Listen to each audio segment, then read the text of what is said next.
Good morning, ladies and gentlemen. Welcome to the second day of the European Information Days of the LIFE program. We started yesterday with some general presentations and some presentations on some of the calls for proposals. And today we will go more into detail of some of the calls for proposals that are published, and you can find them now in the Funding and Tender Opportunities portal of the European Commission. I would invite our audience to already connect with us by joining Slido. You can just type slido.com on your mobile phone, and then the hashtag is EULife24, all in capital letters.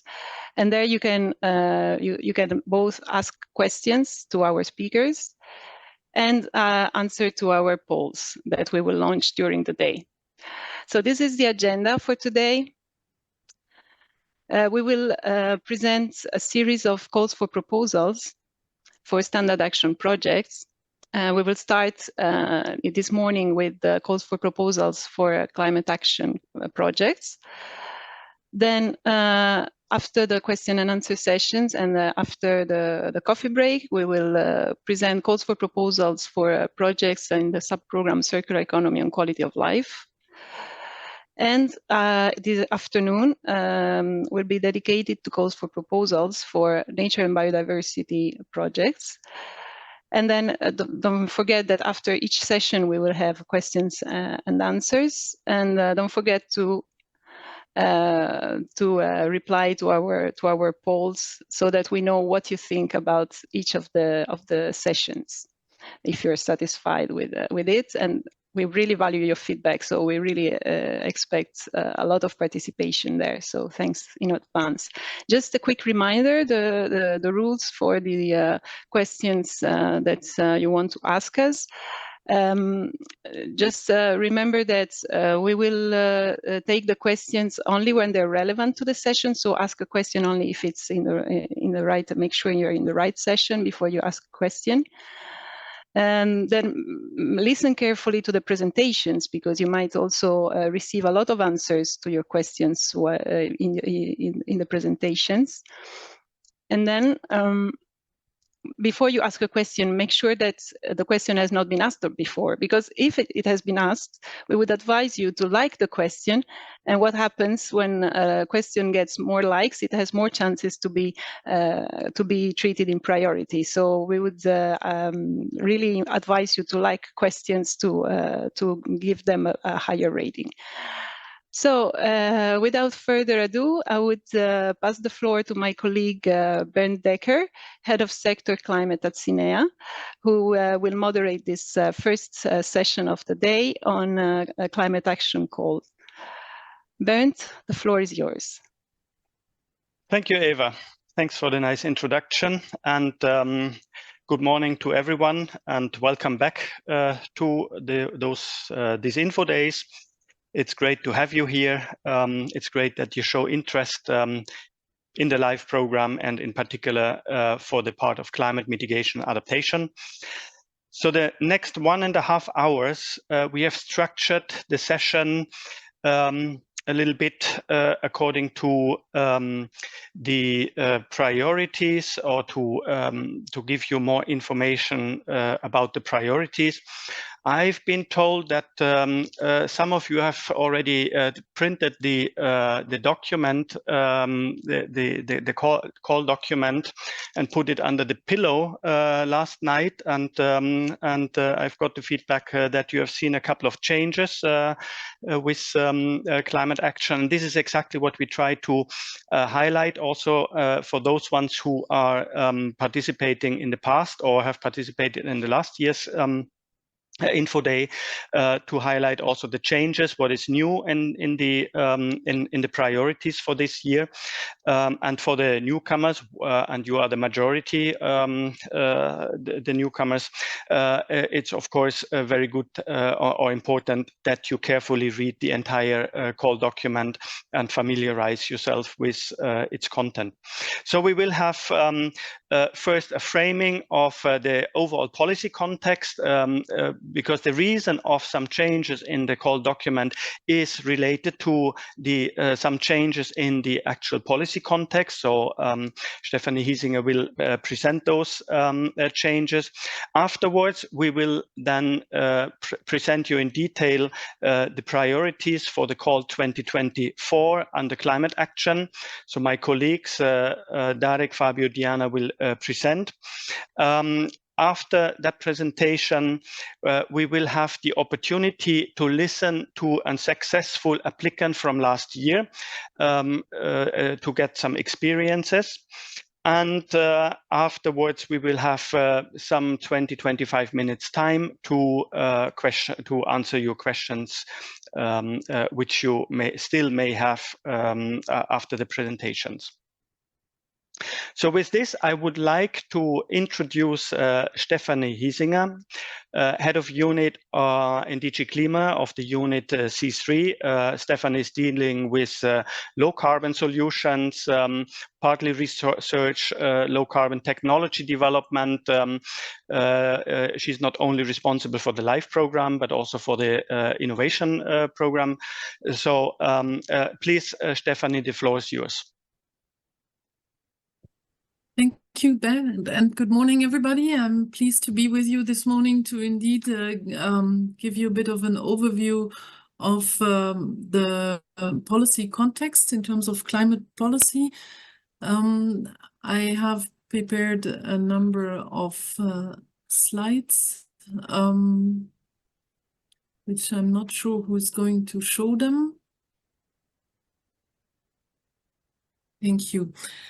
So when we talk about EU climate policy, of course, we cannot talk about EU climate policy without going back to the European Green Deal that was adopted in 2019, in December 2019, and which is a holistic plan to transform the EU into a modern, sustainable, resource-efficient and competitive economy. One of the aims, not the only aim, but one of the aims is, of course, to reach climate neutrality and resilience by 2050.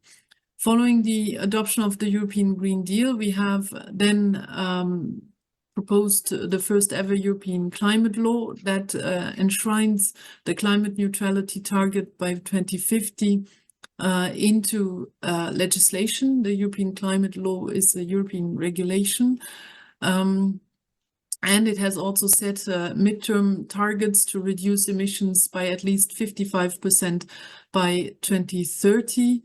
And also it includes an obligation to come forward with a target for 2040. The EU institutions and the member states, according to the climate law, shall ensure continuous progress in enhancing the adaptive capacity, so in strengthening what we do on adaptation, but also resilience and reducing vulnerability, which is also important as it's the second pillar also for the LIFE program. The Commission in that context of adaptation shall assess on this duty to adapt at member state level and will check the consistency of national measures with union measures. Following the European Green Deal, I think what is really important is to show you the pathway that we have sketched out, and in particular, well, you can see already that measures already had effect since we're in the mid 2020s now. So we have already been reducing emissions. We will go further, come to 2030, 2040, and then be climate neutral by 2030. By 2050, you can see here the different sectors that are required to decarbonize, and you can also see that the sink, the land use and forests, so the natural sinks capacity, but also the technologies for carbon removals and carbon capture and storage will have to increase so that we reach the balance in 2050. What is also really important and that I wanted to show you on this slide is that we actually managed to decouple economic growth from the emissions in the EU economy. I said the Green Deal, the next step was the European climate law, and setting targets is one thing, but of course what matters actually much more is how these targets are implemented into policies. That's why in July 2021, the Commission adopted what we call the Fit for 55 package.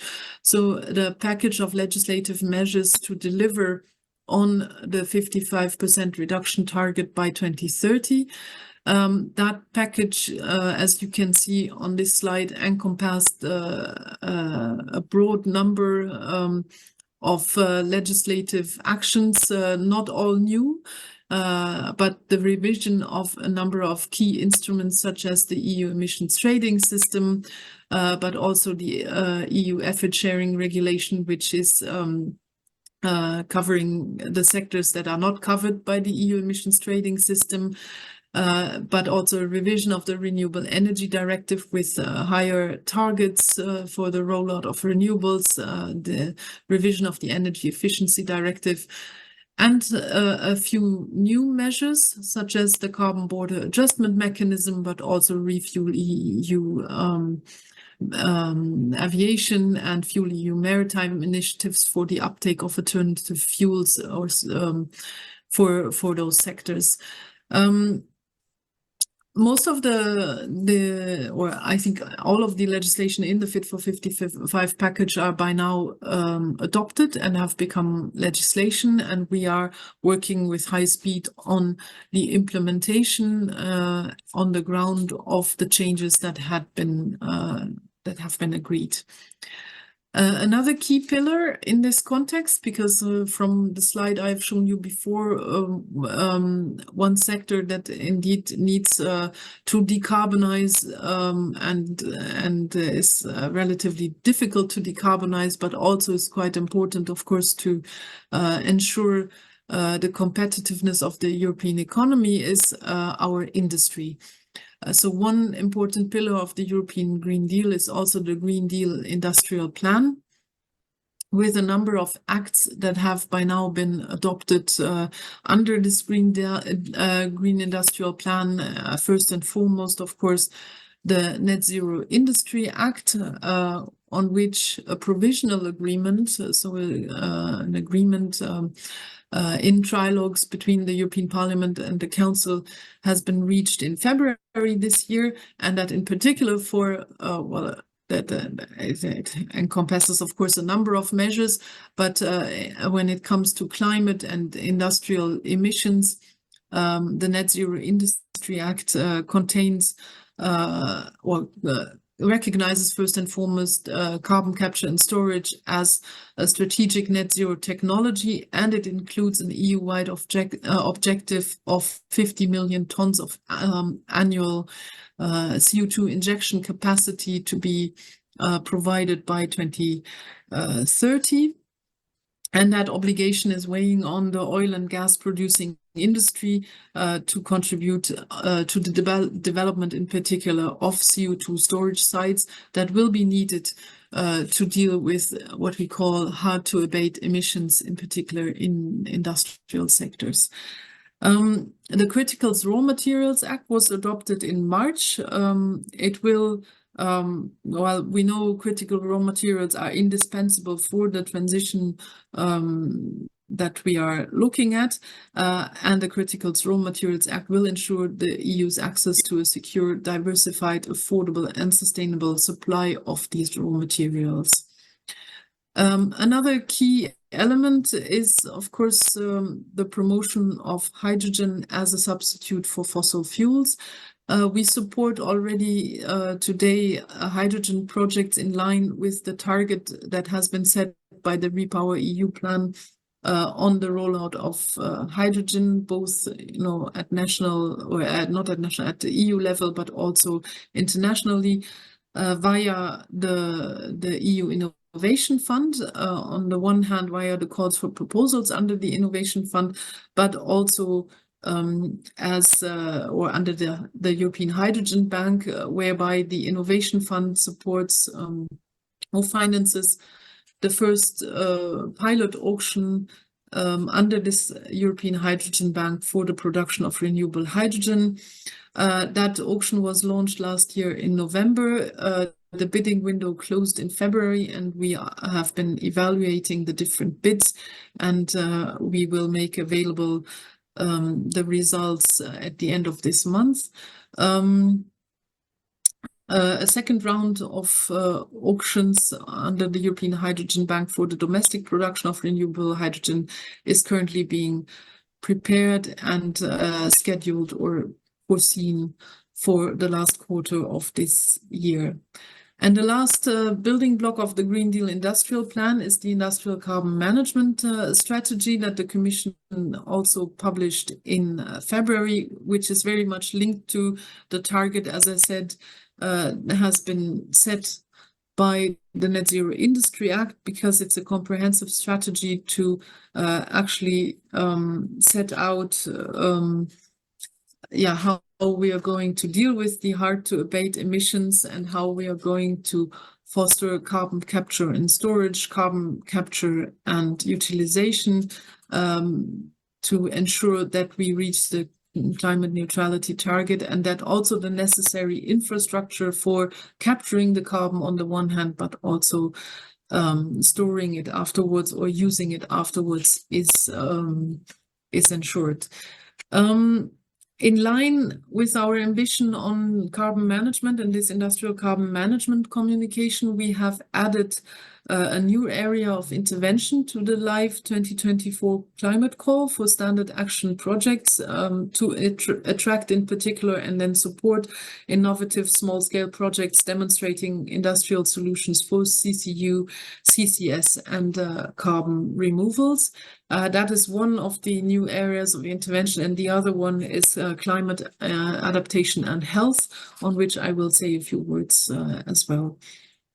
Another important development in earlier this year is the adoption of the 2040 climate target communication, whereby the Commission recommends a 90% net greenhouse gas emissions reduction target by 2040 compared to 1990 levels. I already explained that this is stemming from the European climate law, whereby the Commission has a duty to look at the appropriate level of the 2040 climate target. The communication adopted also on 6th of February sets out a vision for the EU beyond 2030 to create indeed opportunities for investment, jobs and a strong industrial ecosystem. It, in particular, when it comes to industrial carbon management, analyzes the needs that we will have, and we know that we will, for example, on the basis of that analysis, capture around 280 million tons come 2040, but then also up to 450 million tons per year by 2050. Well, the communication is the kickstart of a discussion, a political discussion that we will have, in particular then towards setting a new target, for the first time, I have to say, a target for 2040. Then if we go further towards climate adaptation, I already referred to it's in the European climate law, whereby we have established an obligation for the Union institutions and the member states to ensure continuous progress on adaptation, so the duty to adapt.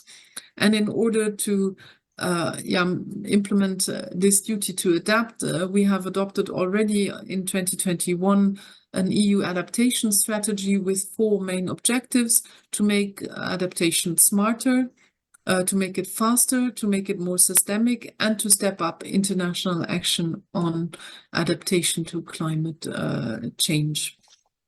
To achieve, in particular, smarter adaptation, the strategy proposes a number of actions and that push the frontier of knowledge on adaptation and enhances Climate Adapt, which is a European platform for sharing adaptation knowledge.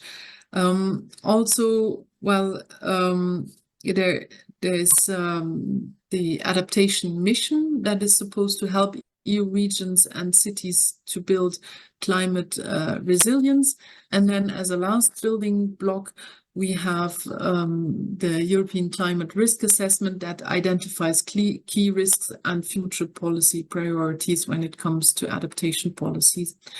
One more minute, please. Yeah, going a bit further on the European Climate Risk Assessment, we have published, or the European Environment Agency has published in March the European Climate Risk Assessment that assesses the climate change impacts and risks related to the environment, economy, and wider society in Europe. It addresses cross-border cascading compound climate risk and also assesses the European policy context, the risk ownership, and the urgency. Just after the European Climate Risk Assessment, the Commission has published a communication on managing climate risks in Europe, which stresses that policymakers can address the risks and call to action all levels of government. It sets out how the EU and its member states can anticipate, understand, and address growing climate risks. It would be useful to show the next slide. It encourages and prepares the policies that we will have to build to see, and also stresses the role of building and infrastructure standards in integrating climate adaptation and resilience. So we will move forward here on the adaptation quite quickly. I will, since time is running fast, I will not speak about our actions at international level, but of course also mitigation, but also adaptation and the operationalization of the new loss and damage fund at international level are quite important. Let me say a final word. I mentioned climate and health. There's a number of recent international policy developments on these issues. And while we all know climate change is a formidable challenge for public health and a risk multiplier, so we will have to address this more structurally. And that's why, at European level, a stronger focus will also be made on the link between climate and health in the European Health Union and in relevant programs. And again, I mentioned it before, against this background, we also decided to add a new area of intervention on climate adaptation and health in our live climate call for standard action projects. Was a bit of a comprehensive presentation. I tried to be quick and complete, but we are looking forward, of course, to working on making these new intervention areas of the LIFE program also a success. Thanks a lot. Thanks a lot. Thanks a lot, Stephanie.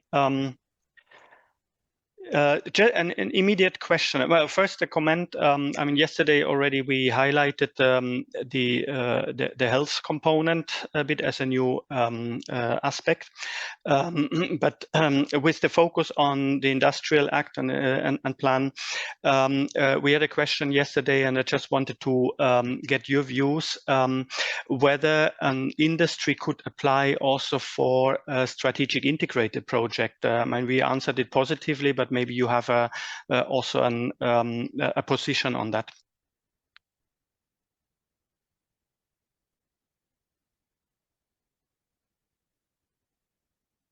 Stephanie?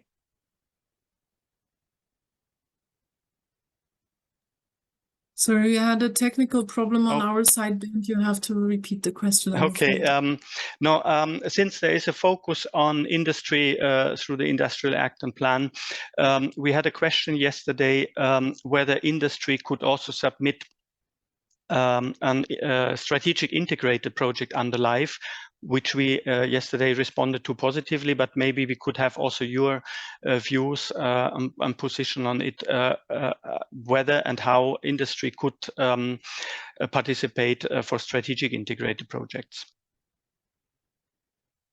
Well, it's indeed, as you say, you know, under the normal call conditions, industrial players can also submit those projects for the strategic integrated calls. I don't have any further information than what you just already said on, but it's not precluded that industrial projects put forward their applications.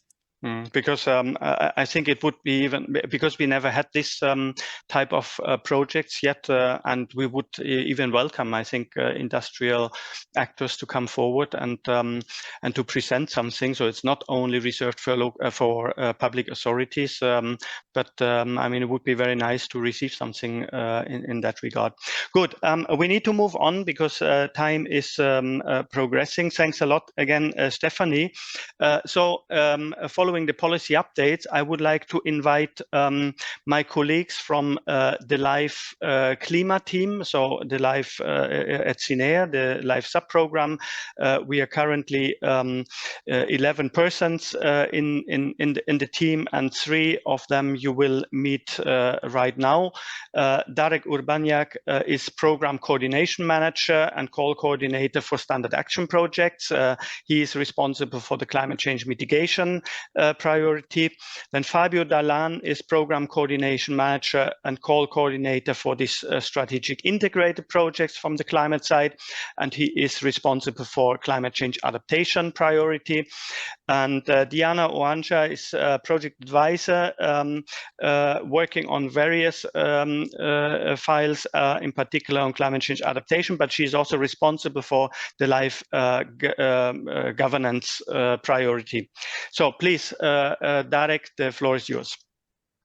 Thank you very much, Bernd. Thank you for the introduction. And thank you, of course, Stephanie, as well, for the nice presentation on policy. This helps to lay the ground for what we are going to do right now. So good morning to everyone. What we will do now, we'll present more details of the 2024 call. As you know, the call has three topics that cover climate change mitigation, adaptation, and governance and information. I'll speak now about the mitigation part, and then my colleague Fabio will move to adaptation, and Diana will share or introduce the part that is related to governance. What we will try to do is to present you the key priorities and areas of intervention in the way that they are outlined in the call document, which you already know from Bernd that you know quite well because you're sleeping with the document already last night. So probably a lot of this won't be surprise to anyone, but still we'll go through this. Then we plan to share with some examples that cover some of the most exemplary priority areas. So to give you an idea how the project priorities or the priorities of the call are turned into practical solutions. In this part will be more technical. Again, we'll focus more on detail and technical aspects of the call. And again, with an aim to help you to identify what is the right priority and scope for you or for your application or idea that you may have. I will start with the CCM part. And as Bernd mentioned, there is a number of changes, and there are changes in this specific part. Previously, in the last few years, this topic, climate change mitigation, has only 4 areas of intervention. Now it has 7. So my presentation will be slightly longer. But I wanted to highlight the fact that there are those 7 areas of intervention instead of 4, because quite some of you are planning to resubmit your applications. So please go through the call document carefully and do not resubmit your application automatically, because there might be not the priority this year that you submitted your application before. Of course, everyone should carefully read the call document and to identify the right intervention areas. This is crucial for the success of your application. Perhaps if you could move now to the first slide. Oh, no, we're already on the first slide. Thank you. So starting with this slide, we'll present you the areas of intervention, again, in the order as they're outlined in the call document. And the first area of intervention for climate change mitigation is related to recovery, recycling, and reclamation of ozone-depleting substances in foams and suitability of alternatives to F-gases and their recovery, reclamation, and recycling. Now, the new added element this year is the foams, which were not present so prominently before. Of course, the insulation foams are one of the major sources of ODS and F-gases, and high emissions occur in buildings using such foams are renovated or demolished, and then the foams are crushed or shredded, landfilled without treatment, and they release ODS and F-gases. So this priority area also encourages you to focus on identifying and removing barriers that are posed by standards. As you all know, the F-gas policy is quite high on the top of the policy agenda, and recently the relevant EU regulations have been refreshed, renewed with new targets. So this entire area is targeting the refrigeration, air conditioning, and heat pump industries more prominently than before. And of course, another important aspect of this area of intervention is identification of climate-friendly alternative to F-gases. Again, this is it's been one of the most popular, and it is one of the most popular areas for applicants. We do receive quite a high number of applications that are focusing on replacing F-gases. For example, if in low and high voltage circuit breakers, ice cream making machines, refrigerators, or air conditionings. We'll show some examples later on, but now I would outline the second area of intervention, which is focusing on supporting activities that help to shift to zero emission mobility in road transport. And this current call specifically encourages projects that will contribute to the sustainable urban mobility plans and also to actions that are foreseen in the EU sustainability and smart mobility strategy. For this area, we image that all policy levers must be pulled, and specifically welcome measures that will significantly reduce the dependence on fossil fuels, including through the integration of zero-emission vehicles and renewable energy systems. And the actions should also shift more activities towards sustainable transport mode and mobility patterns. Next slide, please. Thank you. The third area of information is also focusing on transport. However, it's focusing on other transport mode, so primarily non-road transport, and it aims to support fostering intermodality and modal shift. The current call encourages a number of technological options that aim at reducing the energy, for example, by reducing the weight, improving aerodynamics, also support to operational aspects of hubs, so ports and airports, by supporting the let's say, improving the loading and offloading of passengers or cargo, optimizing capacity, and other areas that are of operations that are related to hubs. And the focus is also on intermodal solutions, so modes optimization, integrated data sharing, and service booking, just to name a few. The fourth area of intervention aims at or we seek for proposals that will increase the generation and use of renewable energy and improvement of energy efficiency.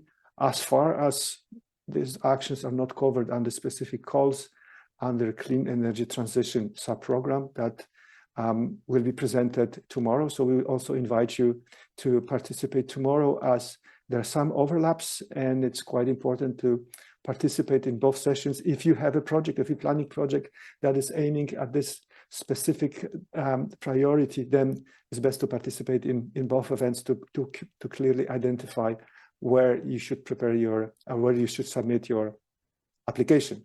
For Klima, the focus is on the element of REPowerEU, that is aiming to help production of biogas and biomethane from waste and residue streams. Next slide, please. Thank you. The fifth area of intervention is related to actions which should aim at reducing energy and energy use and greenhouse gas emissions in industrial production and waste management. The focus here is on development and demonstration of innovative. I think you've heard that word quite often, and we focus on innovation. So innovative and cost-effective technologies and processes. Of course, the focus is also on specific design, development, and implementation of those actions. We anticipate that projects that are submitted should start no lower than at TRL 5, Technology Readiness Level 5, and end at level 8-9. So quite a ready level for market uptake. The sixth area of intervention is aiming at the development and implementation of land and coastal management practices. All of those practices which have impact on emissions and carbon removals, including conservation and enhancement of natural carbon sinks and forest, also storage of carbon in long-lasting products. The current call encourages practices that should enhance carbon removals in soil and biomass, practices that protect existing carbon stocks, use of harvested biomass, and the promotion of carbon farming approach. Next slide, please. Thank you. And this is the last 7 area of intervention for climate change mitigation. It focuses on industrial solutions for carbon removal, carbon capture, use, and storage, as CCU. Projects here should be, of course, in line with the EU ambitions that support the development of relevant parts of the value chain for carbon capture, and focus here is on industrial solutions for carbon removal from atmospheric and biogenic sources. So I'll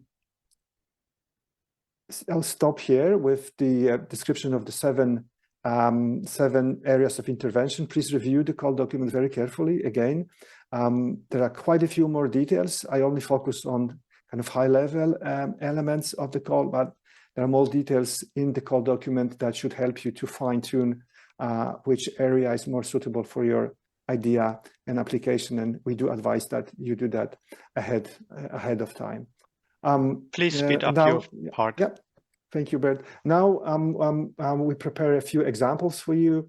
3 examples of F-gases projects that are currently being implemented, and 1 example from energy-intensive industries. The first example, Italian project like the V-Corpan, is focusing to demonstrate a new solution for commercial and domestic coal appliances, production of new vacuum-improved insulation that will ultimately try to reduce the energy consumption from commercial appliances by 12% and from domestic refrigerators by 17%. And the technology that is used here is called open cell foams. The second example, Life Grid, the image with the red pipe, it's one of the projects that is focusing on replacing F-gases in circuit breakers. This one is focusing on high voltage circuit breakers, replacing the traditional SF6 with an environmentally friendly alternative. The end effect will be that this new gas will have almost 99% reduced CO2 equivalent value. This project is prepared or supported, development was supported by with some of the European transmission networks. And as you know, Europe is leading in this area. So this will, if developed, this would be one of the first in the world environmentally friendly cooled circuit breaker. And the third example is a Polish project that is focusing on, also focusing on F-gases. It aims at collecting refrigerant waste, separating them. They develop an installation for separation of waste refrigerant mixtures.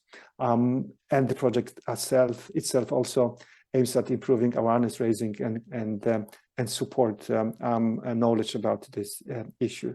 And the last project that is focusing on energy-intensive industry, Life Rapid Dry, Italian project, is developing new kiln that is optimizing the drying process of ceramic manufacturing, which will reduce the energy consumption and emissions while at the same time maintain the quality of the product. So I'll stop here actually, and I will hand over to my colleague Fabio, who will be presenting the climate change adaptation elements. Thank you very much.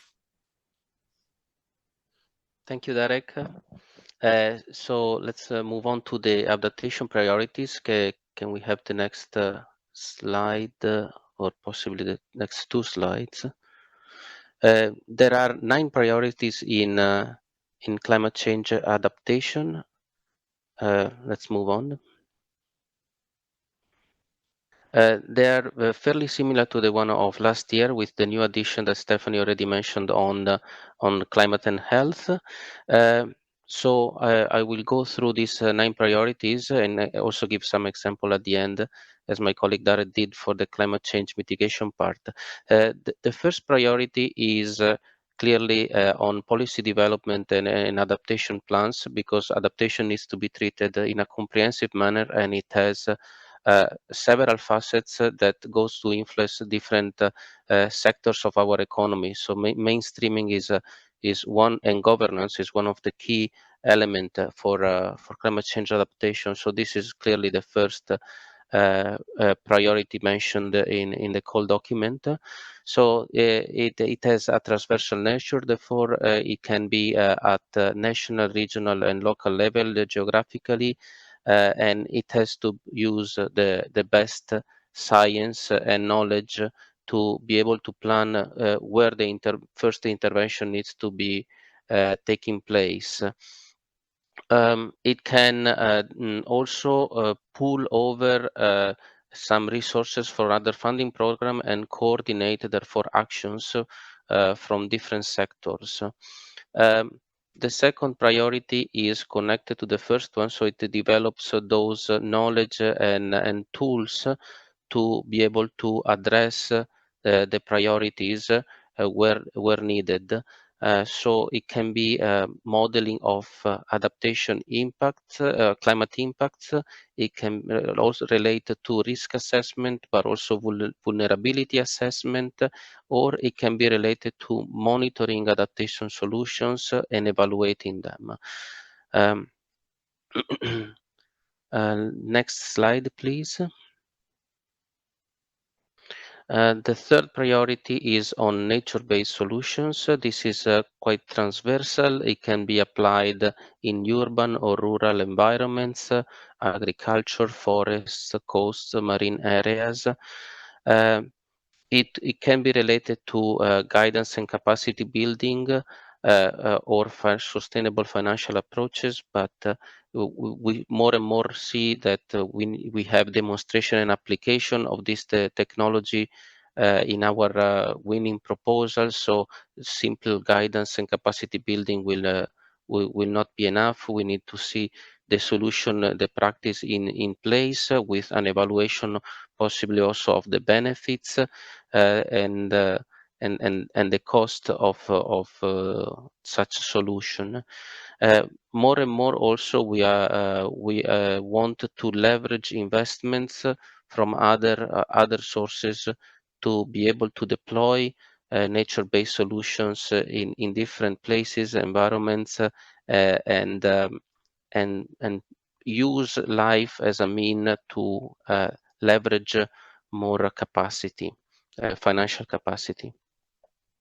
The fourth topic is on climate proofings of and resilience of infrastructure. Here there's actually a guidance document from the Commission. That's the small figure on the left, bottom left of the slide. If you look for the EU guidance on climate proofing and resilience of infrastructure, you will find it very easily. It can be related to critical infrastructure, but also to buildings. And it wants to evaluate the risk for such infrastructure and mitigate such a risk with appropriate measures on existing infrastructure or also for planning and constructing new infrastructure or buildings. Next slide, please. The next intervention areas relates to farmers, forests, management, and Nature 2000 management site management. So here it's really wide again as a scope. Any intervention areas that has to do with afforestation, reforestation is welcome. It can also relate to agriculture in improving the diversity of the plants, introducing more climate resilient plants, or using decision support system to facilitate this transition towards an agriculture that is more climate proof. Or it can also relate, as the last bullet says, on water saving technologies in agriculture. The sixth intervention area is on water management. This relates more precisely on water saving, water quality, therefore the end pipe of the, let's say, the water cycles for human consumption. And it can also relate to, as said, water saving, therefore how to manage periods of droughts and lack of water scarcity. The next slide, please.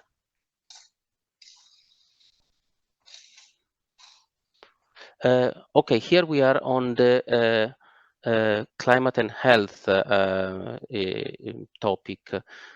So this is a novelty for this year.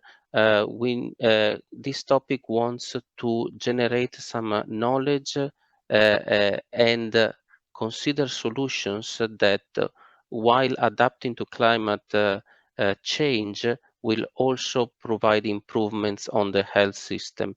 Health system is seen here as wide as possible. So as the second bullet says, and I want to draw your attention there, any positive health outcomes.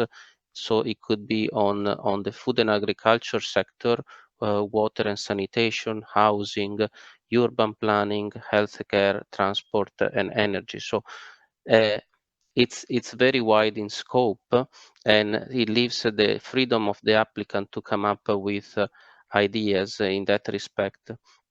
It can also be focused on the health system per se, therefore improving the resilience of the health system by, for example, and this is only an example, boosting climate information services, early warning response systems, or even just creating a knowledge capacity into the health system. So creating climate literate health workforce.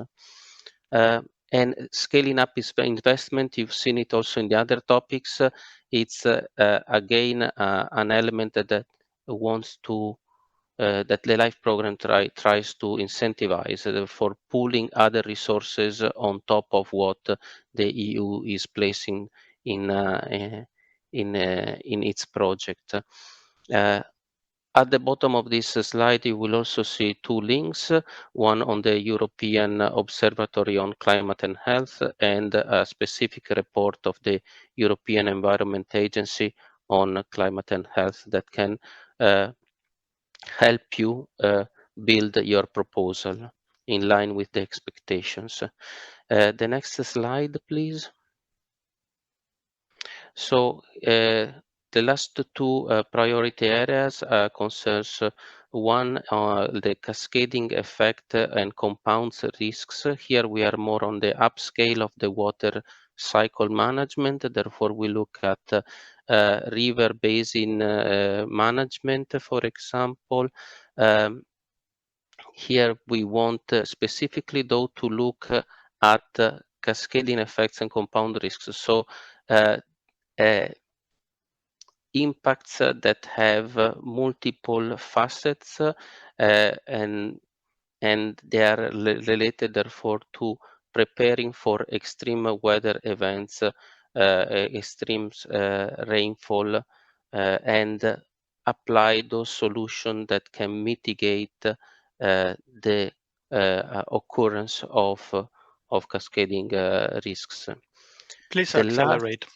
Yes, the last financial, the last intervention area is on financial instruments. This, generally speaking, is related to increase the intervention of insurance, in the penetration of insurance in the market. It can be in the private sector, but it can also be in the public sector by strengthening the dialogue of insurers and policymakers and local authorities, and prevents, therefore, cover the risks from natural disasters. I will go now to the next slide and show you a few examples of projects that we have in the areas that I mentioned before. They are just samples, but you will find more projects on the Life Public database. The first two projects relate to nature-based solutions. They can be used for mitigating the effect of urban heat islands, like in Life Green Heart on the left side, or for the topic of resilient buildings. Then we have the Life Archiclima. It's a Polish project. Let's go ahead for the next slide. More generally speaking, nature-based solutions is also covered in Life Pact. Here, nature-based solutions are used for water retention measures for mitigating the effect of floods. More upstreams on river basin management, we have Life Flores. It's a Slovakian project that focuses on flash floods prediction and prevention systems. And finally, the next slide, please. We have projects as well on forest management and coastal management. Here are two simple examples, Life Via and Life Adapto. Life Adapto is a dated project from 2016 that got to the end, but it's nominated to be a Life awarded project. So potentially it's one of our best example of project. So these are just samples. Please don't limit yourself to this, and go check our public database for more examples and more ideas. And with this, I conclude and I pass the floor to my colleague, Diana. Thank you, Fabio. If we could move to the next slide, please. Okay, and we move to the climate governance and information strand. This year, we do have a couple of changes. Some of the topics have been compiled for simplification, while there are also some novelties. And I start with the first priority area on raising awareness, incentivizing behavioral change, and support the activities of the European Climate Pact. And here, just to give you a couple of examples, we're looking for projects that would work on the role of carbon removals and carbon farming to reach climate neutrality, or projects that work on the functioning of ETS on buildings, road transport, and the additional sectors, or projects that work on engagement activities to support most vulnerable citizens who are affected by energy and transport poverty. Moving to the second priority area. No, if you could go back, please. Yes. So the second priority area is a new one on green skills and capacity building to implement climate policies. And here we could expect projects that work on certification schemes for climate and environmental professionals, like, for example, in the heating and cooling sectors, or installers of photovoltaic panels.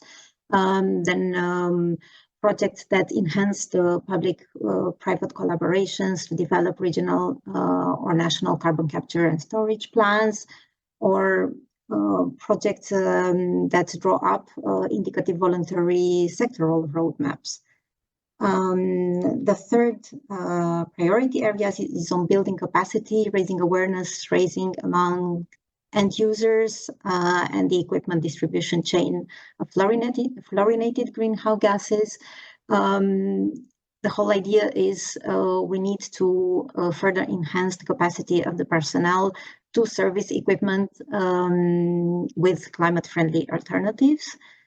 Then the fourth priority area is on the support to development, update, and implementation of national, regional, and local climate and energy strategies and plan, while of course enhancing cooperation between stakeholders, supporting reporting, and developing quantifiable goals.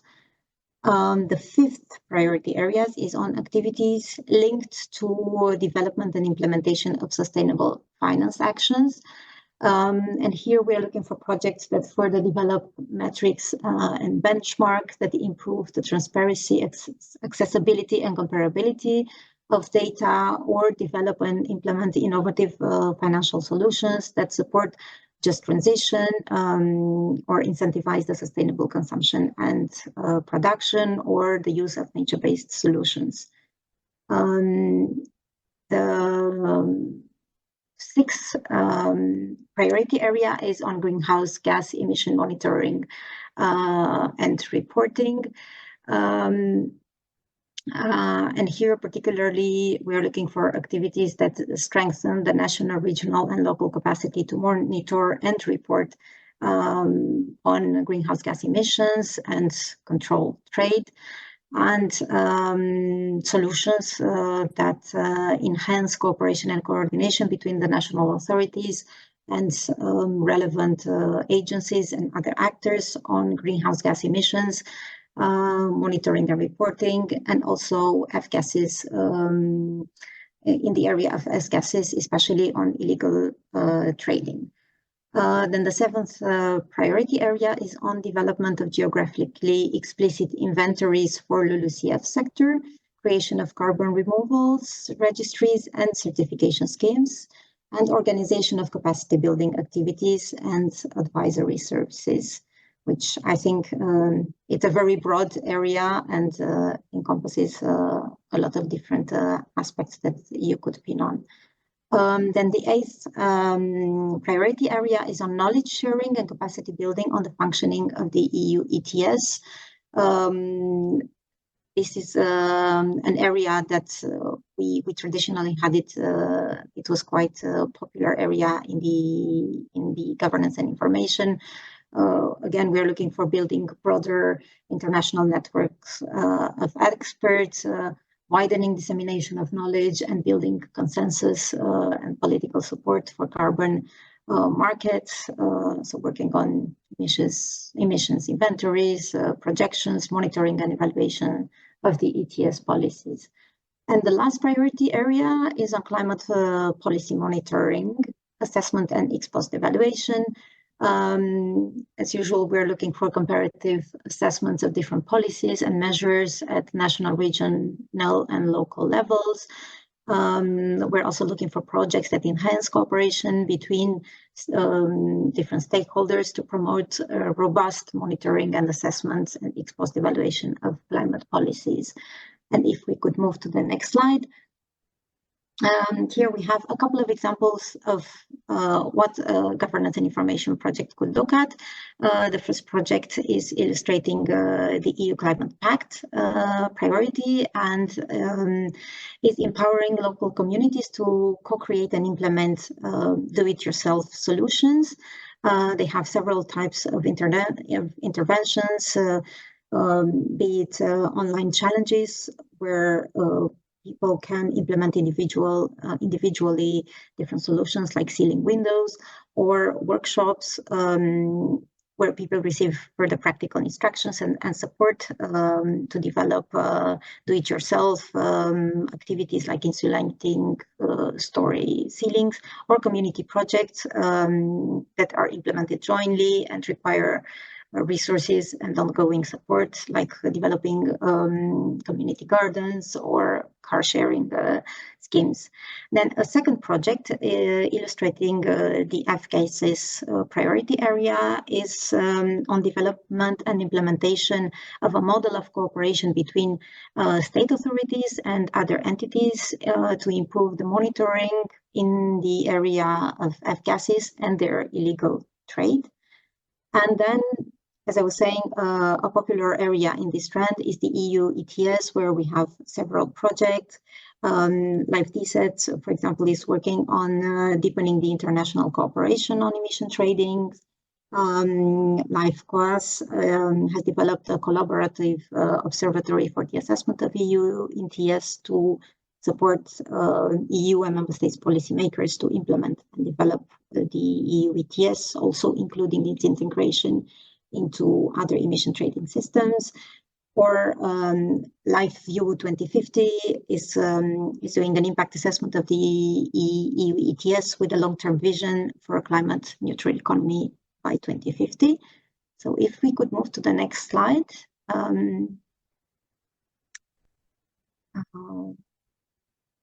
Yeah, so we have also a couple of tips for you, like kind of recurrent errors that we have seen. And maybe we want to guide you, for example, on climate change adaptation. We really encourage you that the adaptation actions are linked to risk or vulnerability assessments that you have identified, and then with the actions you are going to try to address. In the governance strands, we considered that the awareness raising should be coupled with governance-related activities. This is how you're going to really ensure that you are going to have a significant impact. On projects related to nature-based solutions, actions should be appropriate to increase the resilience of the areas in different climate scenarios. So having really a time span in the future, and again, looking at the different scenarios and vulnerability assessments.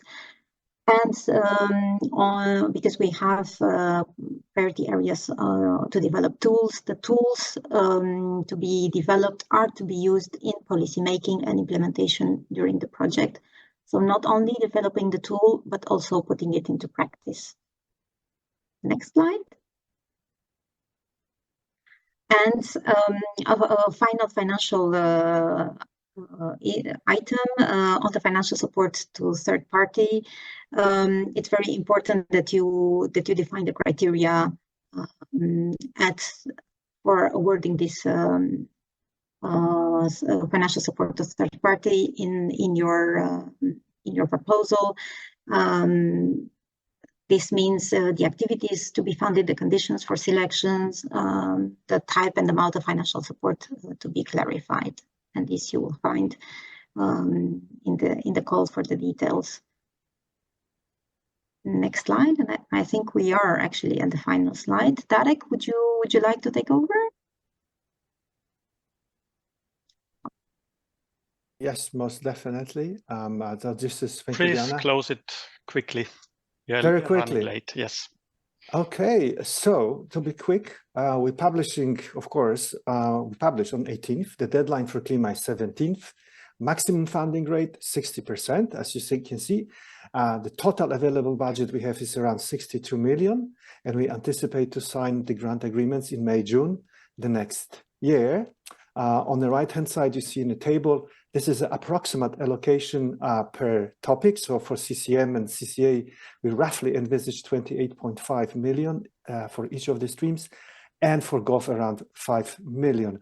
And then you can see the approximate indication of what the budget could be of a project and the estimate number of projects to be funded.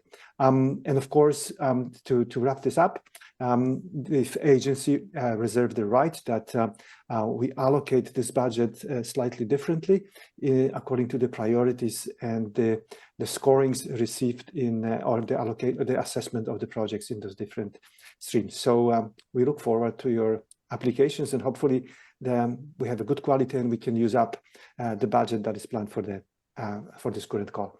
Back to you, Bernd. Thank you, Darek, Fabio, Diana. We need to move on so that we still have some space for questions. But before we go to questions, I would like to invite Joshua Gallegos. This will not be a presentation, but we will have a short interview together. Joshua, you are leading the research and development part of the company Field Factors, which is a Dutch water technology startup located in Delft University for Technology. It's interesting. You are or you origin from Albuquerque in New Mexico, so you are used to areas with scarcity in water supply, and this is where you are working actually to bring first nature back to cities, but also to find pragmatic solutions to water for climate adaptation and solutions for water. Last year, you have submitted a proposal with the acronym Live Green LED, and you were awarded with a project, and you combine large-scale rainwater reuse with purification and identification technology, which is very innovative and novel. So that's a very good project fitting well into the priorities. But we are not interested in the project itself, but more in the way you have been developing the proposal. And well, my first question would be, would you ever do it again? Yeah, I think we would do it again. It's definitely a lot less intimidating after you go through the first round, and of course having a successful result in the first round also helps. So how did you start? I mean, when did you start? How long did it take you to prepare the proposal? We had been discussing it for quite some time. I think we actually were planning to submit for the previous year, but just getting the partners organized took a little longer than we thought. In the end, I think the writing we spent probably 3 or 4 months on after we decided to take it on ourselves. So you would consider it helpful that we keep the priority stable? Is that because you were planning to submit it earlier? Yeah, indeed. I mean, I think our technology is quite applicable to a lot of the adaptation discussions going on right now. So focusing on urban water and decentralization, I think was the fact that it fits so well helped us a lot in the decision to go forward. Mm. Did you have previous experiences in applying for LIFE, or was it the first one, the first project? Yeah, for us, it was the first project. We had previously gotten some smaller funding with Field Factors ourselves, but one of the other project partners that we have in Spain, who's another technology provider, did have previous experience with LIFE, and that was really invaluable. Just in covering the breadth of the application process, it is quite something to sort of wrap yourself around the first time, I would say. So what were the main challenges you were confronted with?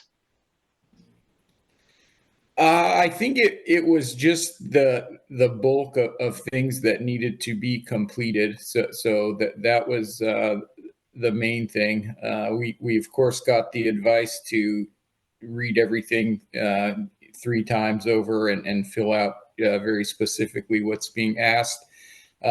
We were also advised that we probably shouldn't do it ourselves, given the size of our organization. We're quite small.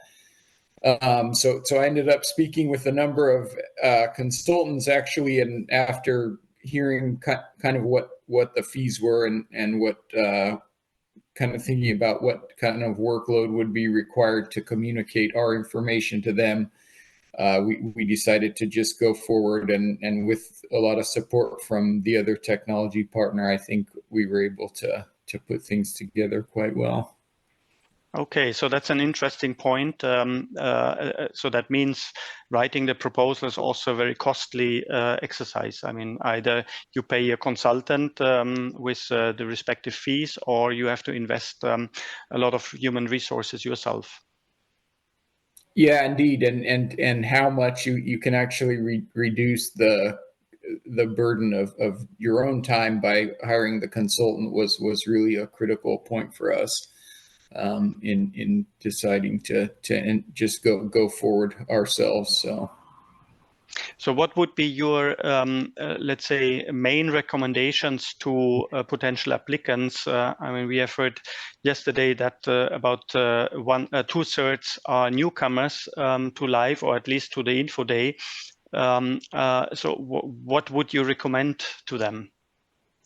Yeah, I think the first thing that helped us the most, of course, is having someone with previous experience. So our partner, Apria Systems, has been involved with multiple LIFE projects, and I think it had changed the year that we applied a bit, so they were a little bit unfamiliar with the call themselves, but just having some idea of all that would be required, and then again digging into each piece to see what it is exactly you need to fill in. There is a bit of ambiguity, I think, at certain times, and I think just pushing forward to try to present a very good picture of how what you are doing aligns with different goals, and maybe even taking some initiative in how that is presented was quite helpful for us. Mm-hmm.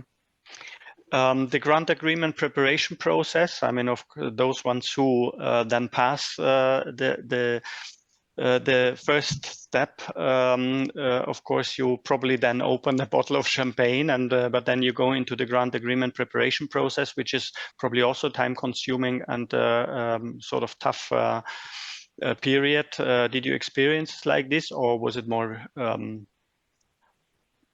good experience?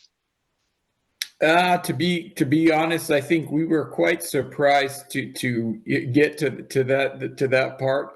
We did have some hiccups during the initial submission based on the way the system was set up, and having to enter some information manually at the last moment. I remember the part A and B of the application were a little bit confusing, because one part is sort of part of the other part as you're going into it your first time. But I think the grant agreement process was less difficult for us. Mm-hmm. I think because we had prepared pretty well based on the advice we'd received.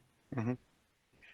And now you started your project, you are in it. So is it progressing as you have intended it in the proposal and in the project document? I would say so far it is. We deal with municipalities and sort of urban redevelopment projects with our work. So we are used to a lot of delays and issues with things like permitting and different budgets coming together. But in this particular case, it's been quite lucky, I think, because the projects have been moving forward at a solid pace on both of the demonstrator locations. Okay, very good. Anything else you would like to mention regarding your project? I think we're just excited to have the opportunity to bring together the different locations in this single project, and to be able to put our technology at a presentation at that level. We've had a lot of good interaction with the people at SINEA, and I think had good support since the beginning of the process. So we're excited to see the systems come online in the next couple of years here. Mm-hmm. That's great to hear. Great. Well, Joshua, thanks a lot. Unfortunately, we need to move on with the question and answer session.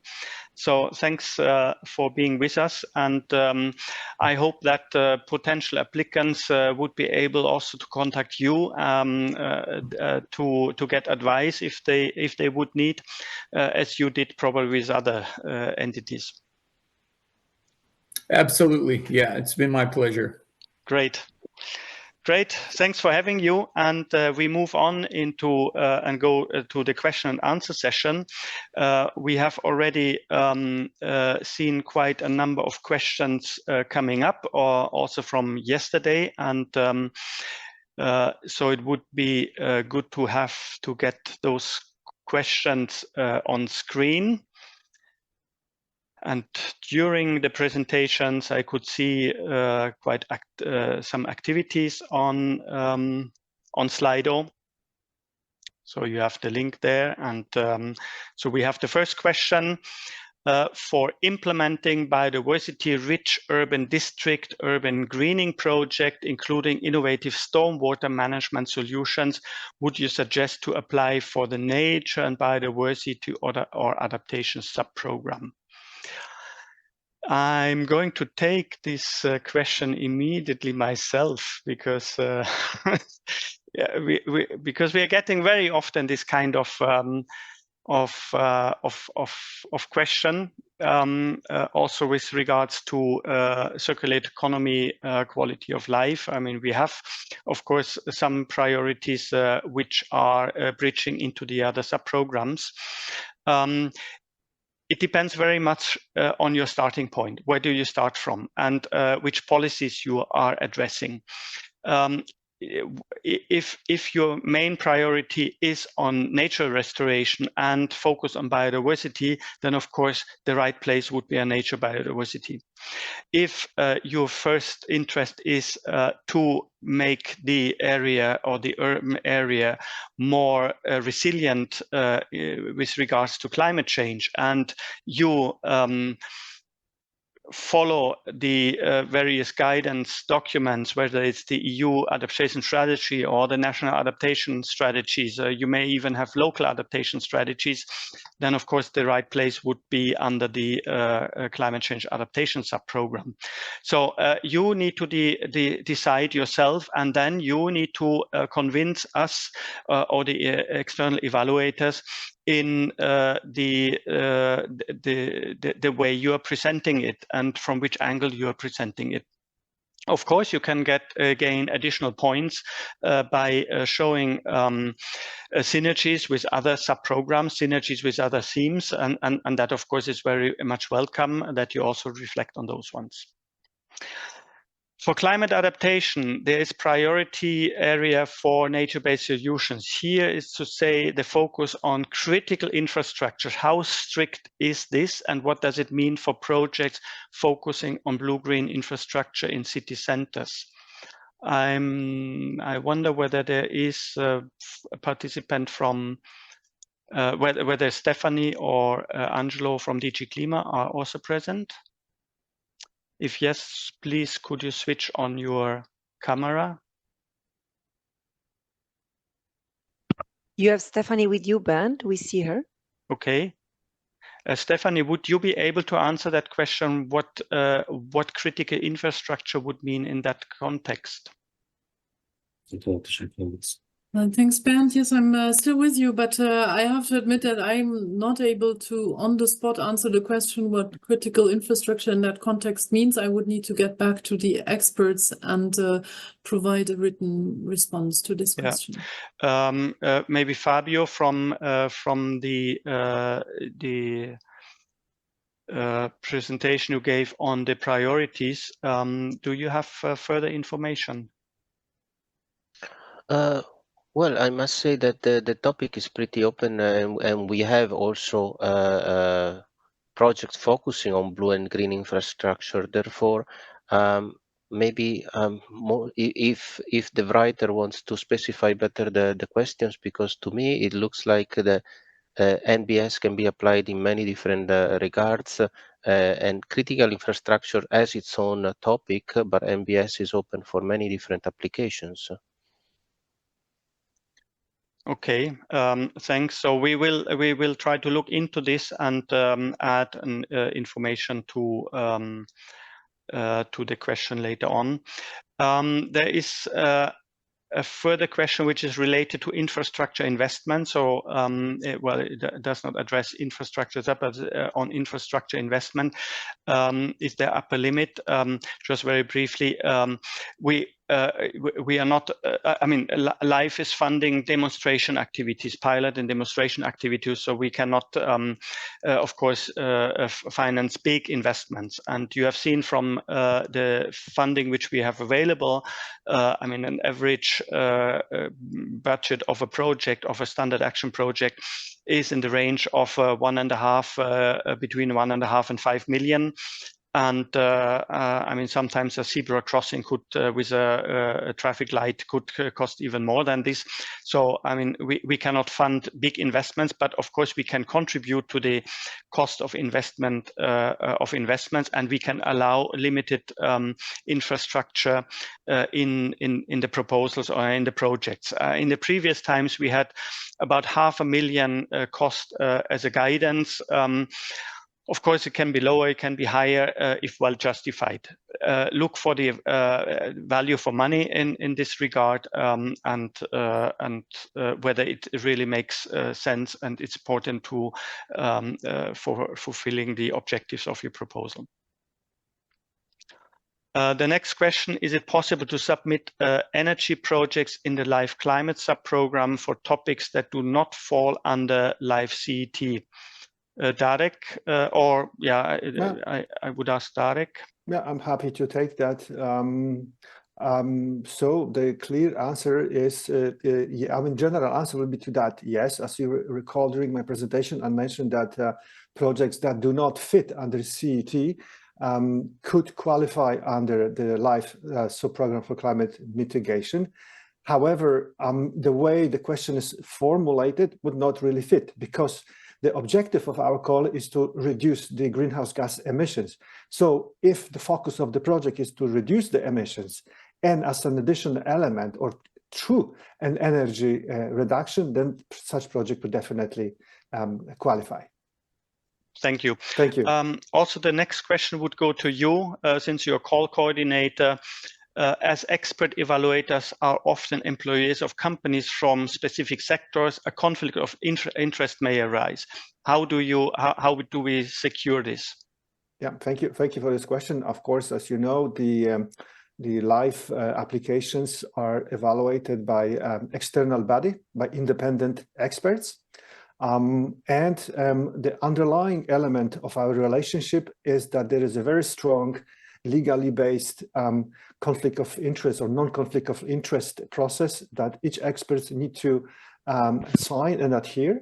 Also during the process, we monitor very closely, and experts need to identify before, during the process, if they have a relationship to the projects that are submitted. There are some specific timelines, for example, of period of where expert last time was working or is planning to work with specific entity.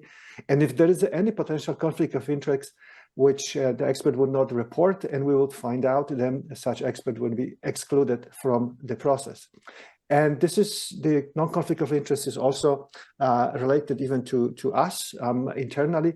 We are also required to sign a non-conflict of interest declaration during each evaluation and assessment process. So I think this clarifies the answer. Thanks. So there is a rigorous process in place. Thank you. Thanks, Darek. The next question is best practice solution in agriculture and forestry, a topic to be covered under climate sub-program. Well, it's a little bit generic, this question. I mean, we have agriculture, forestry under both priorities, climate change mitigation, climate change adaptation. Best practice is per se as a project type allowed. So I would say yes, I mean, in whatever direction you go. So that's that would be my answer for this bit generic question.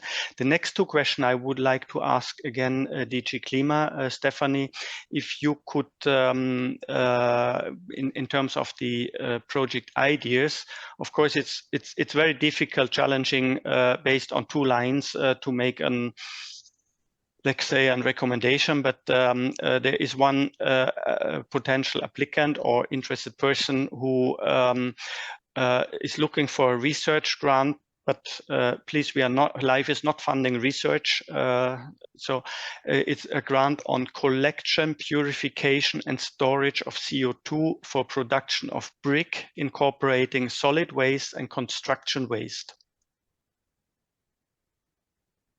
Yes, Ben, thanks. Well, you know, we're of course looking with the LIFE program at concrete projects that have an impact, while, you know, research grants are actually allocated in another program, which is Horizon Europe. So I think, you know, from what I read in the two lines, I think the LIFE program would probably not be the program to go to, but rather apply for a grant for research projects under Horizon Europe.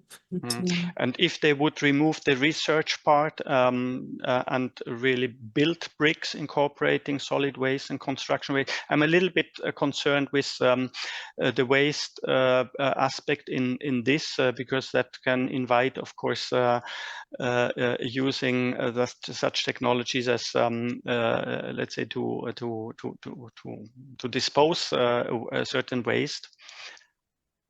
Well, I think, you know, that's why it's difficult to judge based on two lines what concretely is done. You could also look at it depending on what they do, that it's linked to circular economy. And then there are, at least for the climate mitigation part, when there's storage of CO2, when there's CCU, when there's a real impact on emissions. Yes, but I think the bottom line is here that we really need to see impacts with the projects that we have, while, you know, if we are at a level of research that doesn't seem to be fitting into the LIFE program. Thanks. The next question, would adjusting water reservoirs and adjusting the operation of hydropower plants to limit flooding fall under the call for climate change adaptation, under water management or preparedness for compound risk and cascading risks? I don't know who would like to, either Fabio or Stephanie. Well, I can give an answer. By reading this question, I would say, well, flooding, yes, but then you need to also look at the compound risk and cascading risks, because flooding by itself is one element, but then you need to look at knock-on effects, whether there are. So the priority wants to focus on these knock-on effects and not flooding per se, but there is potential. I would recommend to the person who asked a question to look into the database, because we have a couple of projects running which are adjusting water reservoirs, also in the operation of hydropower plants. So we have projects, and so please maybe inspire yourself with these kind of examples. We have Oksana saying, hello, can mental health and well-being be a subject under this line, climate adaptation and health? Oof, that's now difficult. I mean, it's a very new topic for this year. Fabio, what would you probably more recommend than? Well, yes, it's it's also difficult for us, right? Because we don't want to prevent anyone not to apply, but at the same time, we cannot guarantee because it's not up to us; it's up to the external experts to evaluate the topic and have also a full proposal rather than 2 lines. But what I would say, the topic is new, so would welcome any new ideas. So why not? I mean, this relates, of course, to all priorities. I mean, the priorities are will be assessed in the well, you describe them in the first chapter of your proposal under the chapter relevance, and we provide scores for addressing those priorities. But of course, if a proposal is, let's say, contributing to the reduction of greenhouse gas emission or increasing the resilience of our society, and proposes a solution which is outside the priorities which we have set out in the call document, then of course you can also submit such a proposal. You will not receive the scores for addressing the priorities, but it can still be a competitive proposal. So, and also for this mental health, I would say yes. I would encourage you also to look into this because that can be an aspect of this priority even. We are now running into the coffee break, so I will need to close. There is one question further down. Does LIFE program calls cover agri-PV? Yes, we do, and you can find examples from the last call, so please look at those ones. I still take maybe the next one because it has 3 likes. Can an organization be part of several proposals under different calls under LIFE 24, as it can be a lead applicant or only as a lead and others applicants? Yes, you can be part of several proposals, but of course you have to be make sure that you have the capacity to deliver because you also have to co-finance the 40% which is not covered by the European Commission. You have to cover those ones. So please carefully look at your cash flow situation. So I will have to close now here. Would like to thank all of you for your participation in this session. More sessions to come where you can also ask the question later on today. There will be again a general question and answer session. So we may take up one or the other question with high score, with high likes to answer them. And I would also like to say thanks to the presenters, Stephanie, great that you were here, Darek, Fabio, Diana, and in particular Joshua to provide some insights from the proposal preparation. And with this, I close this session and I hand over to my colleague Eva. Yes, thanks a lot, Bernd, for moderating this session, and thanks to all the speakers. I would like to quickly, before the coffee break, to launch the first poll of the day.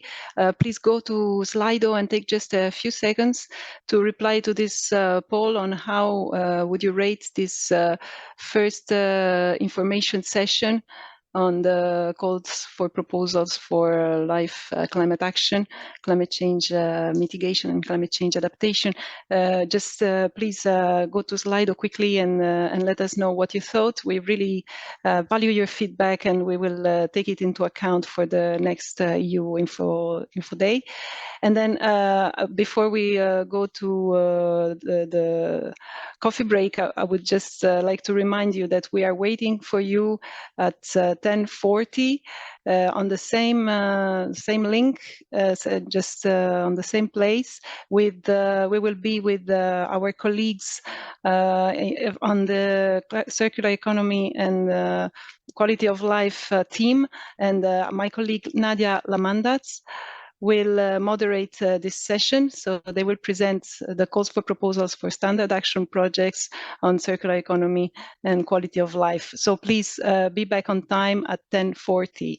And now I would just tell you, enjoy the break, take a coffee, stretch your legs, take a sip of water, and see you in 5-10 minutes. Bye-bye. Good morning and welcome back to this session.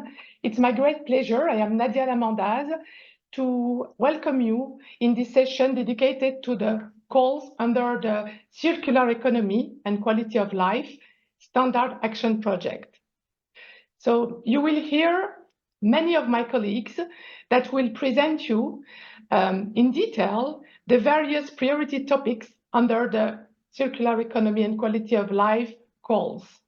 We are all from the CINEA unit, life unit in charge of nature and environment.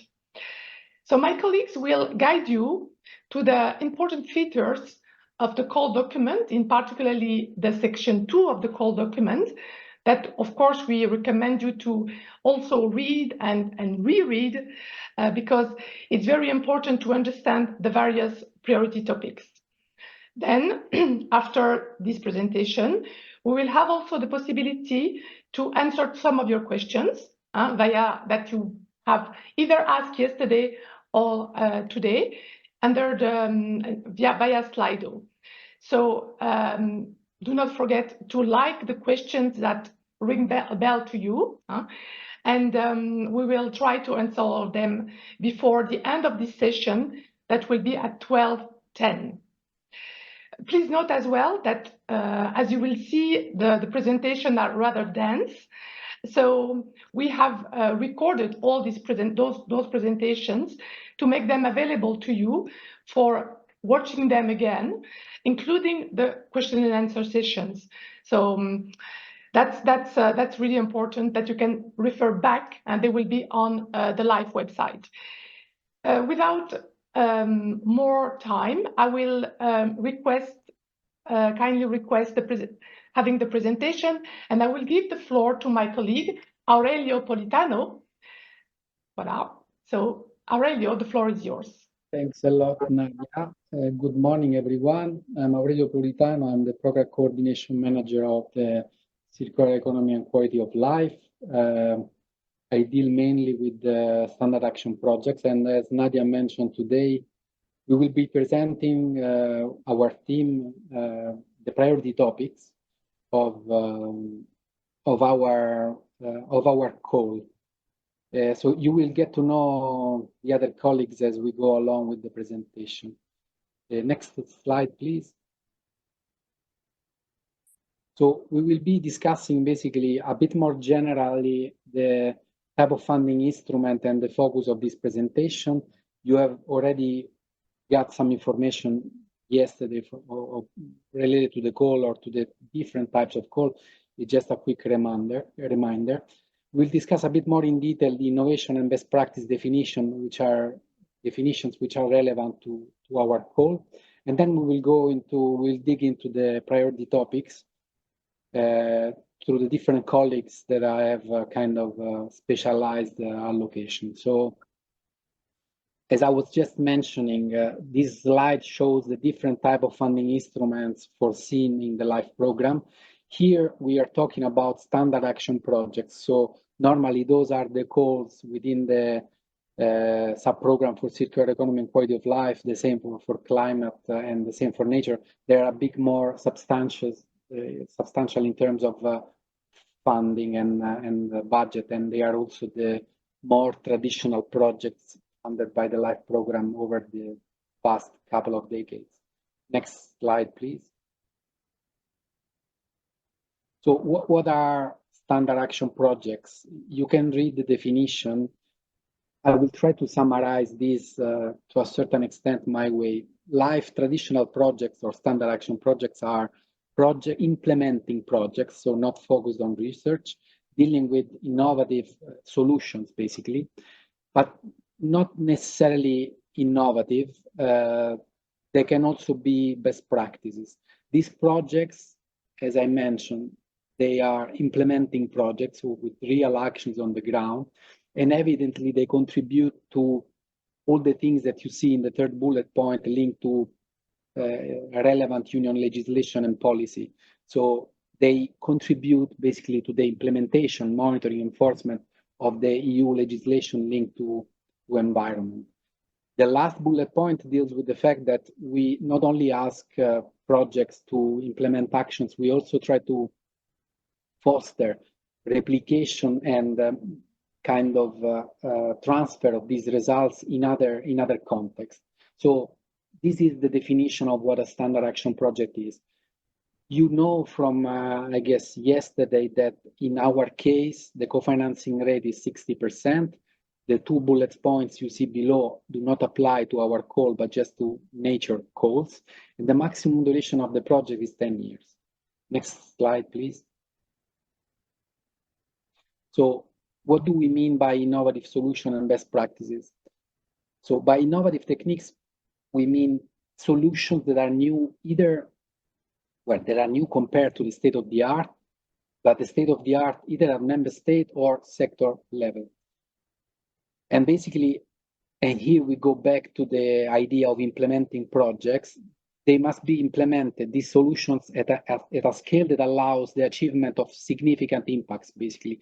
Impacts in terms of environment, evidently, but also in terms of business and economy. So this is our definition of innovative technique. I will mention later why this is relevant for our calls. But as I said, we also can finance projects that are considered best practice. The benchmark is still member state or sector level, and the scale, let's say, of the implementation of the project must be able to allow the achievement of relevant impacts. Why do I emphasize this? Because we are not talking about research projects or projects that have a limited type of impact. So we are looking for projects that have a certain type of effect or impact on the ground. So you see below, that's why we specify what do we mean by impact in the related award criterion, which is award criterion 2. And you can see that we look for, and this is in the evaluation criteria, projects that have ambitious and credible impacts during and or after the project duration. So we look for the achievement of sufficiently credible and ambitious impacts. I mentioned already the benchmark of the state of the art is not European-wide or worldwide anymore as it was in the previous edition of the LIFE program, but it's a member state and sector or sector level. Here, all this discussion is basically linked, the discussion about innovation and also the one that you will hear soon after this slide about the priority topics. All this discussion is relevant to our criterion 1, which is called relevance criterion.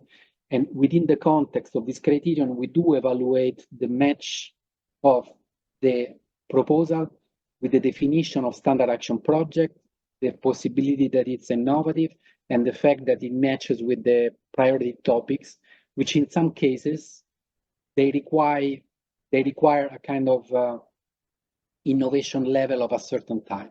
Next slide, please. So those are the priority topics I was mentioning. You can see listed here. Each one will be presented by a different colleague. I will start with circular economy and waste. It's important to remember again what I just said. The relevance of this is linked to our criterion 1. So the better you match the topic, the most likely you are to get higher score in our criterion 1. Next slide, please. Here we repeat again the topic. I just would like to give you a very, very quick reminder about the main features of the code. So the first thing is budget-wise. The first 6 topics, which we call circular economy and quality of life, formally also new European Bauhaus fits within circular economy and quality of life.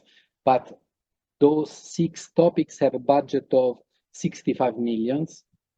New European Bauhaus has a dedicated budget envelope of 8 million. Environmental governance has a dedicated budget line of 6.5 million. So this means that the first 6 topics, they compete among each other. New European Bauhaus stands on its own, and the same goes for environmental governance. Then evidently there might be reshuffling in case we don't have sufficient demand in one of these budget envelopes, basically. So we are able to reshuffle if we have more demand on one and less demand on another topic.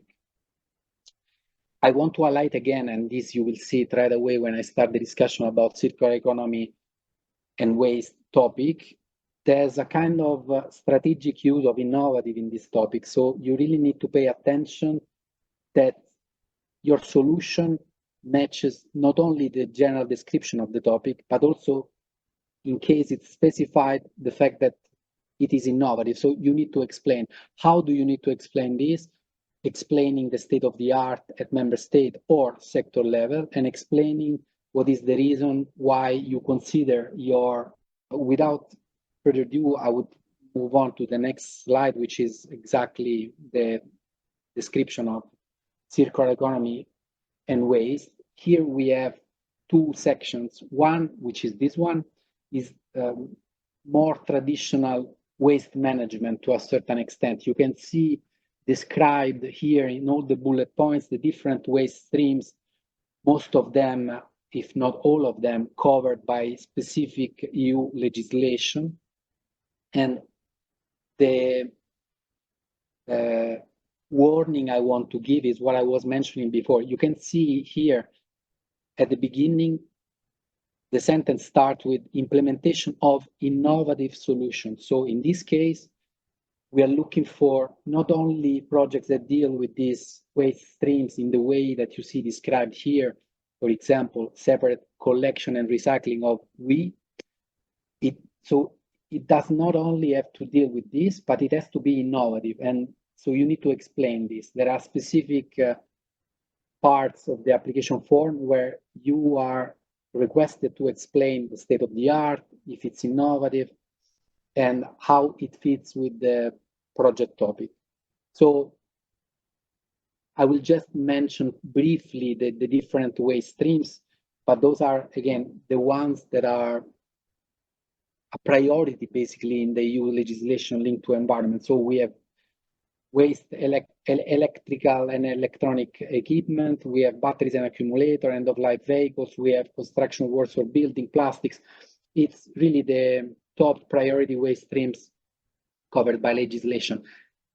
Another warning message is please pay attention to the, for example, concerning textile, separate collection and recycling of textile. We normally expect to see a project that is innovative in this sense, but also that deals with the collection and recycling. So both parts must be covered by the project in order to get basically full recognition of the matching with the project priority, basically. Next slide, please. So this part deals with the so-called circular economy project. You can see that in the first sentence, basically, what is our focus? Again, it's the European legislation. In this case, is particularly the EU Action Plan for Circular Economy, and in particular, we are dealing with value chains linked to circular economy, but more specifically with the key product value chains identified by the action plan. So plastic, textile, you can see the list, again, electric and electronic waste. So to fit this topic, we must deal with value chains, and it must ideally deal with value chains covered by the key product priorities identified in the action plan. Here, the kind of logic of this topic is the first bullet point. You will see basically we are looking for business and consumption models dealing with, to a certain extent, we can say eco-design. So they try to solve the environmental impact or problem at the beginning in the design phase. So we are looking for solutions that are designed in such a way that they improve basically circularity. So durability, reparability, reusability, all the things that you know linked to this concept of circularity. So basically we're looking for projects that have a solution that solves the problem ex ante to a certain extent. The second bullet point deals with solutions that are, we could say, ex post. So solutions that do not basically impact on the design of the product or service, but more try to minimize the impacts at the end. So in this sense, they try to increase the durability of a certain product, the possibility to reuse the repair. So it's business and consumption models dealing with this type of solutions. And the last part is, to a certain extent, some sort of innovative business models. You know, product and service solution, they basically tend to, instead of selling a product, they provide a service which might be a leasing of a product or sharing of a product, so that we don't produce more, but we use existing assets, basically. The second is industrial symbiosis. I don't need to explain what industrial symbiosis is. It's like some industrial district, you find synergies between different companies that can use input or output of each other, and therefore make it more circular. And then digital product passport, which basically focus on tracking of digital information linked to different products and services to make sure the impact is limited and we increase circularity. With this, I would say that I stop it here with regard to this topic, and I pass the floor to Michel Quicheron, also our team, project advisor, mostly dealing with soil-related projects. So, Michel, the floor is yours, and I will switch off my video and my, please. Thank you, Aurelio. I'm waiting for the slide. Yes, thank you. Good morning. So soil is a topic that finally reached again attention with the proposal for soil health and monitoring law currently under legislative process after a vote at the European Parliament. Soil is also a very horizontal or holistic issue closely linked to water and other policies. Aurelio mentioned that we are not financing research, so you might make some little samples, etc., as part of the project. But if your project is only research-based, I advise you to look at the EU Soil Mission from the Horizon program. And here, contrary to the previous topic, we are not looking only at innovative solutions. So it's not condition that if your project is not innovative, it will not be financed. So the idea for soil-related projects is to contribute to the soil-related commitments of the EU biodiversity strategy and the soil thematic strategy that was adopted. So we have two main aspects for topics on soil. One is to implement actions to protect the quality of the EU soil. So through best practice, but also innovative actions. So actions that encourage transition to sustainable practices of soil and land management. So the soil is also closely linked to agriculture. So we look at solutions that promote and scale up innovative soil and land management techniques, or the scale up of the implementation of sustainable soil management to address adverse effects such as the many soil threats, so erosion, pollution, loss of soil organic carbon, etc. And that prevent negative impacts provided on provided soil ecosystem services. If I could get back the slide on soil, thank you. So it includes actions to prepare for extreme weather and to combat desertification, to increase the resilience of agriculture and tourism sector to climate threats, and by scaling up the implementation of effective nature-based solutions. So that's for the first bullet point. And the second bullet point is so clearly linked with the soil health and with this proposal for directive. So to actions that restore, protect, and improve the soil health and prevent soil degradation, including soil loss, through their also innovative actions. So that can be to sustain soil fertility and biodiversity, to restore soil after pollution, enhance capacity to improve water quality. There's also the application of a cost-effective investigation, assessment, and remediation solution for point source and diffuse soil contamination. We also finance support to sustainable soil and land management practices, including those specifically intended to remove CO2. We also finance action that address soil degradation, including soil loss, to prevent land resources. So land going towards the land degradation neutrality, and this could include preventing soil loss or actually regaining soil that has been lost because it's been used for human purposes. It is not prone to water infiltration anymore.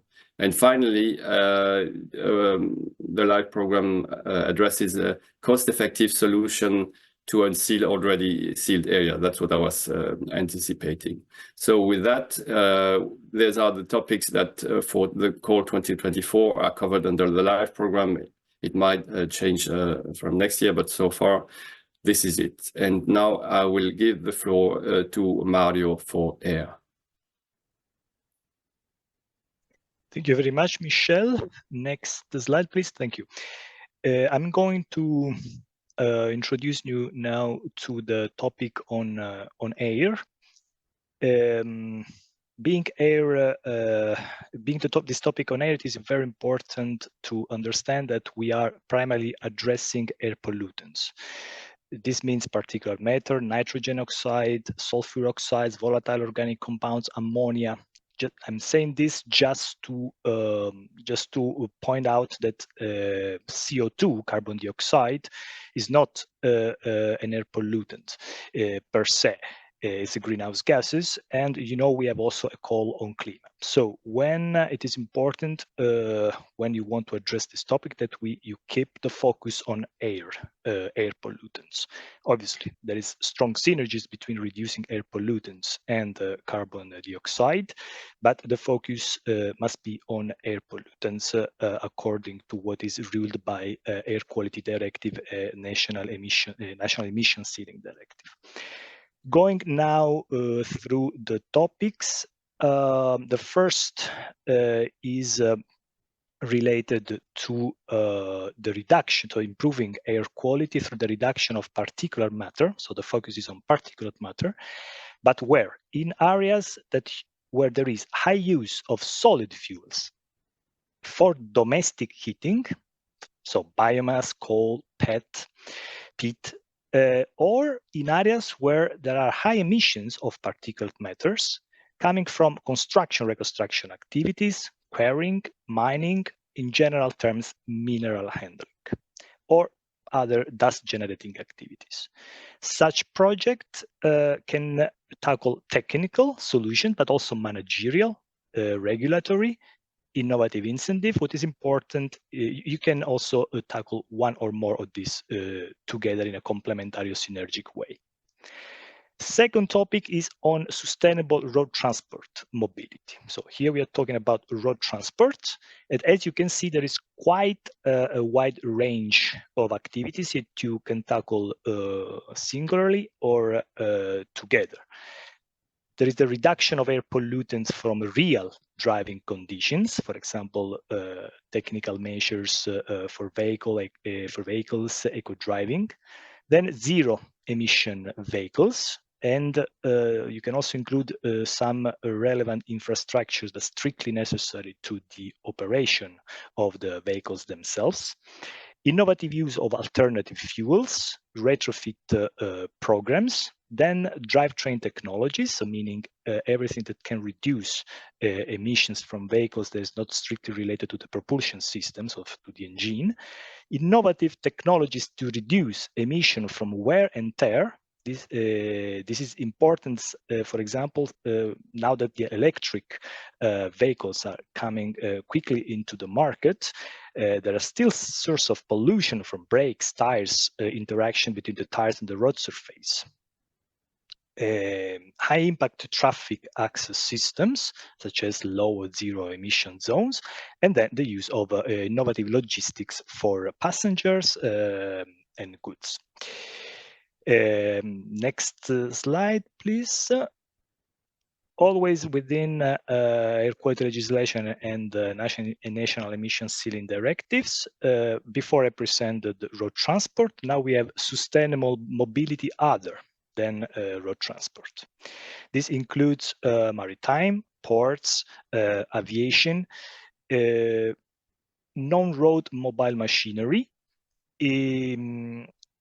Also here, you can include in the project supporting infrastructures that are necessary for the operation, strictly necessary for the operation of the proposed solution. Focus generally is on propulsion, and then you can see also an indication on cargo.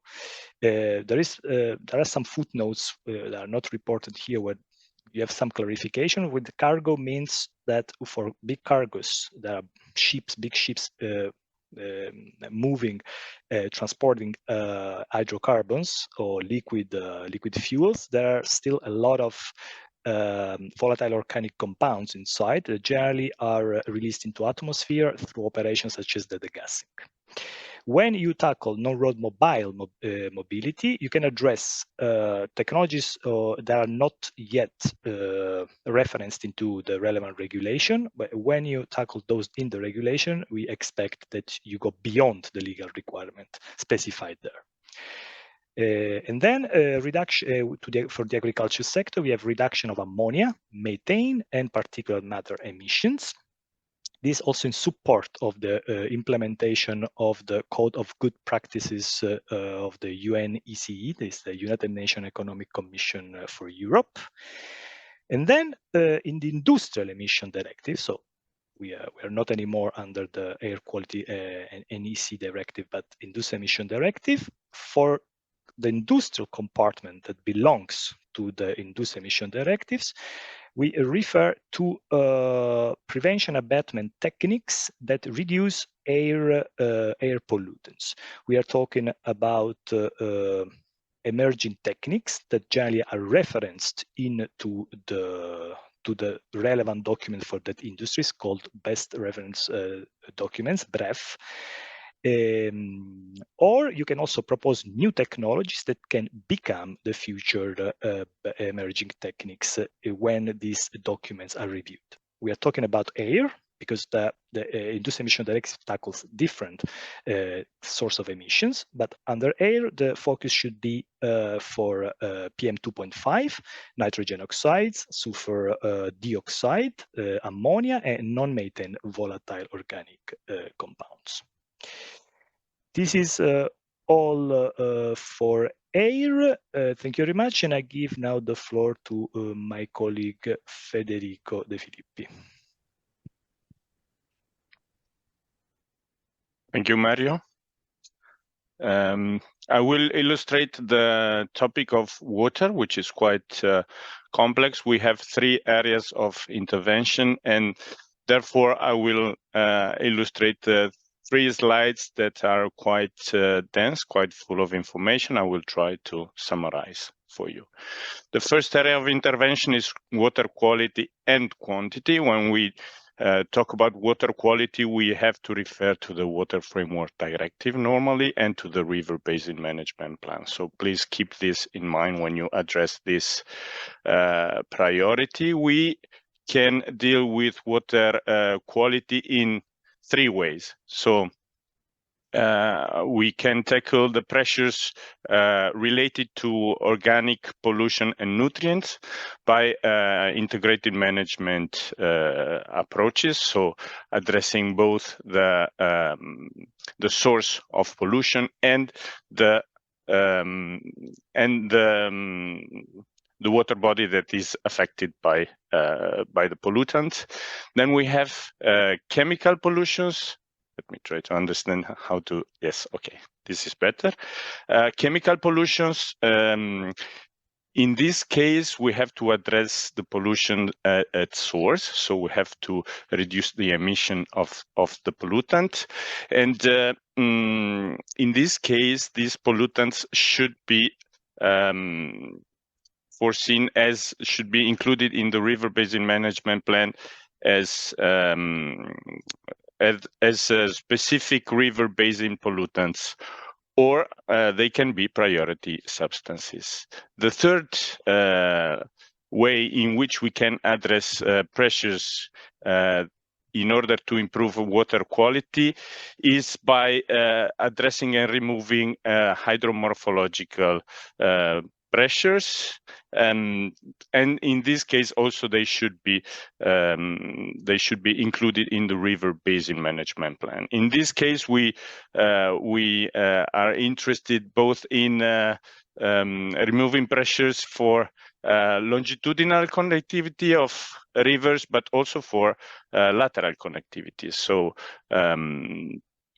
also, the lateral connectivity means that if we can reconnect the water body with the surrounding ecosystems, this is an action that is very much welcome. Let's go now to the water quantity concept. In this case, we are dealing with flood and drought risk management. I would like to draw your attention on the first priority, which is nature-based solutions, which are aimed at increasing water retention and storage and infiltration of water. Why I want to draw your attention on this? Because it is the only priority in the whole of the water topic, which does not require to be innovative. So in this case, we can use the best practices. Please keep in mind that for the rest of priorities under the water topic, a certain degree of innovation, as explained by my colleague Aurelio before, is requested. For these nature-based solutions, this is not assessed. Then we have the implementation of innovative prevention and protection tools and techniques, and risk assessment and management approaches for decreasing the flood and drought risk management. Last but not least, we have the implementation of water saving measures. Next slide, please. The second area of intervention is marine and coastal water management. Here it is a bit more straight, let's say, under the conceptual point of view. Here also innovation is requested, and the solutions should be aimed at reducing pressures on the marine and coastal environment. We have here a set of examples of what this kind of pressures might be. So we have, for example, underwater noise, we have disturbance and damage to the seafloor, we have marine litter and contaminants, we have nutrients and organic matter. So variety of pressures that could be addressed in your proposal. Next slide, please.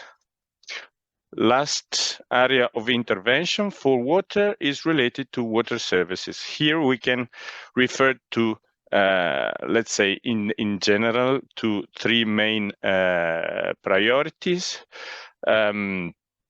The first one is drinking water provision, second is urban wastewater treatment, and the third one is water reuse. So you are invited to present your processes that are aimed at your projects that are aimed at improving the processes of drinking water production or urban wastewater treatment or production of water reuse. We aim at receiving actions that are addressed to improve the resource efficiency of these processes, and that are, for example, also aimed at removing or addressing pollutants of emerging concern, or that are aimed at providing these kind of services, so drinking water provision and urban wastewater treatment in rural areas. The new regulation on water use is also a very important driver for us. So we are expecting to see innovative solution for the production of reclaimed water, and for addressing the issue of pollutants of emerging concern. The last priority, the last point, is projects aimed at avoiding loss of water, energy, and resources in industrial production and in provision of water services.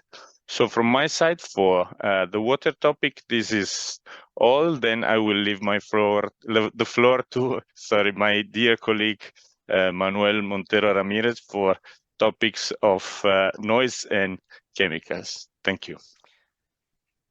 Thank you, Federico, and good morning to everyone. Today, I will guide you through two different but extremely important topics. On one hand, noise, and on the other hand, chemicals. Under noise, priority will be given to projects taking place in densely populated urban areas, aiming at improving the situation of a maximum number of EU citizens. How can we achieve that? Through solutions with high environmental and economic sustainability, for instance, by using low noise surfaces and or tires, having life cycle costs comparable to those of standard ones, low height barrier with low landscape impacts and eco-friendly material, or lowering noise from railway traffic or airport. I would like to take this opportunity to strongly encourage potential applicants having in mind a project idea covering this topic to apply. Please put forward your application, as we don't receive many proposals. Actually, under Call for Proposal 2023, last year Call for Proposal, we did not receive any single application covering these important topics. Can we move to the next one, please? Under chemicals, we are looking for projects aiming at the prevention and reduction of the impacts on the environment or human health of hazardous substances and or of chemical production and use across the value chain. What hazardous substances in particular? Substances of concern, including endocrine disruptors and persistent ones, nanomaterial, biocidal product and or pesticide, and PFAS, including combination effects of substances, the so-called cocktail effects. How can we achieve the prevention and reduction of the impact of those hazardous substances? Through innovation for safe and sustainable by design approaches for chemical, material, and product, and phasing out of substances of concern. How can we achieve the prevention and reduction of the impact of the use across the value chain?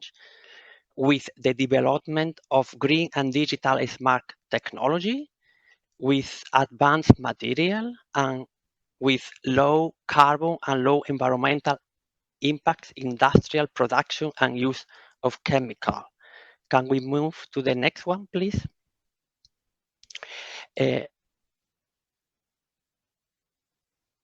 Next slide, please. Furthermore, proposal covering digital innovation for advanced tool, method, and models, and data analysis capacity to move away from animal testing are also welcome to apply.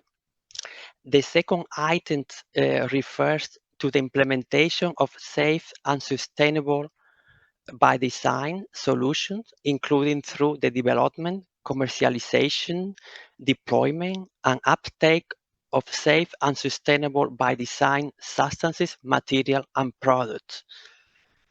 And last but not least, the facilitation of the implementation of the Seveso III directive on the control of major accident hazards involving dangerous substances. How can we achieve the implementation of the mentioned directive? Through deployment of cost-effective tools. It is important to highlight that projects under this item shall foresee the demonstrative application of those tools by data holders and implement risk prevention or reduction measures on their basis. That's all from me today. Now I would like to give the floor to my dear colleague Piedad Rivas, that she will explain all of us the environment governance and the new European Bauhaus. Thank you so much. Piedad, the floor is yours. Thank you, Manuel. Hello, good morning, everybody. I hope you can see me now. Can you confirm that all is visible? Yeah, we see you well, and we have the presentation. Go on. Thanks a lot. Thanks So to be. Thanks. Can I get the slide 19 and on environmental governance? So hello, everybody. As I mentioned before, welcome to these two priority topics. So I will take you through to the environmental governance priority, the specific priority, and to the new Bauhaus. I will start first with the environmental governance. And as you can see, in just prior to start explaining point by point on the slide that you can see, I like to do some introductory remarks for the Life SAP Environment Governance Call. As my colleague mentioned, there is a dedicated budget of 6.5 million euros. So the objective of this specific priority call is to facilitate the transition towards a sustainable, circular, toxic-free, energy efficiency, climate resilient economy, and toxic-free environment, as well as to protect and restore and improve the quality of environment. So basically, the activities you will see under these specific topics is to reinforce the circular economy and what you have seen in the other topics that my colleagues explained to you from the perspective of the stakeholders, from the perspective of the local authorities, and from the perspective of the industry and the NGOs. So this is as a first remark. For the environmental governance, I will now introduce three slides on 3 blocks of topics. So one is activities in support of public administration, decision-making and voluntary approach for this public administration. So this is the first topic. The second one is environmental compliance assurance and access to justice. Basically, it means green environmental, social EU legislation, monitoring, compliance, implementation, and enforcement, how we do that.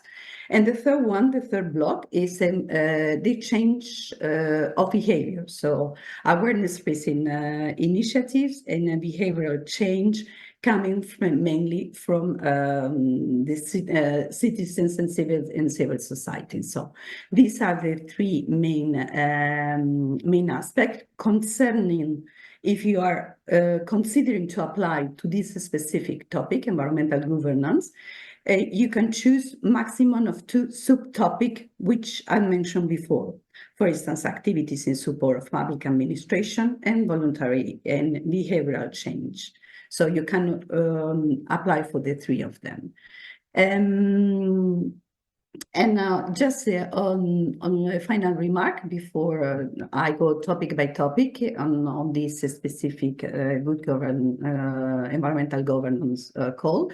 This call topic focuses exclusively on environmental governance projects, other as defined in the related call topic name, Standard Action Projects Environment, as well as Life Standard Action Project Nature Governance are excluded. So, and this is for the introductory remarks. Now I go directly for the first block, which is activities in support of public administration and decision making and voluntary approach. In here, what we intend, or the call text intent is improving the capacity of public administration to implement a holistic vision of the environment, including the management, the monitoring, the assessment of environmental plans and programs and initiatives, involving the responsible authorities, so the competent authorities, also involving the collaboration of the different territorial level. So we're talking going back to city, region, and national level, and where appropriate in partnership with the private sector. And this is obviously to create an ecosystem to develop synergies and reduce administrative burden and optimize environmental outcomes. So these activities will contribute to two, and my colleagues already explained that before, two main global and policy goals. The United Nations Agenda on Sustainable Development Goals, but also the EU legislation, which is scaled down and implemented at national, regional level. So in here you have the list the list of all the different national and regional plans, which can be targeted. So national air pollution control. That you have 5 minutes left for the entire presentation. So please, you have to maybe be a bit quicker. Thanks. I will speed up. So the list of the national and regional plans is listed in here. You can read that within the proposal, and the slide shows is self-explanatory. Perhaps in the question and answer, we can focus more.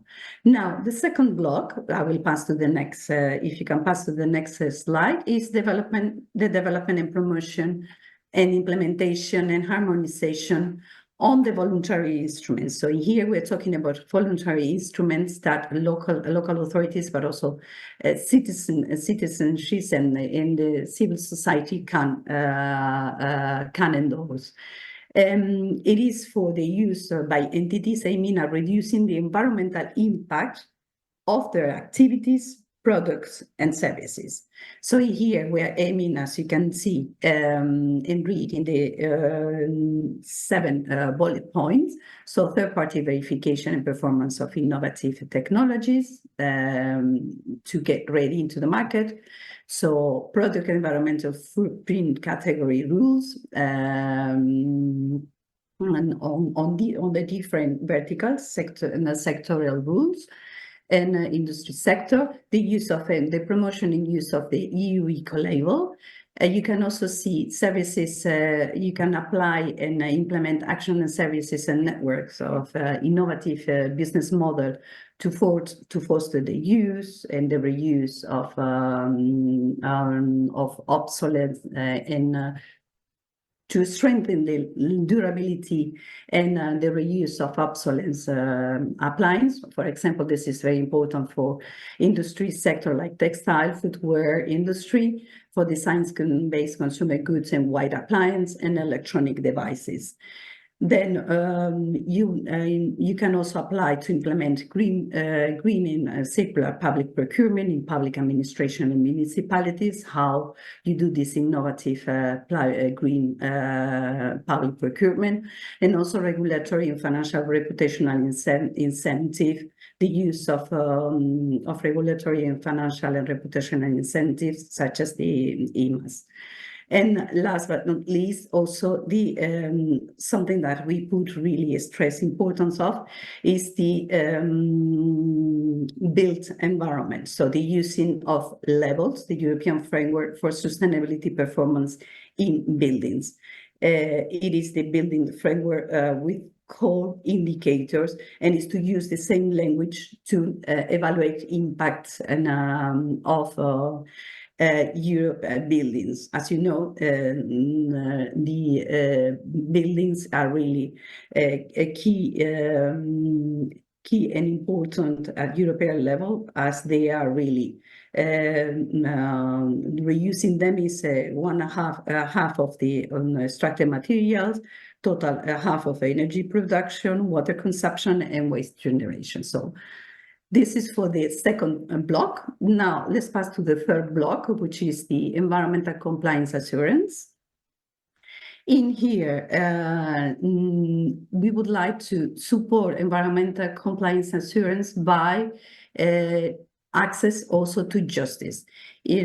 As you can see in the bullet points, we will support environmental compliance assurance by establishing new way in place, enhancing existing cross-border national or regional networks of environmental compliance assurance practitioners and experts. So establishing really, we would like to build knowledge, expertise, and network of practitioners to improve compliance with the binding EU environmental instruments, and also building capacities and training to improve compliance with the binding EU environmental instruments. For example, applying the polluter pays principle, or using a mix of administrative law, criminal law, and environmental liability. Also, you have 2 minutes left for concluding your presentation also on house, please.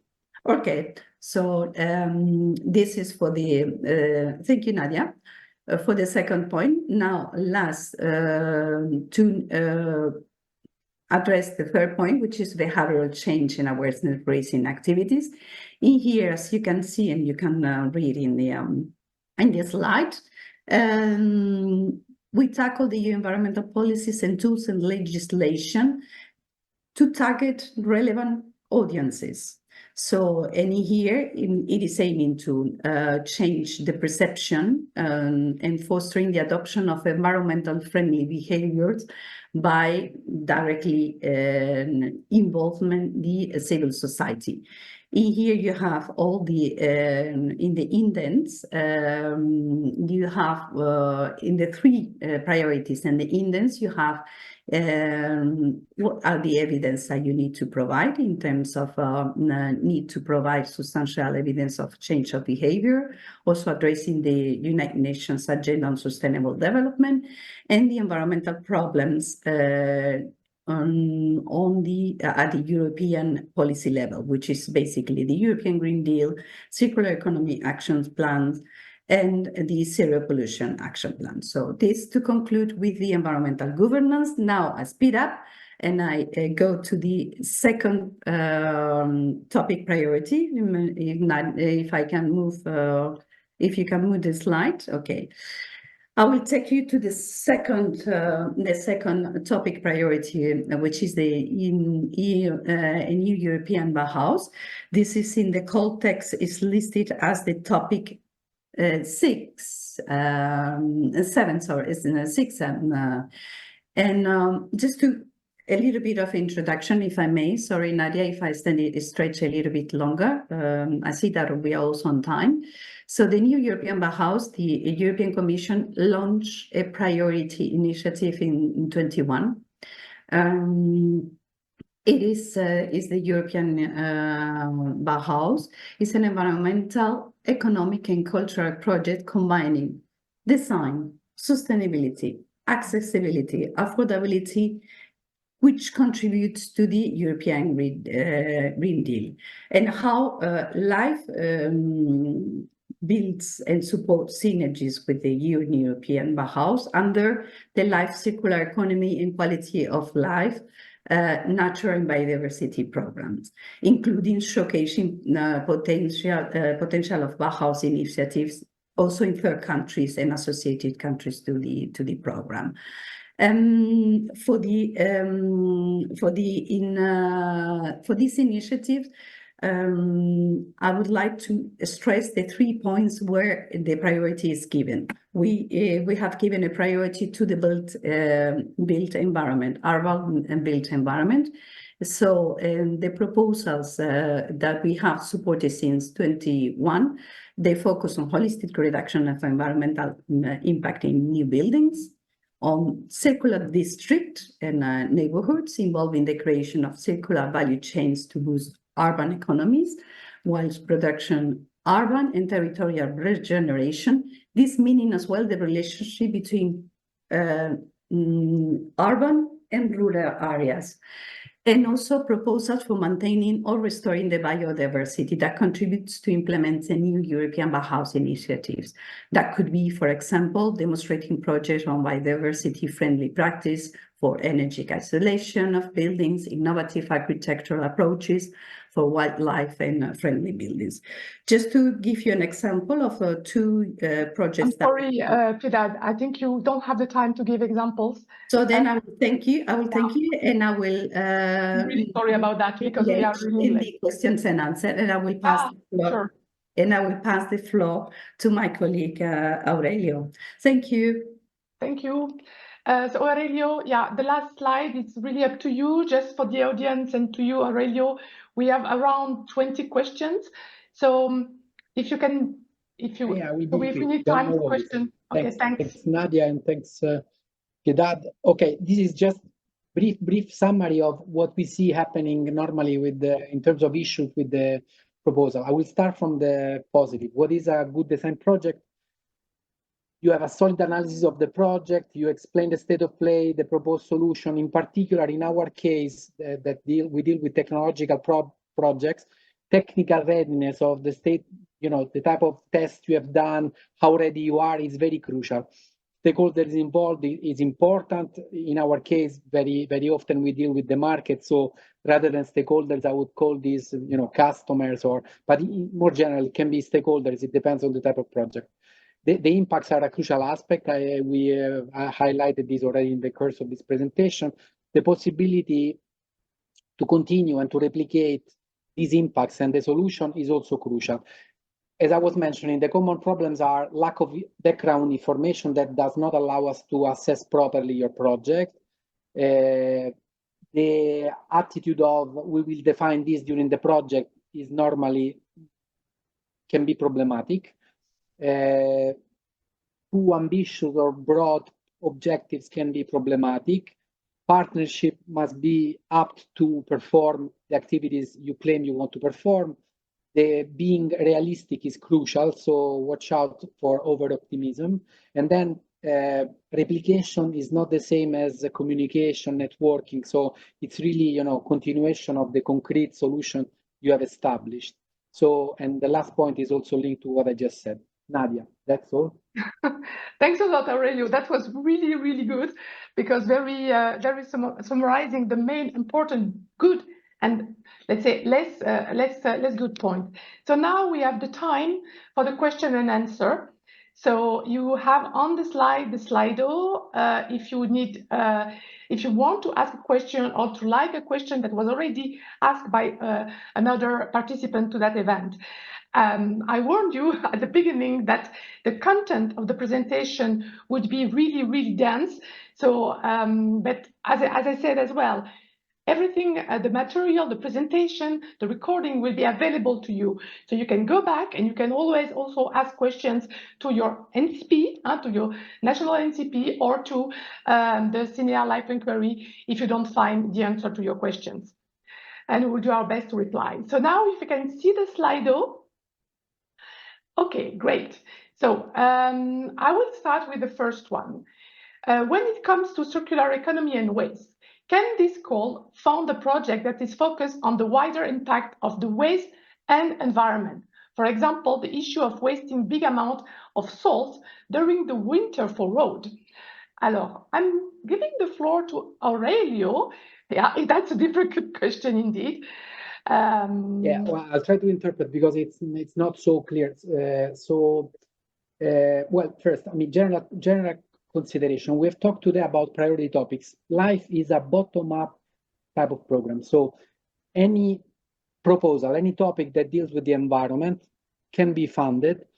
Evidently, you know, the likelihood or the scoring is normally supposed to be higher when you match exactly the priority topic. So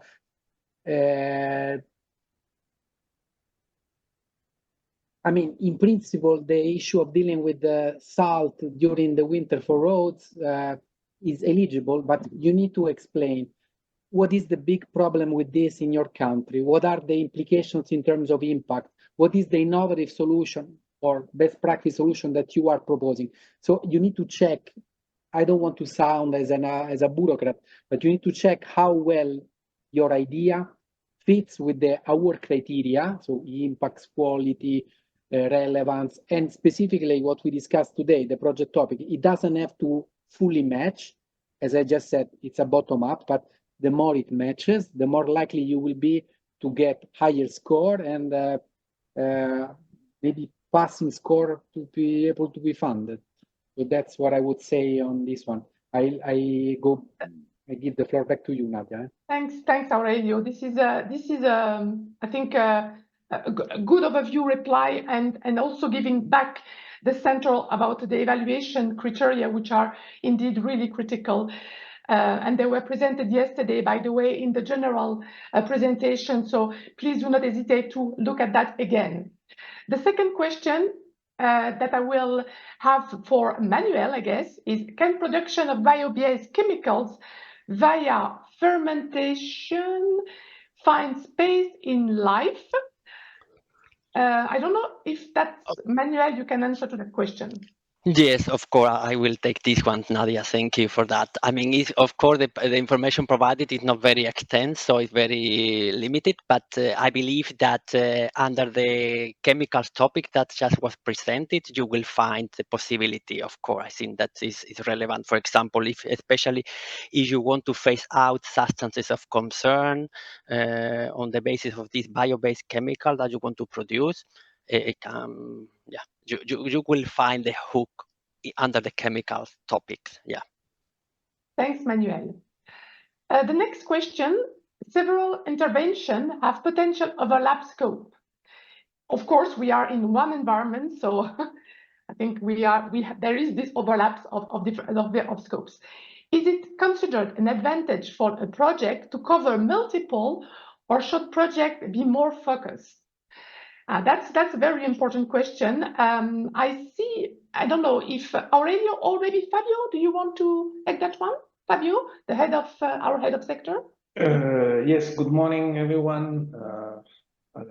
Let's see, nice to see you back. If you followed also yesterday, it's rather common that projects may have impacts or intervene in different areas. Of course, first you need to identify what is your main imprint of the project. Is it really circular economy? Are you targeting certain waste stream? Are you doing anything around water and so on?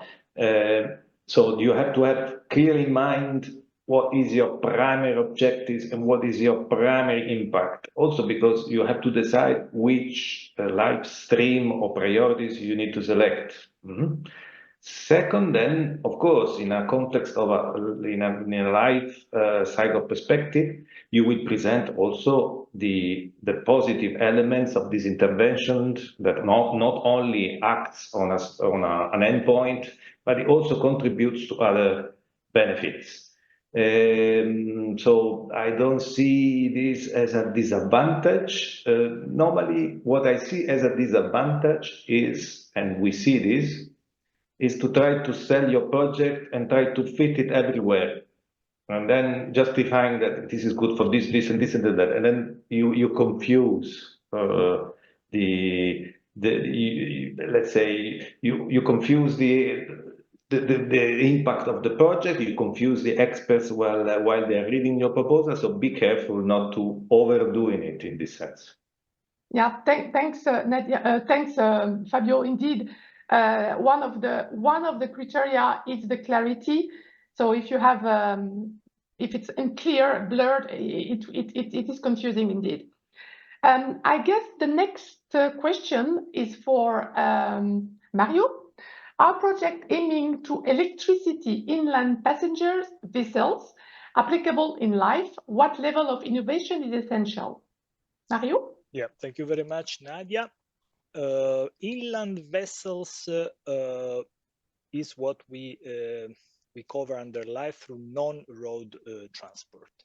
In particular, they are regulated under the non-road mobile machinery.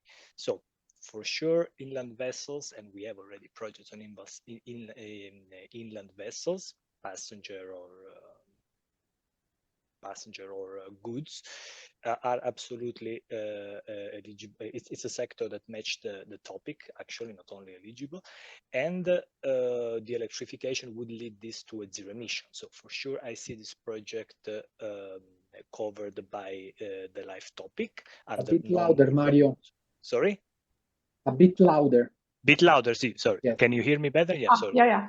Okay, sorry. I was saying, yes, it can be, it's covered by the life topic on sustainable non-road transport. The level of innovation as being the only requirement that the topic tells you there, since all the projects in that sector are already considered quite ambitious, let's say, is that if it's covered by the non-road mobile machinery regulation, you go beyond the standards that are described there for that specific technologies. But I see this kind of project matching very well. Obviously, you have to build a project because it's not the electrification itself. The project is reducing having an environmental impact. In this case is air quality. So you should always describe the situation in terms of pollutants, air pollutants, not CO2. So particulate matter, nitrogen oxide in that specific context, because air pollution is generally a local problem.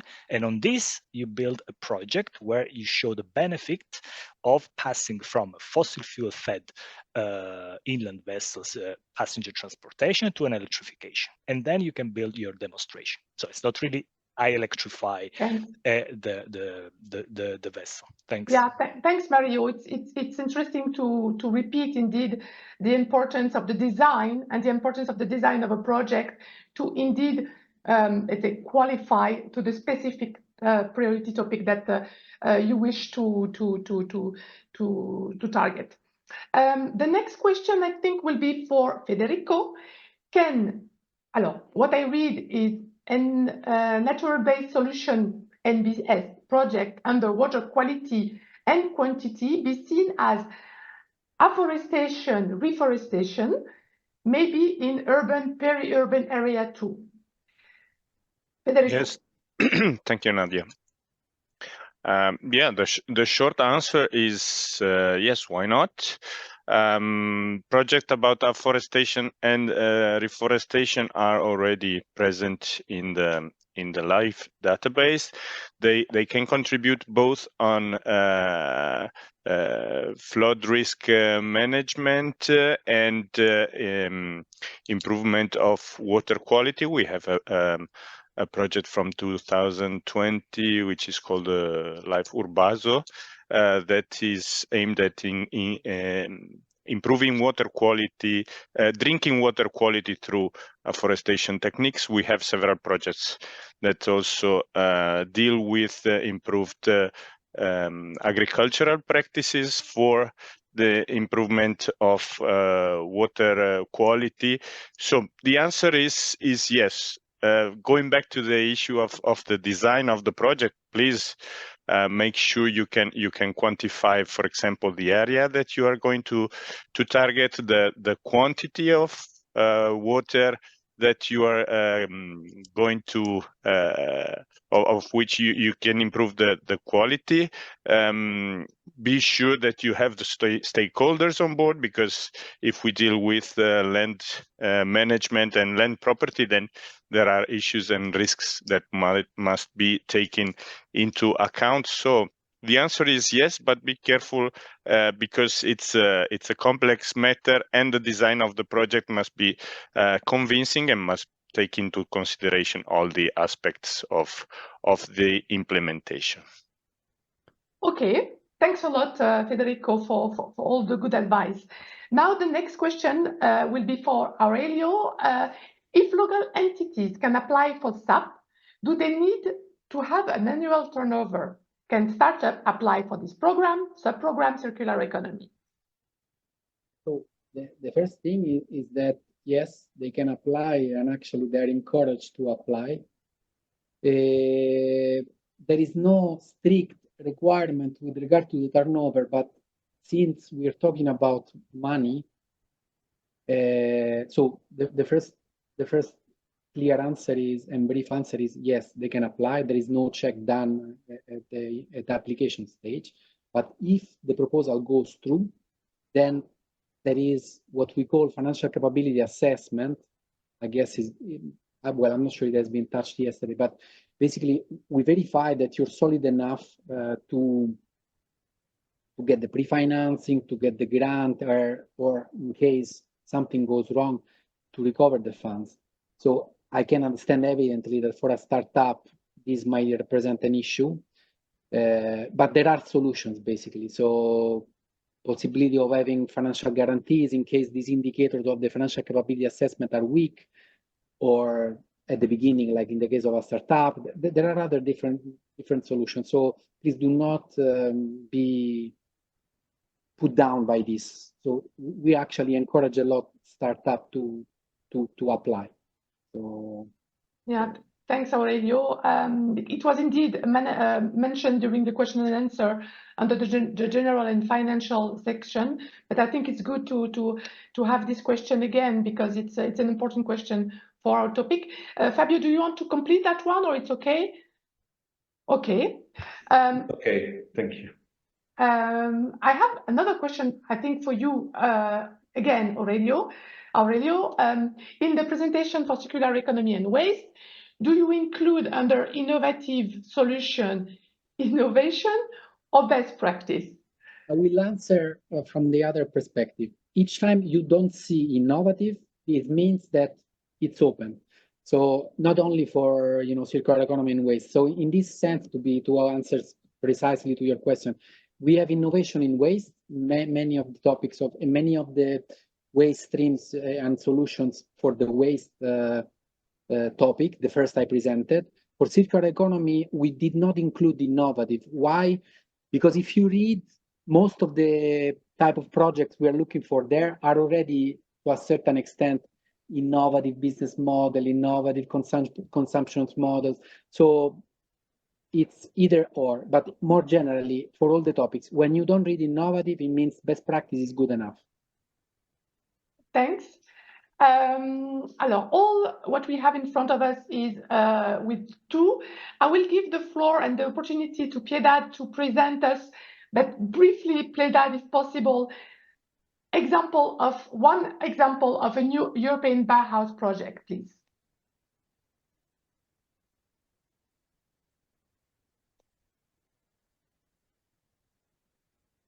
Sorry, I was looking for yes, one of the example of the European Bauhaus project. For instance, we have a project on boosting the eco-transition of European. The title of the project is Live Bauhaus in Europe. You can find and search in our live database. The focus is boosting on the eco-transition of European communities by applying the new European Bauhaus concept in renovating public buildings and spaces. So using public participation and focusing on energy efficiency and social innovation. So this project, for instance, is involving 11 partners and is bringing together public authorities and technical experts, but also the population in the renovation of 5 pilot actions and best practices and showcases. They're involving partners from Spain, Croatia, Hungary, and Latvia. This is one of them. The activities is participatory process, stakeholder mapping, interviews with the local community and involving action groups, and is focused on environmental and social innovation. And, Thanks a lot. Finally, for an architectural context, that's it. Yeah, I think that's very important. And also I will recommend you also to go to the Live Public database, where all those projects are also publicized. And now, because we all heard Manuel request to not to forget the noise topic, I will give the floor to Manuel to reply to the question regarding the noise topic. Can demonstrating VE producing and more nature and environmental friendly sound barriers for transport infrastructure in intensively populated location fit the scope, or would the related high infrastructure cost be seen as a disadvantage? It's not an easy question, Manuel, but please. No, it's just, yeah, it's the same a little bit like the previous one. It's like not many elements, so it's difficult to, but it seems that, you know, according to the information provided, it will fit the scope of the topics. So in this case, I think that, yeah, it is. It is clear that the LIFE program is not, we are not finding infrastructure, so it's very limited. So it has to be very well, like, explained. The cost for infrastructure, but in principle, the idea, you know, the way that is presented, it seems that it fits the scope of the noise. But it's important to bear in mind that we are not like a structural or cohesion fund program. So that is it's clear that they need to be properly explained in the application, in the proposal. Clear. Fabio, do you want to add something? Because I see your... Sorry, I forgot the microphone on, but was not in that. I think just to add, now that I was thinking while Manuel was answering, the cost part is tricky, because we should aim to solutions which have environmental benefits, but that they have a chance compared to the current solutions on the market to be chosen. Otherwise, if we do develop a beautiful, fantastic, super efficient noise isolation system, which is extremely costly, and you will have most likely very little chance of success to get this both by local authorities and municipalities and so on. So indeed, an eye to the cost element and feasibility on the market should be given. Yeah, indeed, and this applies to that question, but applies also to many of the other innovation. As we say it, we want impact. So to have impact, we need to have the solution taken over by others, and so therefore it has to be economically viable. Now I'll pass the floor to Aurelio, if it's okay for you, could you clarify what kind of approach could be applied under the theme Digital Product Passport within the circular economy topic?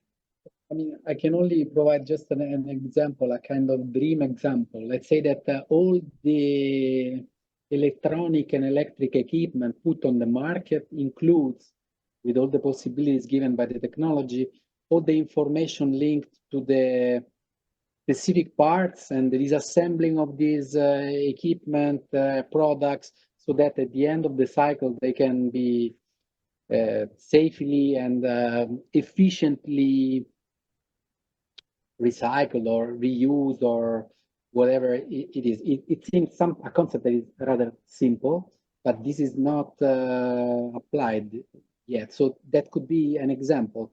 to include this type of information on the products that are put on the market, electric and electronic, so to facilitate and increase circularity. At the end, this is, let's say, the idea of the product passport, to contain this type of information, and even more with all the possibilities given now by the technology. So this is the type of thing. But then it's already it's a kind of strange question, in the sense that if you are from a specific sector, normally you should know how you could apply this type of information to your product. So it's yeah, but yeah, that's how I would say, just to give a practical example. If I may add on that, Aurelio, you explained very well. But for instance, the digital product passport, if we apply to a specific vertical sector, for instance, for the textile and environmental sustainability, is to ensure transparency to consumer as well as authorities, to citizens, for them to make a more and better and sustainable choice. So you did it very well. And also for the market surveillance authorities can be more effective and carry out their duties, for instance, banning or destruction of unsold goods that are in place. So I will leave it there, but as you say, if you are applying for a specific industry sector, you know what it means. Thanks a lot, Aurelio and Piedad, for completing. So now the next question, I will give it to I think Michel. Yes. Yeah, okay. Should LIFE project have a MAA strategy, multi-actor approach, MAA? In your Horizon Europe, it is now a requirement. Will this be assessed at evaluation stage? So Michel, tell us all. Yes, so it's not compulsory to have multiple actors, so you can have a mono beneficiary or multiple beneficiary project. What is actually important is to have the right consortium of partners to make your project idea reality during your project and also in the afterlife. So if you have come up with an idea, for instance, you have a scale-up, a startup or a scale-up that's part, and that can then sell the project idea after, that's better. So it's really important. You can also, we don't impose multiple countries either, but this will, of course, all be assessed at evaluation stage, as was presented among the evaluation criteria. So that's my answer, unless someone wants to add something. No, thanks a lot. This was very clear. Who wants to take the question about the food waste? Because I think that's it disappeared. Sorry. No, it's here. Among all issues, would a project on food waste be considered as eligible under LIFE? Aurelio? Yeah, Aurelio? Thanks. Who wrote the question was not very attentive during the presentation. We have, so it's just a joke, but under the waste topic, we have a specific topic linked to bio-waste, which include food waste. And I'm now I go by heart, but I think also under governance, we have some sort of reference to this. So the quick answer is yes. In general terms, yes. Then again, it's a bit little information to say the project could be or the proposal could be eligible under LIFE, but the topic for sure it's relevant to LIFE, very relevant.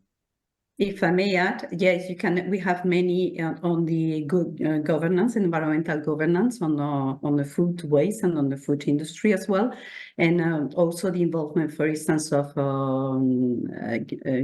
Give Me 5 is one of the projects. They are working with a local school and with the food industry just to avoid food waste. So yes, indeed, as you say, Aurelio, it is eligible, and we have many. You can do that research in our LIFE database on using the food or food waste, and most probably you will find some example there. Thank you. Thanks.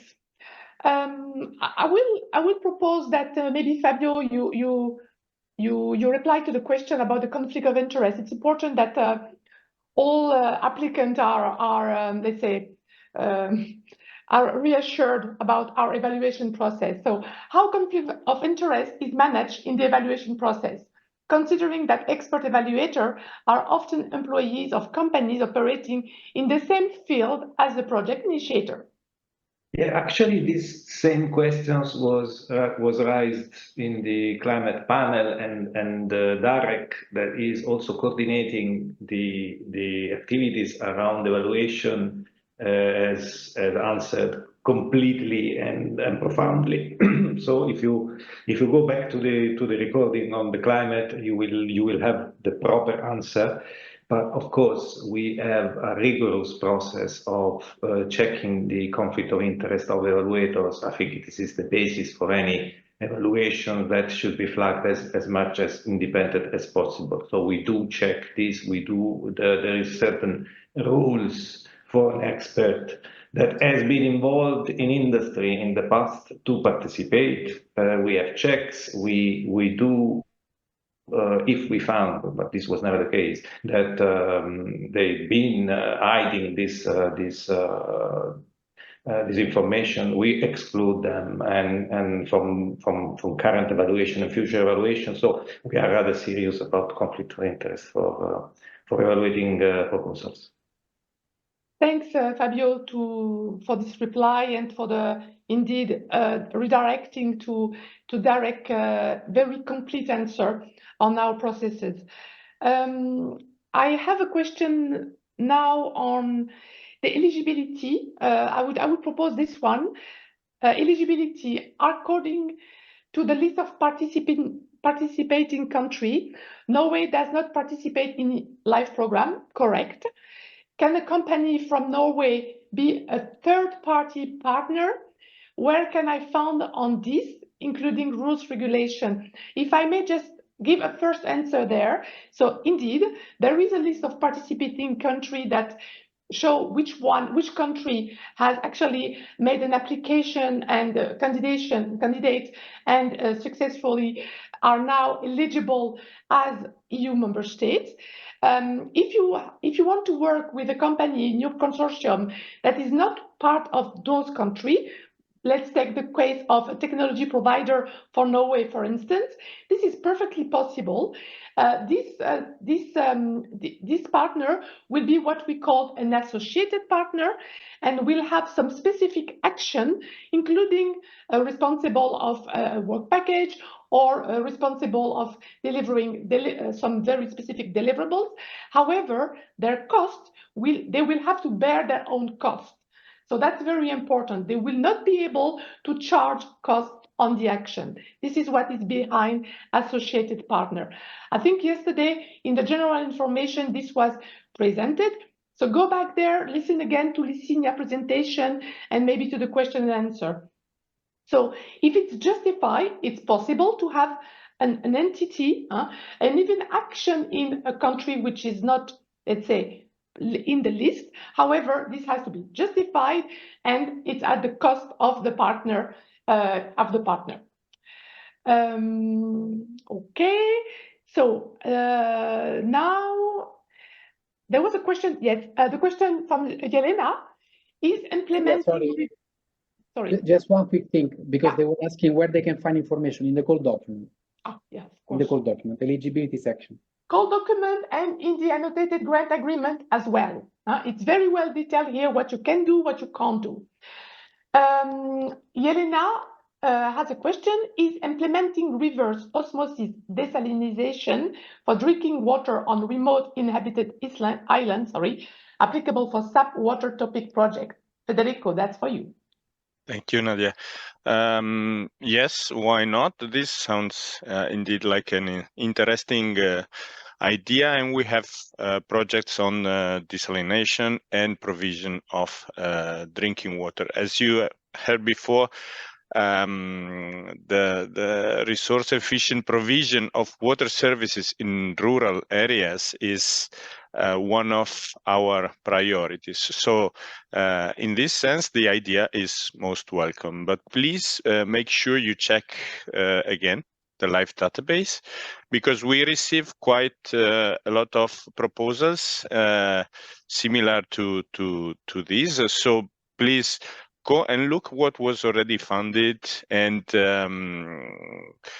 so you can check the degree of innovation of your proposal in the member state and in the sector. Thank you. Okay, so we are at the end of our question and answer. We will keep two questions. We will keep the one on the average contribution and the one on the SAP and demo traditional, just to clarify again a bit for the one that knew about life. So first, Aurelio, can you answer to the question, what is the average EU contribution for standard action project only? So maybe I take the occasion to clarify the fact that different to other calls and programs, in our case, there is no requirement of eligibility concerning the size of the project, so budget and EU request contribution. The average funding depends a lot on the type of project, evidently. I mean, on average, I would say that now we are around 2.5, 3 million euros EU requested funding, which means total budget around 5, 6. The average size of project has been increasing compared to the previous editions of LIFE. This is also due to the fact that now, if you comply with some kind of requirements, you can charge entirely, for example, the equipment and not just the depreciation. But again, in the call document, you will find some brackets, but in terms of EU requested funding, but this is not compulsory. Basically, we would tend not to, I mean, we don't expect very small project. I just say a figure, but it's just on a personal, then it always depends, but 500,000 project, it seems to be rather small. The impacts would logically be rather limited, and two big projects, although they are eligible, and when I say two, I mean when I say big, I mean more than 10 million, 7 million EU contribution. They might be a bit out of the bracket. So, but again, we are happy to read any proposal. There is no formal requirement. Stop it here. So now, thanks, Aurelio. I will give the floor to Fabio to reply to the last question. Are SAP the equivalent of former demonstration project?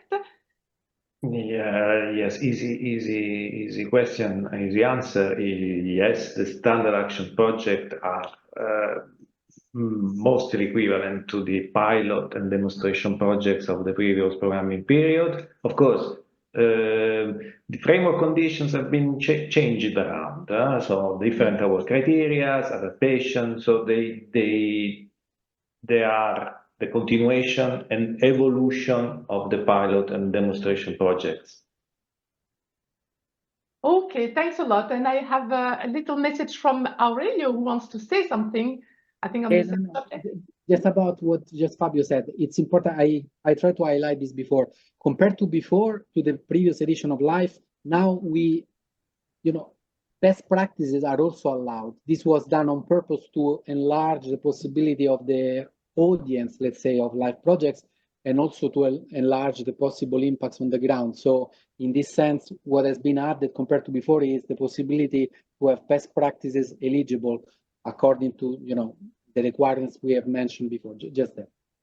Thanks, Aurelio. This is indeed very important. Now I will give back the floor to Eva.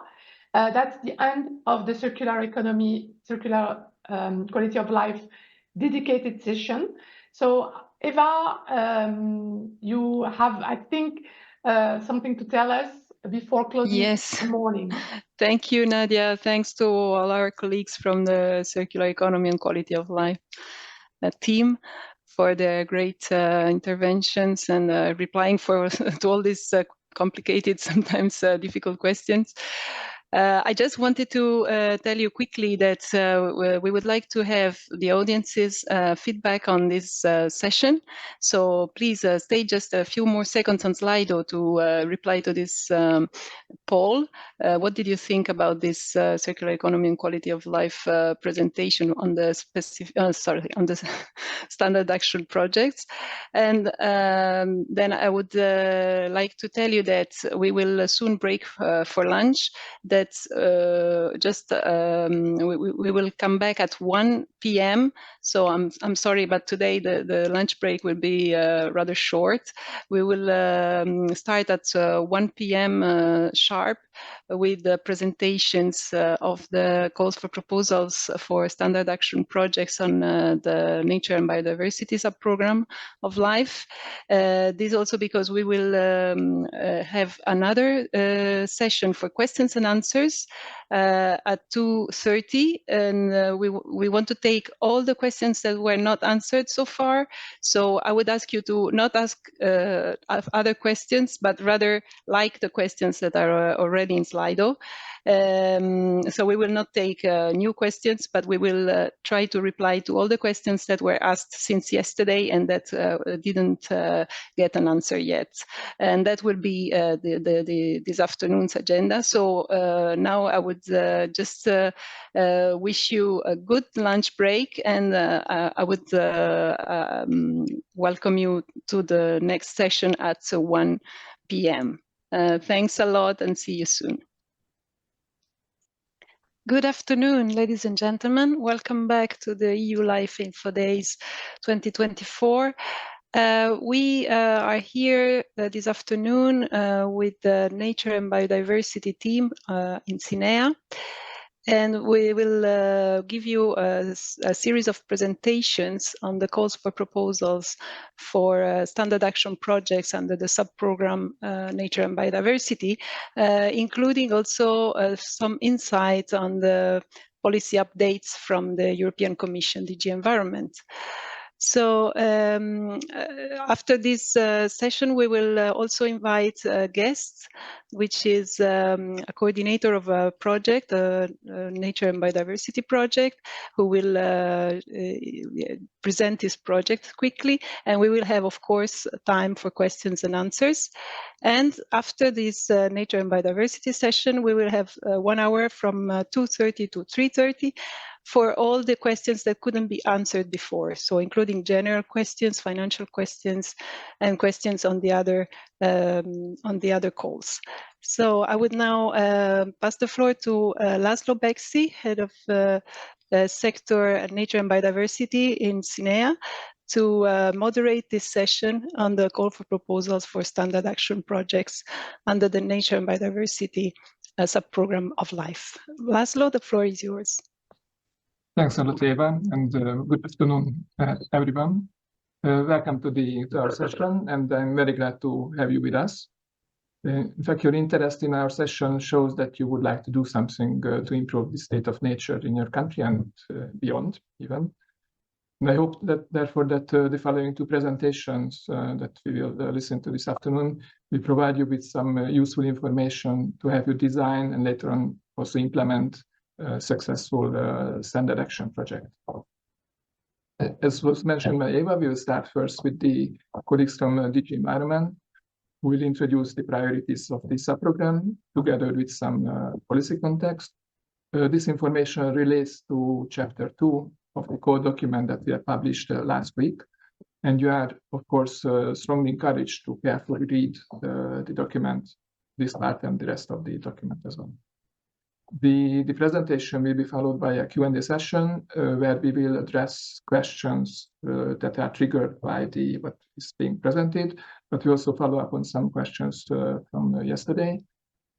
And then you can get some inspiration from one of the projects in Denmark that works on habitat restoration in favor of amphibians and birds in the context of climate change, Klimabombina.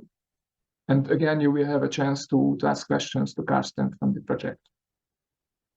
And with that short introduction, I give the word to Daniel, who will present the priorities on behalf of the DG Environment. Thank you. Thanks Daniel, a lot. The floor is yours. Thanks a lot, Laszlo. Could we please get up the presentation? From the Biodiversity Directorate in DG Environment, we're here with two people. I myself work for the Ecosystem Health and Natural Capital Unit, which among others works on the invasive alien species regulation. And my colleague Frank Wassen is present as well, that works for the Nature Unit.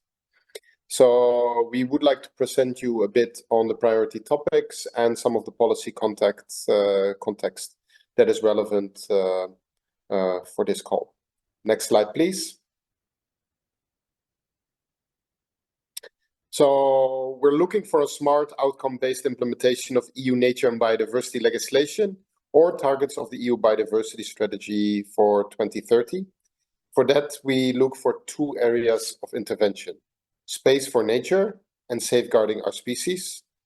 And we look therefore for the support of the implementation of EU legislation, where we have the EU Birds and Habitats Directives, included in Natura 2000 areas, to support, and the IAS regulation. If in case there will be future legislation adopted, this might be considered as well. And we look to support the targets and objectives of the EU biodiversity strategy up to 2030, including the creation of a trans-European nature network and EU restoration plans. Next slide, please. Here you can see some of the cross-cutting issues and for how to define the priorities. On the top side, you see the EU nature and biodiversity legislation and policy.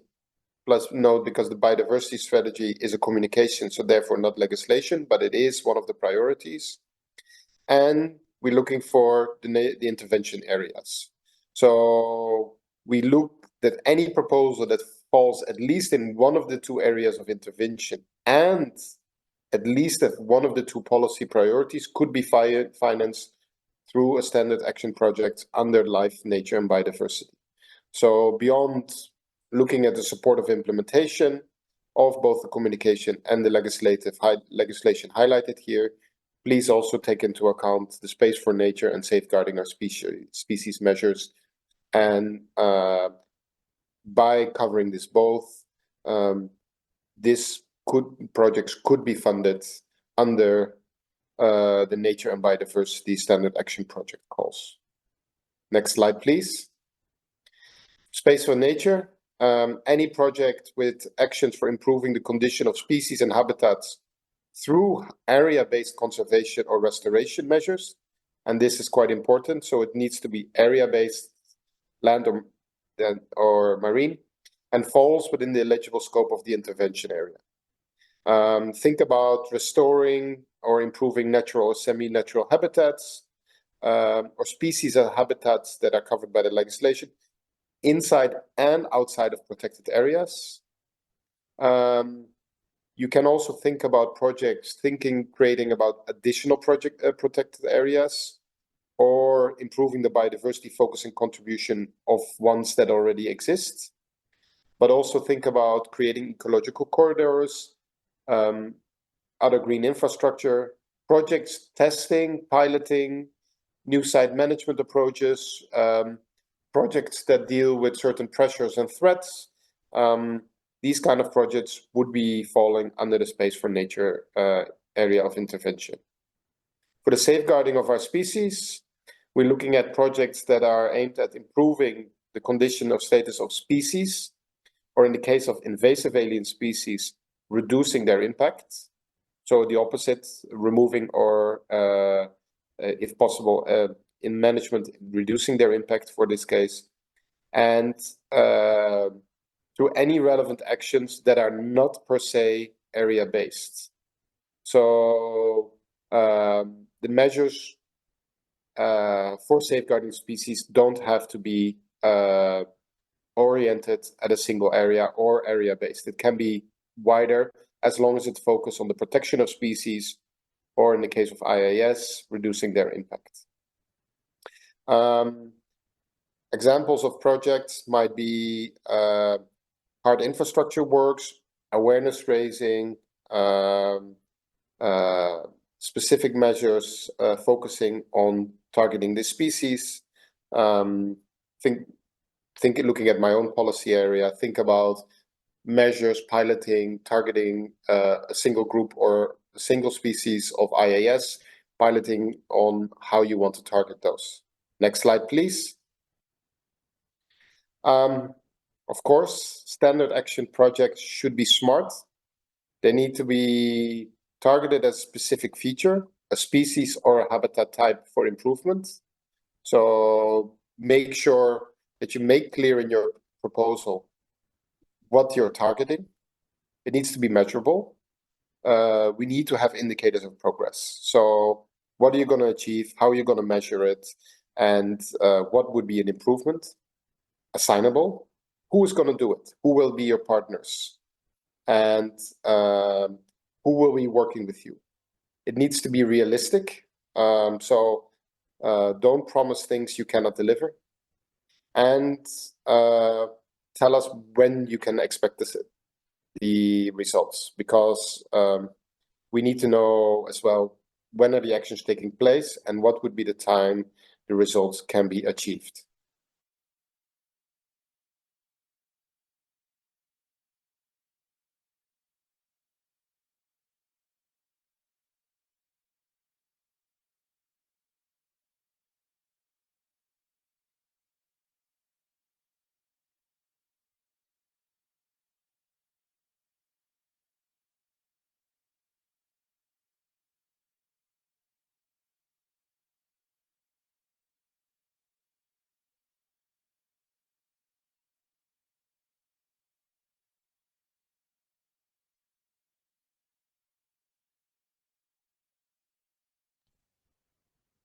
It seems that Daniel is frozen, maybe he has connection issues. Can maybe Frank step in? Frank? Yes, can you hear me? Sorry, but apparently Daniel has Yes, we hear you, technical Frank. issues. Yes, we hear you well. Yes. Okay, then I will take over. Sorry for that. Thank you. Yeah, so I think Daniel was about to say what it means to have a smart project, specific, measurable, assignable, realistic, and time-related. So any action should be described in terms of duration and moment in the project. Yeah, I mean, these are kind of common sense requirements, but I think it's good to remind them. Can we go to the next slide, please? And in fact, the more specific the project is, the better it will allow us to understand what it is about, what it is doing, what are its conservation priorities, and whether it all makes sense. And in fact, our priorities are actually those habitats and species that are in the worst conservation status, which are those that show in the reporting information from the member states negative trends, and which are assessed as in a worst conservation status. That is, those species that are reported as U2 minus, so unfavorable bad conservation status with a declining trend, both at the national and the EU biogeographical region level. So this is this information you can find in the reporting on conservation status by your member state. But I think in the guidance document for LIFE there is also a link to a tool by the EEA where you can check the conservation status and trends of a species as reported. And for birds, the situation is slightly different. The priority there is given because there is not this assessment of conservation status for birds. There is a red list assessment. We call it the EU-level population assessment, which is following an IUCN extinction risk logic.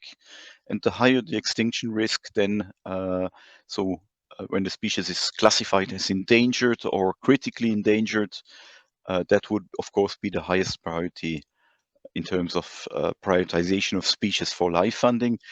And then we have the special situation for EU outermost regions and overseas countries which are not covered by this European red listing exercise. Then you have to look at a global red lists. And by the way, it is also keep in mind that life, nature and biodiversity is not just about species and habitats covered by EU nature legislation, so the Birds and Habitats Directive, but it can also cover species that are in a very bad situation but are not listed when we have evidence that these are, let's say, in a high risk of extinction, and that is then based on the EU level red lists, and we have for quite a number of species groups, and also for the habitats, EU red lists that do not only cover the species in the directives, but that cover normally all species in a given taxonomic group. Next slide, please. And yes, in fact, another point is the EU co-funding rates, because of course, the higher the co-funding rate, the less own financial contribution you have to provide. And in fact, we have currently under Life, Nature and Biodiversity 3 different co-funding rates. And the basic co-funding rate is the one that you see on the bottom. It's 60%. So you will always be able to ask for at least for 60% of EU co-funding. And then it goes up to 67% that you can ask when you have projects that are targeting both priority and non-priority habitats or species, provided the priority species or habitats represent a clear focus of a project. So that is in all cases where you have a kind of mix of objectives between what is really a priority at the EU level and what is not a priority. And then what is the priority? That is then what is explained above for the 75% co-funding rate. And that is not just the ones that are listed as priorities in the Birds and Habitats Directive, in particular in the Birds Directive. Certain species in Annex 1 and Annex 2 and certain habitats in Annex 1 have a priority status in the directive. So if you have a project exclusively focusing on those, that's 75% co-funding rate. But it's also for bird species that are considered as priority for funding. And we don't have a list of priority species in the directive, but there is a separate list that has been established and which is available online. And I think you will also have access to a link to see which species these are. This is the member states so decide on, let's say, every 10 years on an update of that list. And we have had an update a few years ago. So the current list of species that has priority for funding is quite up to date. But then, and this is a novelty under the current LIFE regulation, we can go further, and some of the species that are in the worst conservation status are actually not priority ones, but we know from their conservation status and from the trend that they are actually the highest priorities. And so now it is also possible to focus on species that are not listed as priorities or not considered as priority for funding when it covers bird species, but when their status is particularly bad, unfavorable, bad, or declining. And of course, when it comes to species or habitats not listed in the annexes, then you can use the conservation, the red list status, and when the species or habitat is considered endangered or worse at the EU level in the most up-to-date red list, because there are several versions that are updated over time. When you take the most up-to-date and the species is endangered or worse there or habitat, then it can also apply. You can also apply for 75% funding. And then again, this is similar to what I explained in the previous slide on the overall prioritization. Also, when it comes to the co-funding rate, if a species is in a global IUCN red list, endangered or worse, and it is outside the European Union territory covered by the EU nature legislation, and that is the outermost regions and outermost territories essentially, which is relevant for France, but also for Denmark and the Netherlands, then you can rely on the global IUCN red list status. So this is all the situations where you can ask for 75%, but keep in mind that your project must be fully dedicated to conservation of these species. So there should be no action in the project that is clearly linked to another objective than focusing on let's say on these priority species or habitats. Next slide, please. Yeah, and then there is a regular question because the regulation, the LIFE regulation says that the program should be focusing on demonstration and innovation. But in fact, in reality, for the last 30 years, Life, Nature and Biodiversity has mostly been financing best practice projects, because it is not so much about demonstration or innovation, which is very relevant when it comes to environmental technologies, but it's much less relevant for nature conservation or biodiversity conservation. And when we have projects that are best practice projects, so not focusing on anything innovative, this is perfectly eligible and is a good project and will be considered as such. So you don't need to artificially try to find an innovative approach to be sure that your project is eligible. But if you have something really innovative and you will be able to convince the evaluators that there is really something of interest in terms of innovation, you might still get higher points in the assessment. Next slide, please. Yeah, and now we explain a bit the policy priorities, and in fact, you know that our key legislation for nature conservation is the Birds and Habitats Directives. So there we normally would prioritize anything that is improvement of conservation status or trends of species and habitats of EU importance. So far, the priorities, in particular when these are objectives that are listed in the prioritized action frameworks of the member states. Now, in general, so we would rely on the information of a conservation status, on the conservation objectives for Natura 2000 sites when it comes to space for nature. But it is also about species protection, not just about site protection. And there it is very much about reducing the mortality of a species. And you know that there have been many projects in the past that have been focusing on poisoning, illegal killing, bycatch, but also preventing stakeholder conflicts. So a lot of stakeholder communication can also be the focus of a LIFE project if it is really aimed at improving the status of a species. Promoting coexistence with large carnivores or other species that can be causing problems might also be perfectly interesting focus for a LIFE project.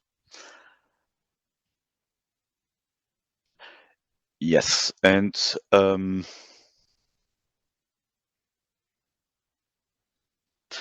it is not just about, this is perhaps also interesting to note, we are not just talking about species that are Natura 2000 species so listed in Annex 1 or 2.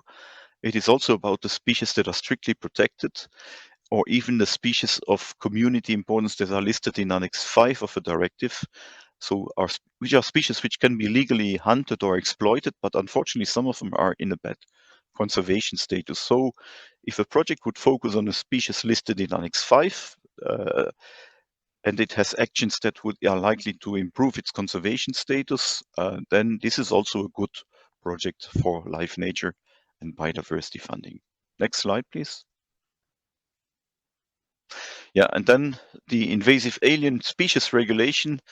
This would be normally for my colleague to present, but yeah, unfortunately, he seems to have a technical issue. So there is two priorities that are given in relation to invasive alien species. First of all, you probably know that there is a list of invasive alien species that is labeled as of union concern.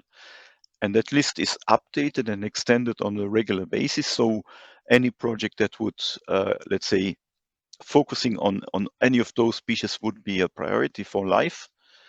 But there is other invasive alien species that are not listed. And you can also have projects that would tackle those, in particular, when these projects would be useful also to improve the conservation status of other species or habitats that would be considered as priority, either because they are covered by EU nature legislation, the Birds and Habitats Directive, or because they are particularly threatened and recognized as such as either a European or a global red list, as I mentioned before. Next slide. Yeah, and then in addition to the legislation, since 2020, we have a EU biodiversity strategy for 2030, which has set some ambitious targets. And one of the targets is to extend the protected area network beyond the current coverage, so that by 2030, 30% of the EU land and sea area would be under some status of protection, and 10% of the land and sea area would be strictly protected. So any project that would deal with that priority would also be a priority for LIFE funding. And the second big chapter of EU biodiversity is that it's not just enough to protect. We also need we need to restore. We need to revert and restore species and habitats to a previous stage, which means sometimes restoration actions in Natura 2000 sites, restoring degraded or carbon-rich ecosystems such as peatlands and forests. There is also a way to link nature conservation objectives with climate mitigation and adaptation. It's not just about setting aside forests or creating non-intervention areas. It's also about the integration into land uses such as forest management, and improving the health and resilience of managed forests is one of the recognized priorities in the biodiversity strategy. Reversing the decline of pollinators, so projects that would work on pollinators might be a priority for funding. Also projects where the focus is to bring back nature to agricultural lands. Projects that would focus on green urban areas or restoring peri-urban areas for nature and biodiversity. And then the last topic is a bit specific, measuring and integrating the value of nature. That's a very tricky topic on which we haven't really had any good proposals in the last years. And it's also very difficult to combine with the other priorities that we mentioned before. So we don't really expect many projects for that priority, but still, if someone has a very good idea, we would invite them to come forward with it and submit a proposal. Next slide. Yeah. So these are some key issues that we want to remind you.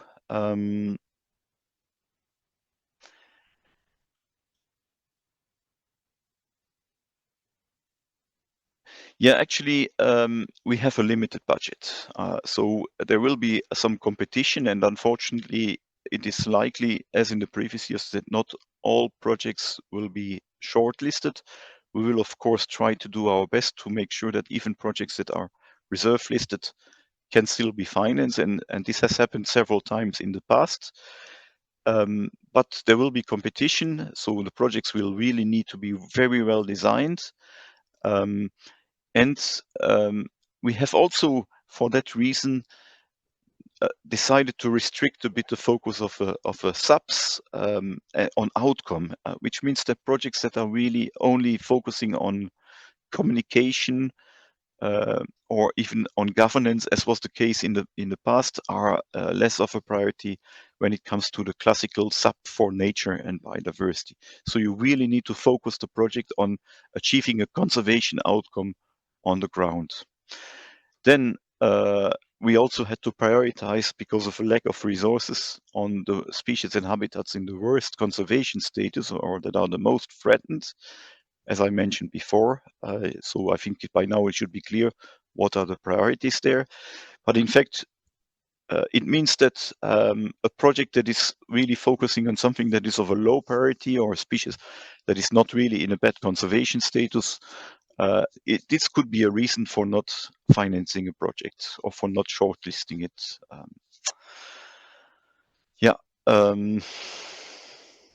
And then still we have to make some exceptions from this, because there are always some special cases.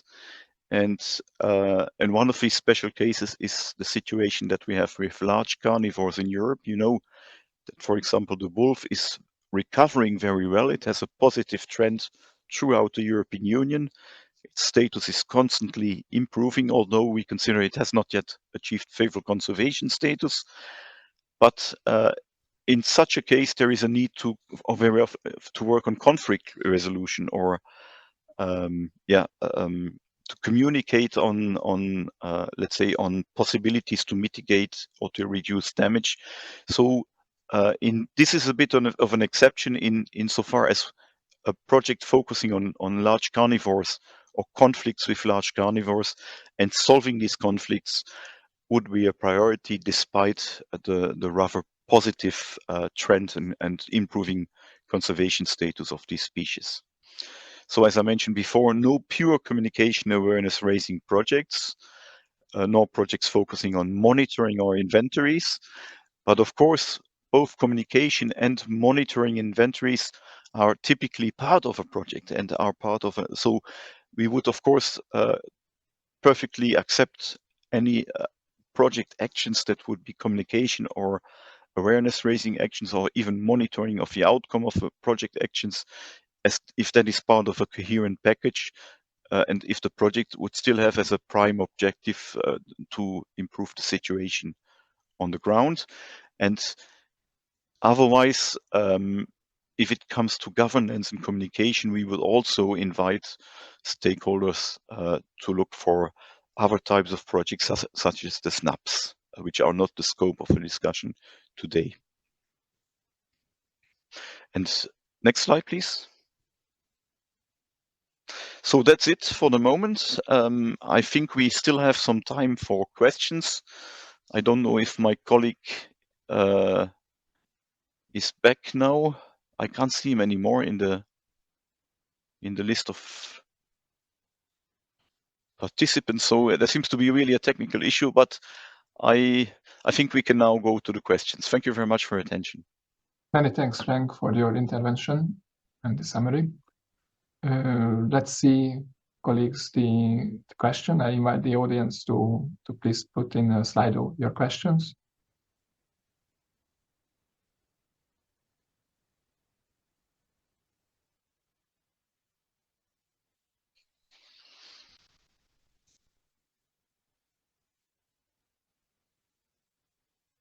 Indeed, we already have a few. So we could take the first one. I would say this would be for Frank. I hope you can take it. So what specific strategies or approaches can applicants prioritize to demonstrate significant impact and innovation in biodiversity conservation projects, aligning with life's areas of priority? Well, I think you should not artificially tweak a project to sell it as an innovative project. Or I think it is really important that you design your project as you have it in mind, with a clear objective to be achieved, and not artificially focus on innovation. I think this is really not something that has a very high importance in the, let's say, in the evaluation of life, nature, and biodiversity subs. So I think the question is a bit artificial. How should I design my project to get the highest scoring? That should not be the purpose. The purpose should be, how do I develop the project so that it provides the best value for money and the best conservation benefit? I think that should be the priority, and you will need to convince us that this is the case. Now, if there is a very specific situation, and for whatever reason you really have something innovative in your project that has never been done before, that might of course be a reason for higher scoring, but we see this very rarely, and it's really more exceptional under nature and biodiversity. So I would not invite people to, let's say, to artificially try to tweak the project in that sense. It is only when you really have already from the beginning the idea to work on something innovative that you should clearly present that in your proposal. Thanks, Frank. Colleague, anyone who wants to elaborate on it, or we can go to the next question, which would be, I'm afraid it's also again for Frank. Does it make sense to refer to the EU nature restoration law, which is currently blocked in the EU Council, when submitting an application under the nature subprogram? Well, as you know, the nature restoration law is not adopted for the moment being. There is still some hope, and it is still possible that it will be adopted, let's say, in the coming months. So this is a bit a bet. We don't know what will happen. And so it's a bit tricky to refer to the non-existing legislation in an application. And therefore, I would advise rather not to do it. But keep in mind that many of the objectives, in particular when it comes to nature and biodiversity and species and habitats, that are, let's say, in the nature restoration law, are also covered by the pledges that some of the countries submitted. And I see the question comes from Germany, from Stefan Heitefuß. Hello, Stefan. As you know, Germany has submitted pledges for conservation status improvements, which are quite complete, covering all species and habitats that are in a bad conservation status and for which either the status should be stabilized or improved. So I think that would be perhaps the better way of, let's say, linking a project to the policy than for the moment being the nature restoration law. Now, of course, if that would change very soon, it would of course be very relevant to refer to the law, but I think this is probably something more for the coming years, for the next multi-annual work program, and provided the nature restoration law is adopted. Thanks a lot, Frank.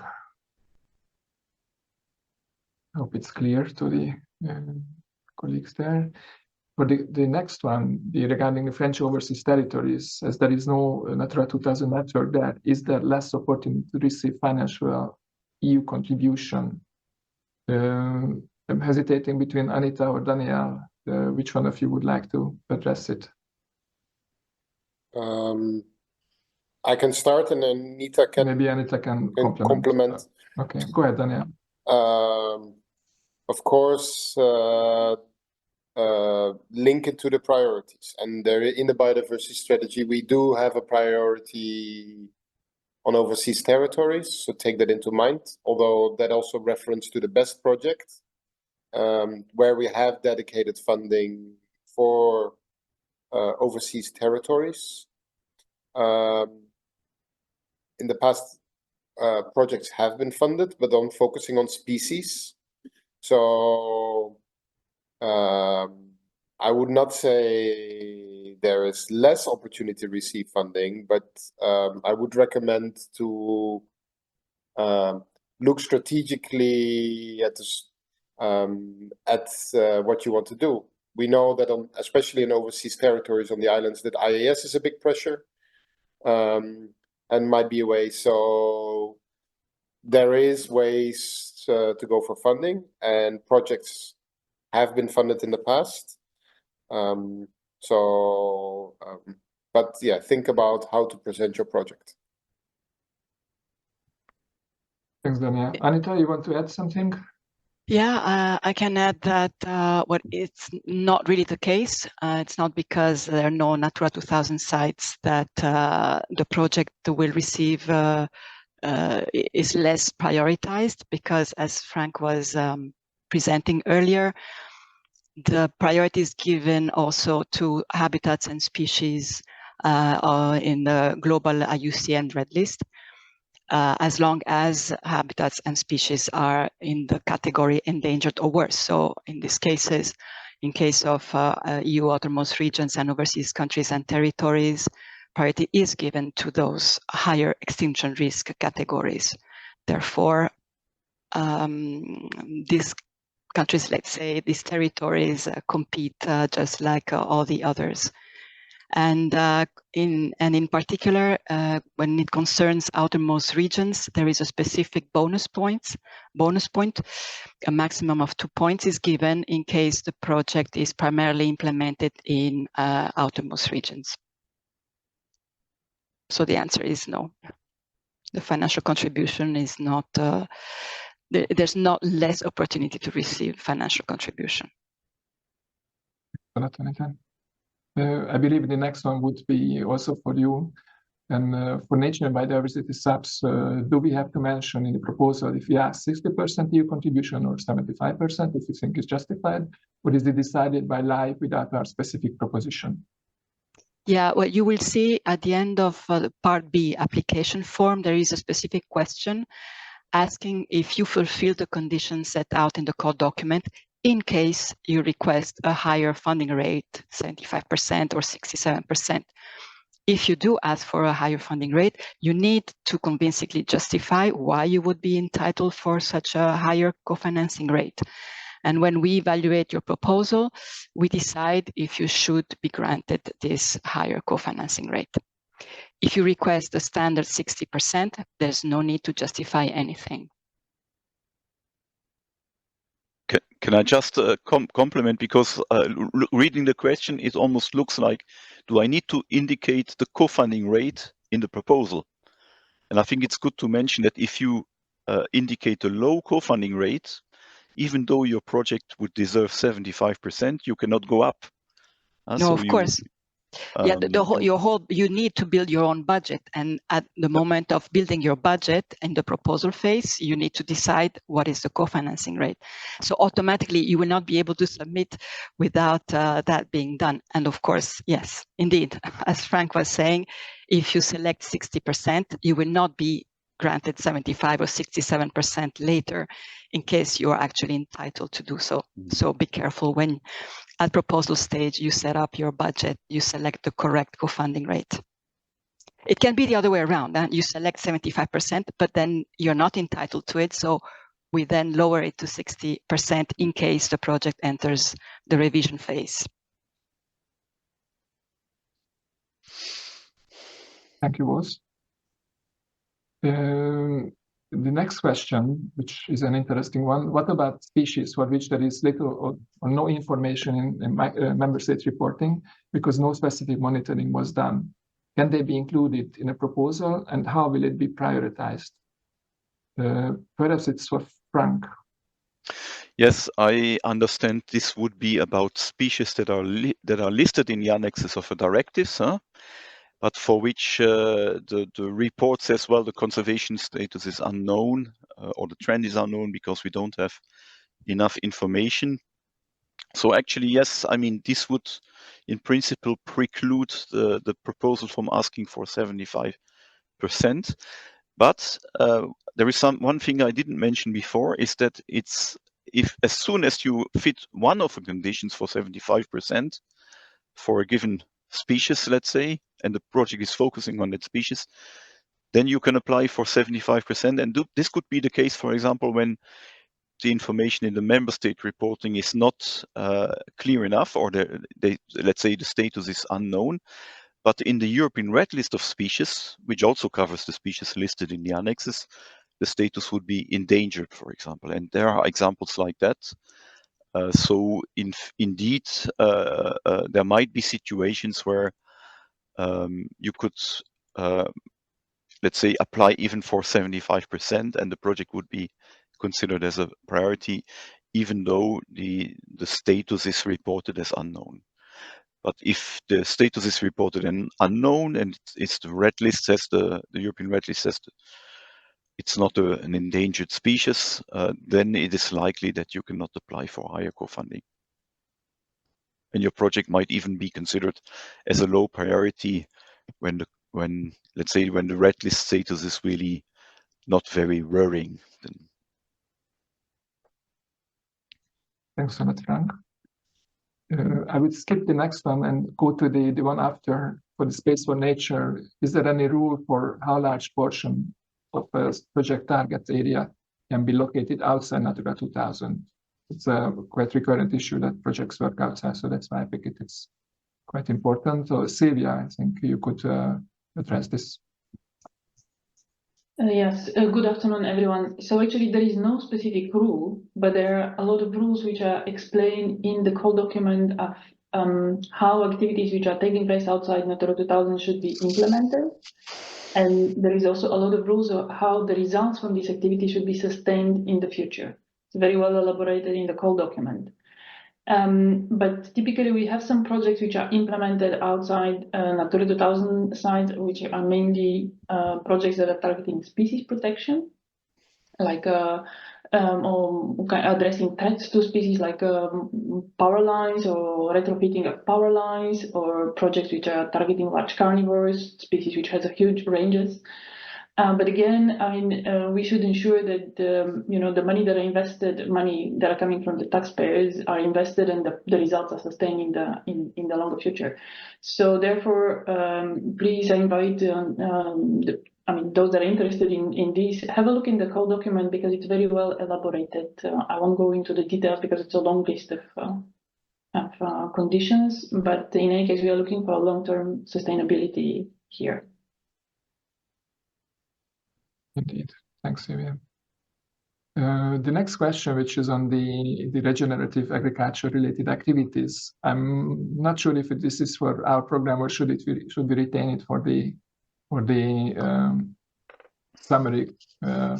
Maybe I can answer that. Maybe you could, Frank, if you can. I think, this is about, let's say, activities in the project, and such activities can be perfectly financed, but they should have a benefit for species or habitats. So that's the point. You need an outcome in terms of improving the status of a species or a habitat, and then you do whatever is necessary to achieve that. And if what is necessary is regenerative agriculture, then that's a perfectly eligible project. But if the outcome itself is the promotion of regenerative agriculture without any conservation benefit, then this project would not fit nature and biodiversity. However, if I can add, especially for carbon farming, we do have projects which are not funded by Nature and Biodiversity Sub-Program, but from the climate program, like Climate. So if you're interested, you can have a look on the website under the project database, and you might see what kind of a projects are funded, especially about the carbon farming. And probably look at the presentation on the climate colleagues earlier today. Indeed. Yeah. So thank you, both. The next one is safeguarding.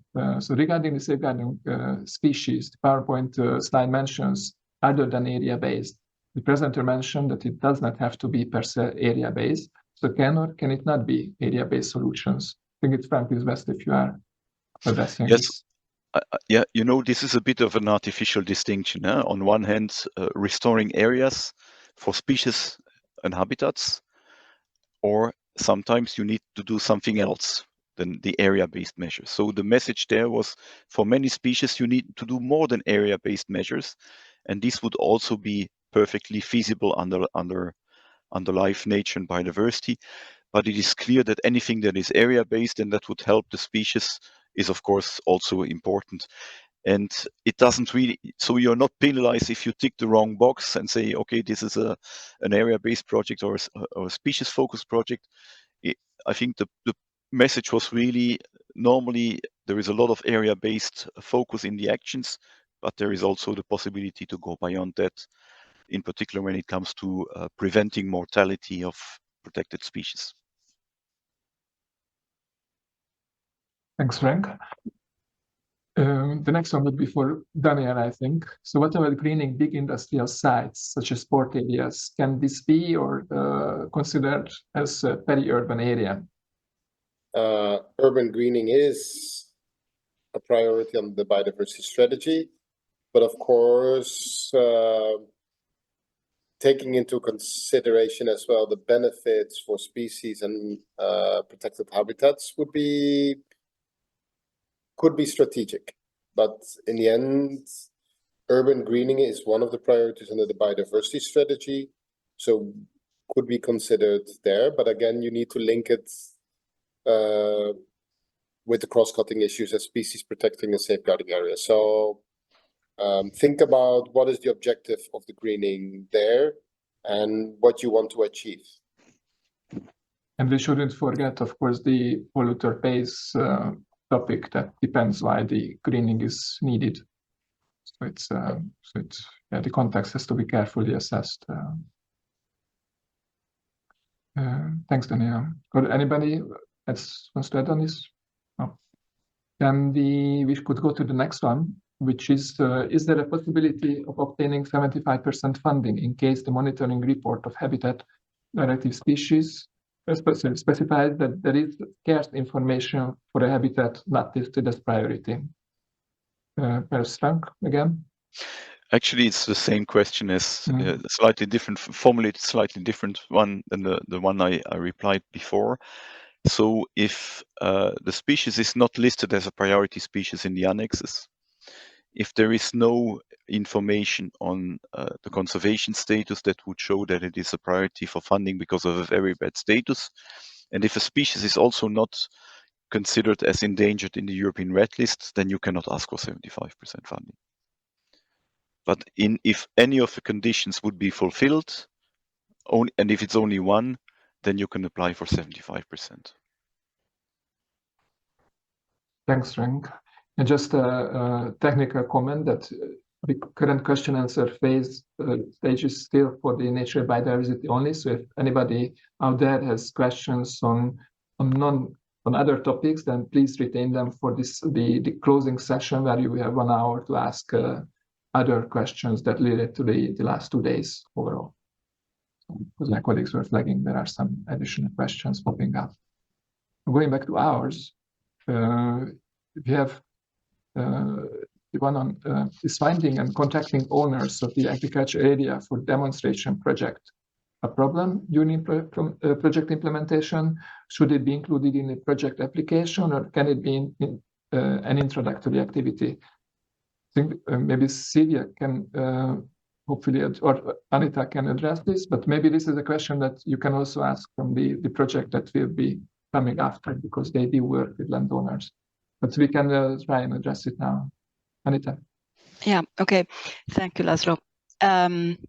Well, it is explicitly mentioned in the core document that proof of support is encouraged in case of activities falling partly or completely under the authority of a third party. This, of course, gives higher guarantee that the project is feasible, keeping risks of project failure low. So indeed, we do encourage that you submit proof of support. In addition, under Ward 3 quality, we also assess a specific sub-criterion, identification and mobilization of the relevant stakeholders. This means that we check if the relevant stakeholders have been identified and consulted and are involved in the implementation of the activities. This, in fact, should be described by the applicant in Part B, but we also look at commitment letters of key actors without which the project cannot be implemented. So it, of course, also depends on how crucial having explicit interest from stakeholders is for the project design, so at design stage. In fact, for example, when it comes to defining the project area, in this case, the agreement of landowners' participation is important. So yes, to the extent possible, it is good to have, prior to the project start already, a proof of support from landowners in this case. Anita, can take the next one, which is about urban district development, biodiversity, nature-based solutions, stormwater management. Which project would you recommend applying for nature biodiversity or climate adaptation subprogram? Maybe Daniel, because it's still linked to urban. Yeah, we cannot choose for you. In the end, looking at these 3 stake words, it could be either, but in the end, you have to make the choice for which subprogram you're going to apply for, because indeed the context, what are the priorities, the overall plan, where is the weight of the different elements, you have to take a decision where you think it fits best. And it happens indeed that projects could be eligible for multiple subprograms, but in the end, it's up to the applicants to make a choice there.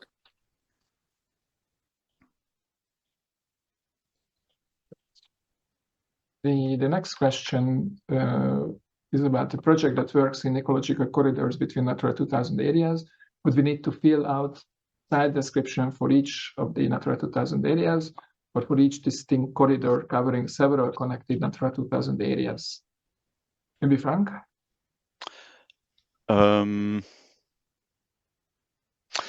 I think this should be rather for you because I don't know how the application file is now Then I give it to organized. Silvia. Yeah, thanks. Yeah, the logic, yes, thank you very much. If I understand correctly, the question is whether that it's actually you're interested whether you have to fill the description of Natura 2000 areas which will be connected through the corridors. And I would say yes, because like that, during the evaluation also, it will be clear actually these corridors will serve for what, for which species, for example, because if this information is not there, then during the evaluation it will be more difficult to evaluate actually the case and the value of your proposal. So I would say that it might look a bit kind of not out of logic, but actually there is a logic there. So my reply would be yes, you have to fill in the information which Natura 2000 sites will be concerned by the ecological corridors that you are going to work on.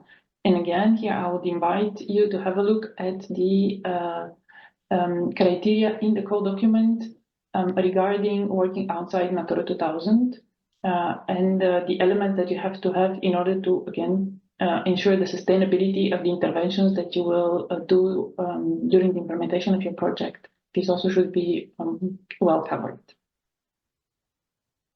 Thanks, Silvia.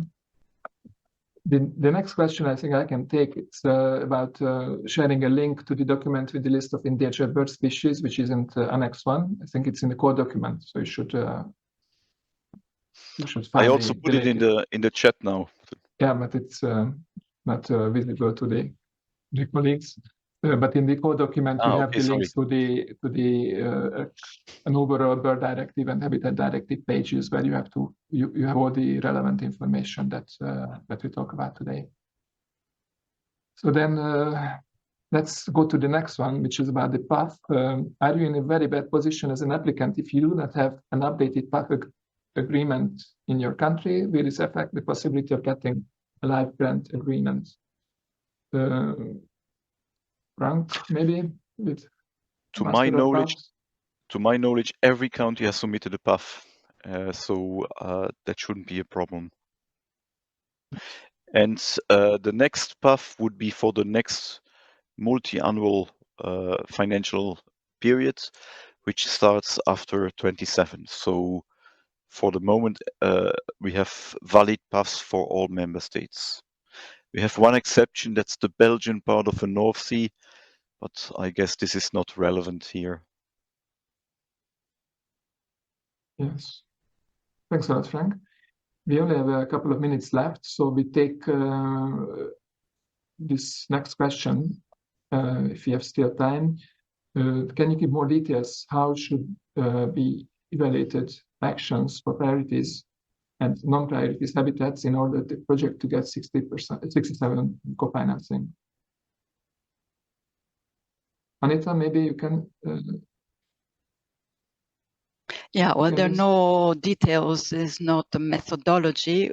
What is clear is that the project can target both priority and non-priority habitats and species, but there needs to be a clear focus on priority habitats and species. So most of the activities must be designed to explicitly and directly target priority habitats and species, bringing them concrete conservation benefits. So most of them should target priority species. Thanks, Anita. And probably the last one would be this, the target of more common species. This conservation status, according to the latest update of the EU directives, a list is relatively feasible, but evidence from experts shows is drastically dropping the last few years. Frank, I think it's for you. Yes, well, I think there is several answers to be given here. The first one is that we have situations where species are really drastically declining. Now, if we have a relatively up-to-date red list, this would be shown in the red list as an endangered species, because the red list assessment is really very much about trends. So even a very common species would be classified as a red listed species when it is even if it might be common, because the red list assessment is looking at the trend, and then it says, well, the likelihood that the species becomes extinct over time is very high. Now, if we would instead be in the situation where both the red list and the conservation status assessment would conclude that the species is in a good conservation status or not endangered, then it will be more tricky to argue that this would be the case. I think I've never seen this. Theoretically, it's possible that this would happen. But yeah, I think maybe I can't say if the evaluation can make an exception if there would be really very good evidence that such a case would such would be the case. I mean, we've never encountered that, and it would in principle not match the rules for let's say for a priority for life funding or for a high co-funding rate. But I don't know if colleagues want to add something. I think it's a bit of a theoretical question. Thanks, Frank. If nobody wants to add anything to this, for the last question, it's about the doubt regarding the chances and of a success of efforts in species habitat conservation linked to climate change. In fact, listening to the next project presentation, which is about exactly the habitat restoration with a view to climate change and the foreseen changes in habitat, I think the answer will come from that presentation. So I would, in fact, skip that and give the floor to Karsten. But first of all, I thank you, colleagues, for being here, and let's go to the next step in our session, which is our colleague from Denmark.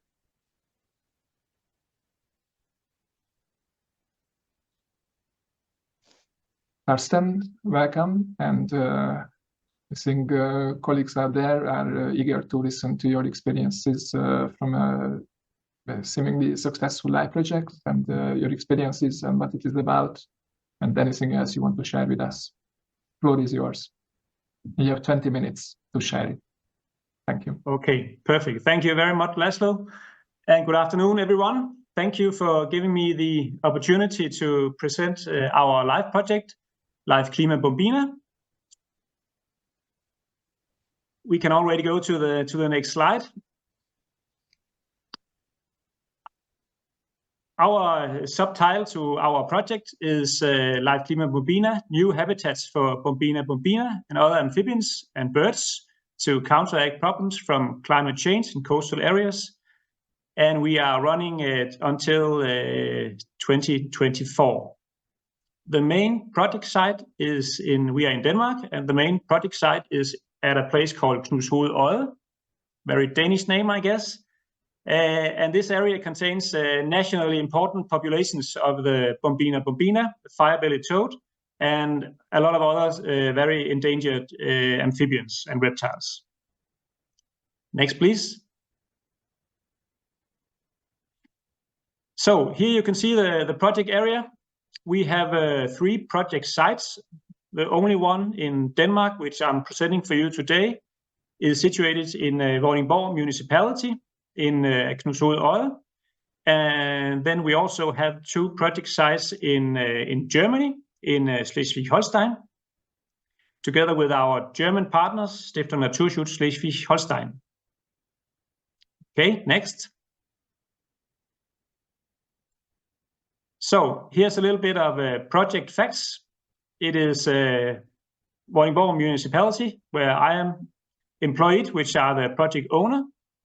We have 3 partners: the Danish Environmental Protection Agency, Stiftung Naturschutz Schleswig-Holstein, as I mentioned, as our German partner, and then we have a private company called Ravn Nature, and then of course we have Rosenfeldt, which is the private estate where the project is situated.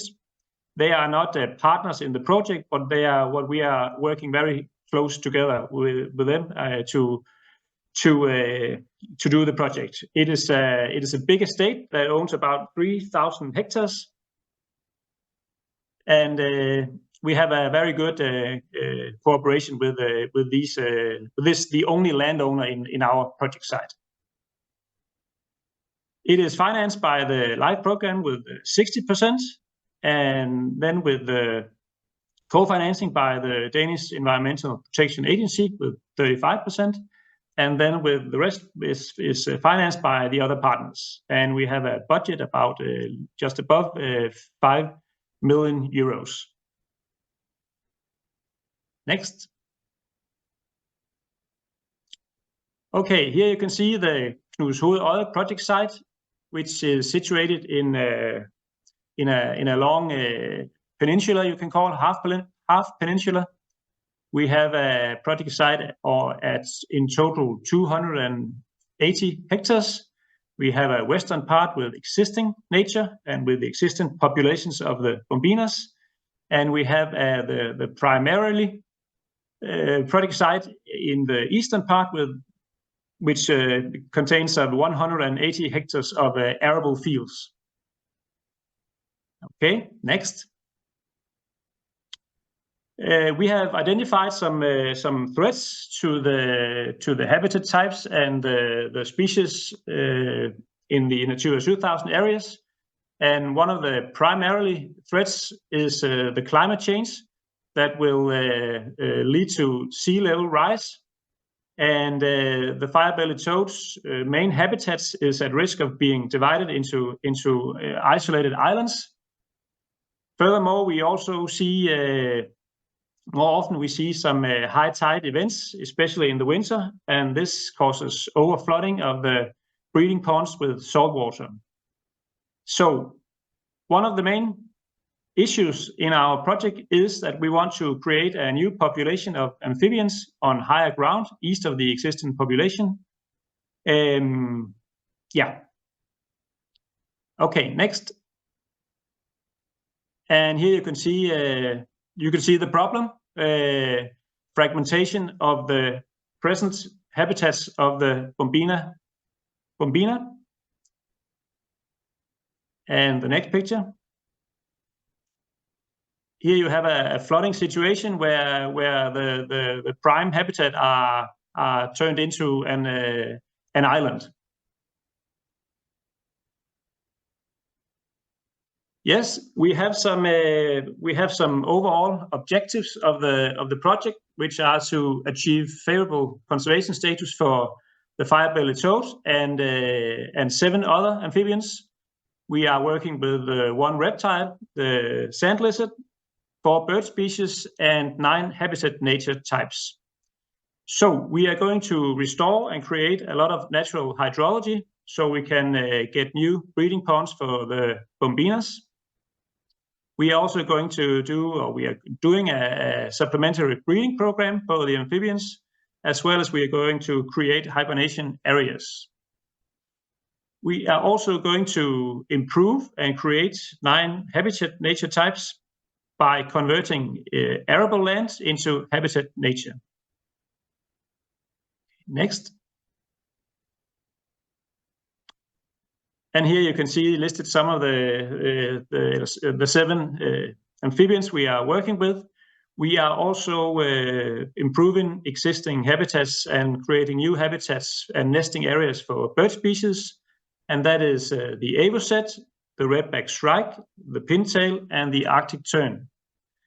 Then we are going to do some predator control, and we are going to fight invasive species. And we are also going to establish close to nature year-round grazing with Galloway cattle and Exmoor ponies. And one of the most important actions in the project is that we are going to, or we have paid the landowner a one-off compensation, so that and putting a nature clause to the area saying that it cannot go back to agriculture. It will forever be designated for nature and development of habitat nature types. Yes, next. Okay, and now we'll present some of the results from our projects. Here you can see the main project site in 2019. You can see there's a lot of arable fields. And then the next slide, you can see how the area has transformed by restoring the natural hydrology. Up till now, we have established up to 40 new ponds with a surface of 52 hectares, and we have cleaned up 11 existing ponds on a surface about 2.2 hectares. So a lot of new breeding areas for the amphibians and the birds. And the next. Yes, here's a drone shot from the area before we started. And the next.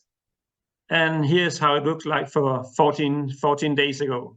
A lot of nice water for all the amphibians and all the birds. It's unbelievable how much water we are keeping down below the surface in drains and ditches. So we removed all this, and this is the result. Next. And the birds have returned in huge numbers. In 2024, we had a bird count. We had where we monitored 400 breeding pairs in 51 species. Luckily for us, we had 39 breeding pairs of one of the target species, the avocet. And in our application, we promised the commission that we would get 35 breeding pairs. So check on that. And the next picture. Yes, here you can see one of the bird islands we made especially for the avocets. And only a few weeks after they were finished, the first flock landed and had huge breeding success. Next. And also, the amphibians has returned and is already start to colonize the new breeding ponds. Here we have the green toad and the bombina fire-bellied toad below. Yes, the next. Okay, one of the other big actions we have been carrying out in the project area is to convert arable fields to species-rich dry grasslands.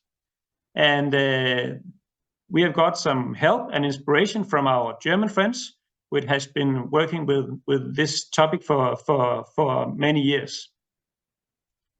So and now you're going to see some of the results. Yes, first of all, we decided that we wanted to produce our own seeds, and this action is the first of its kind in Denmark in this size. But we managed to produce 9,000 kilos of seeding material, and all this we have sown out in more than 100 hectares of formerly arable lands, and it's about 60 to 70 different plant species. Next. We did some mechanical harvesting with the machine you saw before, the harvester. We also did a huge. We also collected a lot of seeds by hand with about 25 characteristic dry grassland species. Some of them you see here. Yes, next please. And this is some pictures from our sowing process. Big areas, big machines. We mix the seeds with sand and sow them out. And here is some pictures of the results just 3 years after we sowed them out. And the next.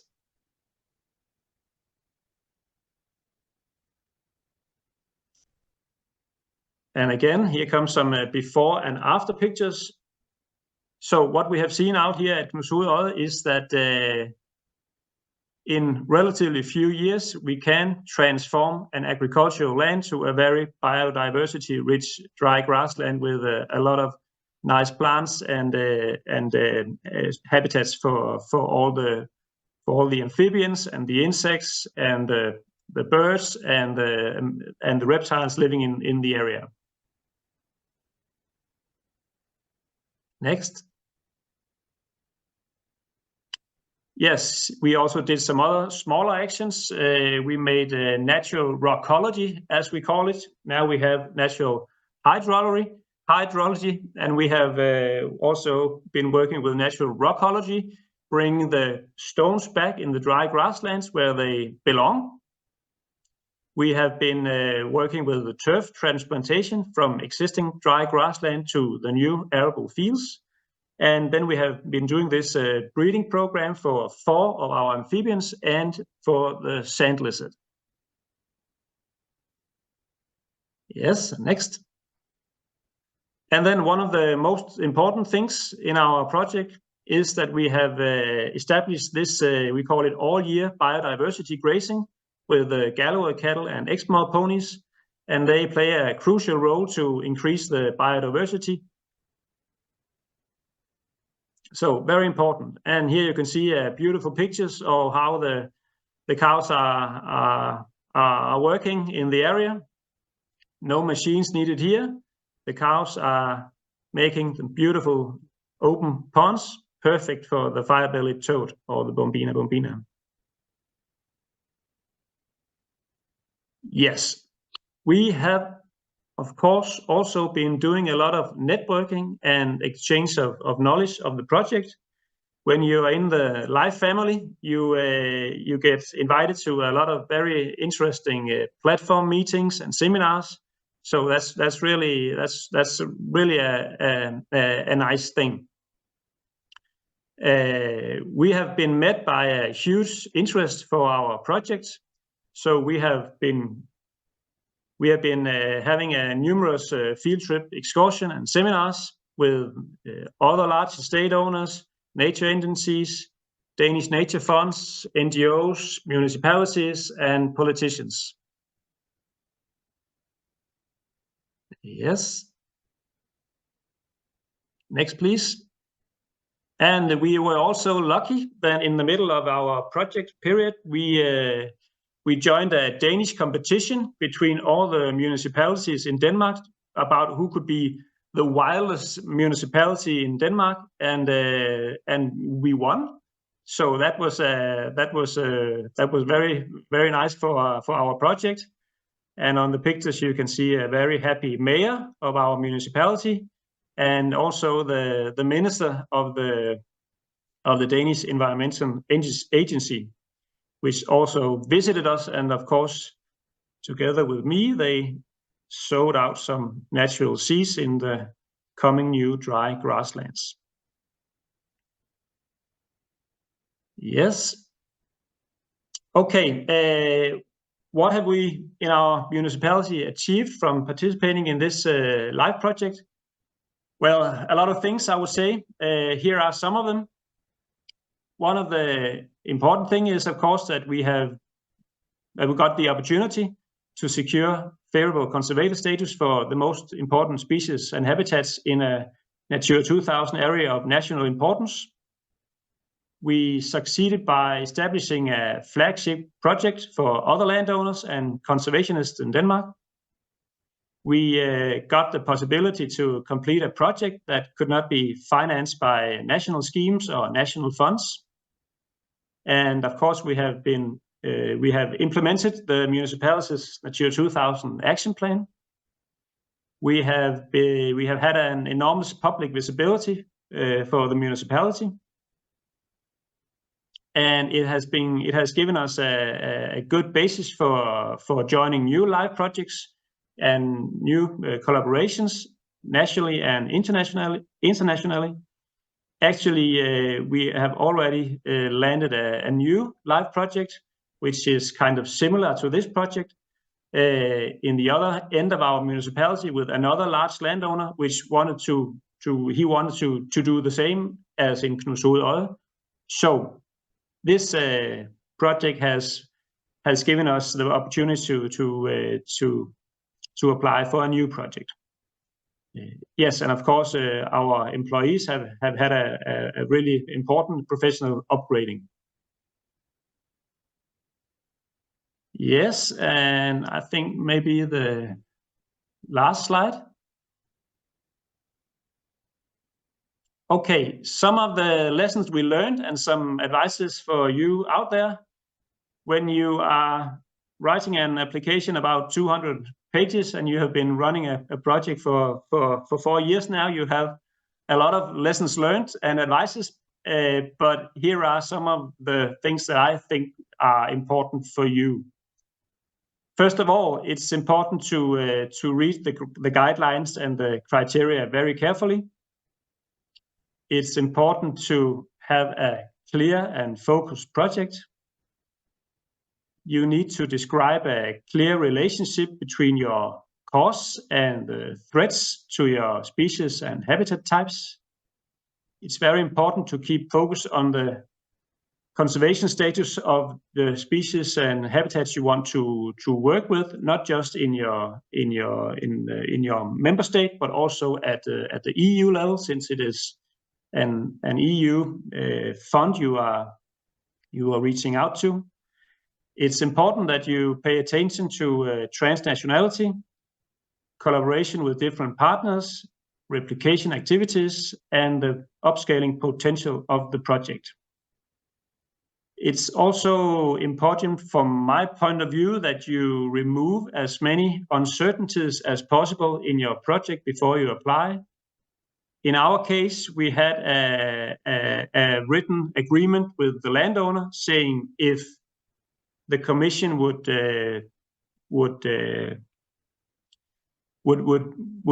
give us the project, then we could carry it out. So there were no uncertainties about that.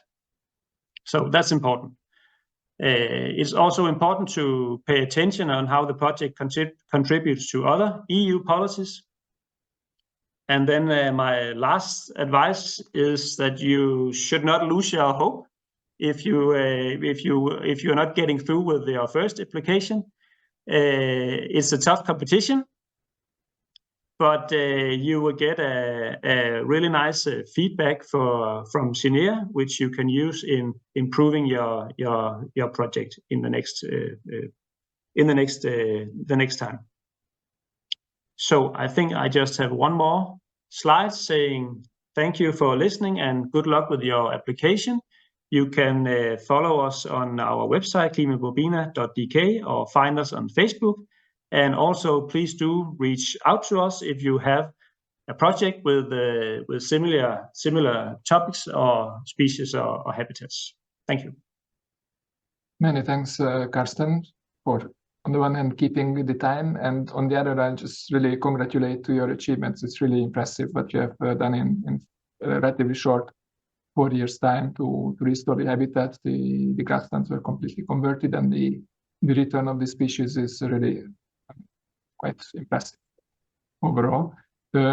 Just a quick remark that we still have a bit of chance to, I mean, you are there to post some questions, but I know that we already have some, so questions to Carsten, and then we already have some that we could look at, we received in the meantime. So we could really go through. Obviously, they all will be for Carsten. Can you explain how you manage to work with farmers and local stakeholders, Carsten? Yes, we were lucky that we only had one farmer, the estate owner, and we have had a good relationship with the owner and made some other projects in many years actually. So it was very easy for us to connect to them and tell them about this new opportunity.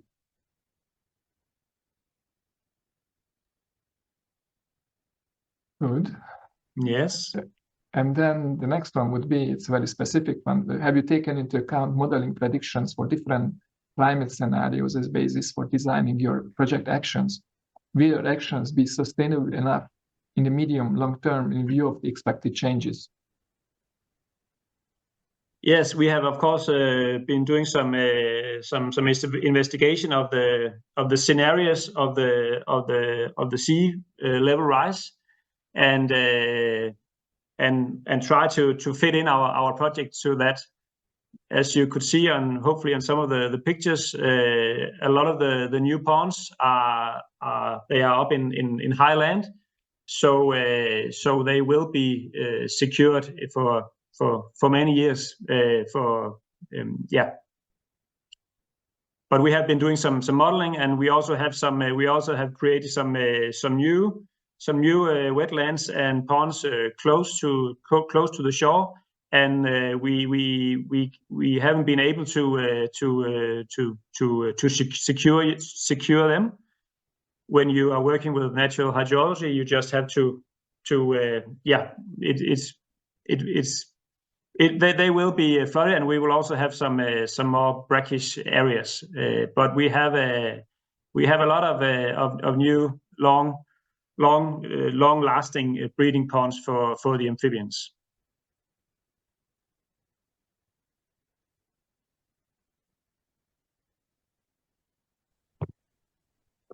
Laszlo, we cannot hear you. I think you're still muted, but probably you want sorry, to... yes, indeed. Yeah, so just taking the next question, even though you had your last slide was quite comprehensive in this regard, that would you have any beyond those that you would highlight as an advice to the potential applicants to ensure their success? Main takeaways. Well, there's a lot. I think I mentioned most of the most important takeaways. Of course, you need to be very careful, or when you design your project, and very realistic. Is this possible to achieve these things that we want to achieve? That's one thing. It's also important to know your partners, I would say. We have this German partner. We knew them from other projects, but that is important, because it can be difficult to have similar actions in two countries if you do not know your partners. It's also important to have an experienced economic assistance in our municipality, and she had experience with live projects before, and that was a big help. So we didn't start from scratch on that. Yes, that could be some of it. Thank you. Indeed, a good project team, once you run the project, is always essential to have both some technical and administrative aspect to make your life easy. So, very specific question then, were other measures taken, and probably it will be the last question we take, were other measures taken on the arable land, removal of nutrient-rich topsoil, etc., before transplanting the diversity dry grassland seeds? Yes, actually, that was one of our planned action, removal of topsoil. But we had a discussion with the archaeologists, and it's a very rare area in our area, with a very large large interest, archaeological interest of national importance. So they were not fond of us taking away the topsoil, because you had some archaeological findings in the area. So we did not do that, but I think we succeeded anyway. Thanks a lot.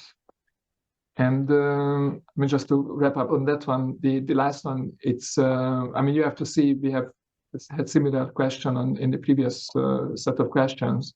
And it depends on where your project will focus on. You have to make up your mind whether you go for the life, nature, or the climate project. But really, that's up to you to decide.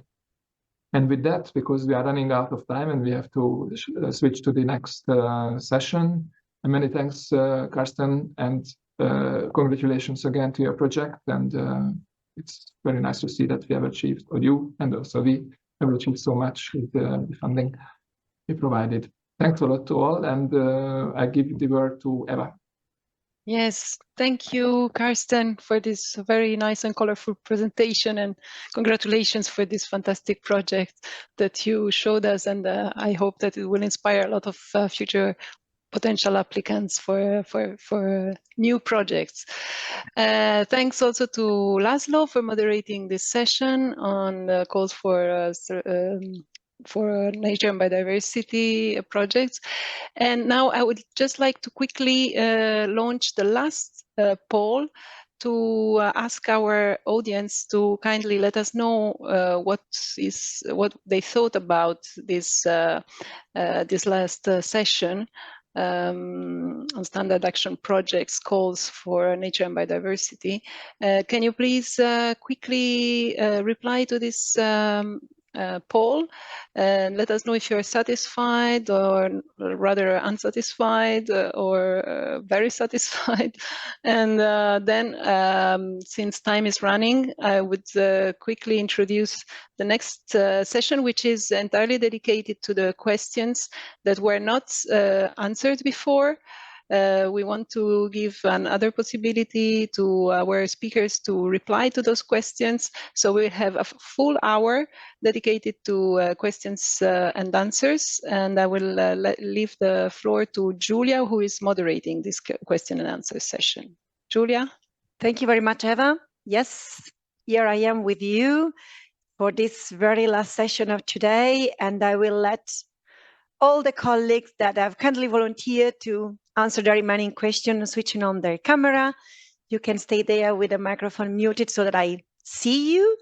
And from the back office, give me 2 seconds and I will give you the, I will ask you to please share the slide in 2 seconds. Just give me a moment to adapt because we are going very fast from one to the other. So let me see. I have Edward in the back office for Slido. Could you please share all general questions ranked by top? If you can do that, that would be great. Yes, I see them. So let's start from the very first one. It's a question that has them all, so it just needs a very pragmatic answer. Where can we find out the major differences between the types of actions like standard action project, strategic nature project, SNIP, it doesn't exist as such, but strategic integrated project, standard action project, climate, CLIMA and CET. This is actually what these days were dedicated to. So that's indeed, I mean, we're speaking a lot and we'll continue to speak a lot tomorrow and the day after. But of course, your reference is always the call documents. And you do need to read the call documents to understand where your project ideas belong. But is any of the colleagues here do you want to comment on something? Cesar, you don't have the mic on, so I guess you want to speak. Yes, go for it. Yeah, I mean, in the live website, for sure, you have there a brief description of the different kinds of projects. And, well, I mean, the main differences, maybe, I mean, the SAP, which would include also SAP CLIMA, those are our main bulk of projects with budgets typically in the range between 1 and 8 million, more or less, and durations up to 5 years, not much more. And then we have the SIP and SNAP, which would be the different kinds of strategic projects. Those are larger projects, they last longer, and they have to involve the authorities that are responsible for implementing the plan or strategy that is the target of the project, and those plans or strategies are listed in the call document. And then the CET projects, the main difference is maybe also the co-funding with respect to the previous ones, because they have 95% co-funding, and also the fact that they have more narrow topics. So their topics are very specific, while in the other in the sub topics and calls, we are more open. Yeah. Thank you very much, Cesar. Then let's take one more question, and then I do. Okay, Anne would like to complement, but after that, I will also want to give the floor to Anne Vermalen, because you must know that there are many financial questions, and our financial colleagues have done something very nice, because they went through the question, they have identified the crucial answer. So I will give Anne the floor, and we will interrupt a bit the question so that Anne can give general financial replies. But Anne Burrell, please, can you please comment on what you'd like to say? Yes. Sure. Yeah, I just wanted to recall that there are national contact points in each of the countries. And if you're completely new to life and seem a bit unsure about the difference between the different types of grants, you really should get in touch with them. And they can actually give you advice and guidance on how your idea would fit under the different calls. We can tell you what the calls are, but we can't give you any advice and guidance, but they can. Indeed. Thanks, Anne. Yeah, and in this sense, the list of the national contact points is in the LIFE website. You have to search for contacts in the bottom of the website. Yeah. Indeed. And Anne Vermalen, would you like to take the floor now and give us a brief reply to all the financial questions that were there, at least the most important ones, so that we don't have to go through them? Yes, thank you very Julia. much. Okay, because there were so many unanswered questions yesterday, we would still like to touch upon them during this question and answer sessions. So I will not go through every question separately, but I will go per topic and give some tips or some further explanation that can address the issues that were brought forward. So first of all, entities without legal personality. Yes, they can exceptionally be allowed to participate in live calls, but they need to fulfill two conditions. So first of all, their legal representative has to have the capacity to undertake legal obligations on behalf of the entity, so not on behalf of him or herself or of the owners of the entity, but for the entity, and the entity also needs to offer guarantees for the protection of the EU financial interest, which should be equivalent as the guarantees that are offered by other legal persons that are participating in our grants. So this is especially the case in case of recovery orders, or in case too much pre-financing was paid. Or at the time of ex post audits, if things also if we need to recover. So then the entity must prove that the existence, that there is an existence of a patrimony of assets and capital that is separated from its members or from the owners. And then, of course, creditors should be able to rely on them. So in case of a liquidation or an insolvency, the creditors will have the priority to get reimbursed before the rest is repartitioned between the owners or the members. Both conditions need to be fulfilled, so they can participate, but on condition of. Then we have also subsidiaries of companies which are also allowed to participate in live calls. Of course, they need to fulfill the same eligibility criteria as other participants, but it can be, depending on the case, that the parent company will need to assume the joint liability for all the debts of that entity. Then we have also some questions on financial capacity checks. Indeed, for the LIFE program, this is only done on the coordinators, and we have decided on this because the coordinators are the main responsible for receiving all the payments on the project, and also for recovering or for repaying to SINEA and the Commission the amounts that are unduly paid by us. So mostly it's pre-financing that is not justified. So they will then need to recover from the beneficiaries and then repay to us. So that is the reason. Then I would say the coordinator, if you have your different beneficiaries, you could also check if your private partners are financially viable enough, because there is this type of simulation tool in the, I think, in the portal that can be consulted. Guarantee in case of insufficient financial capacity, well, I would say weak financial capacity, because insufficient in principle, we would really ask the coordinator to be replaced.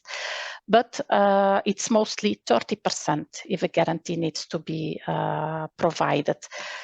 It can also be more. We have some cases where also for the second pre-financing this is requested. It could be less in case of split of pre-financing, but this is really only for projects that would take very long. But this is not very usual that we do that. Then certificate of financial statement, so the so-called audit report that needs to be delivered at the time of the eligible cost reporting. This is per participant, and it is only for the requested union contribution for the life-specific project, and when it is higher than 500,000 euro per participant. For most of the life grants, you will only have to deliver this at the final payment stage. For the strategic projects, this can already be the case at interim payment stage.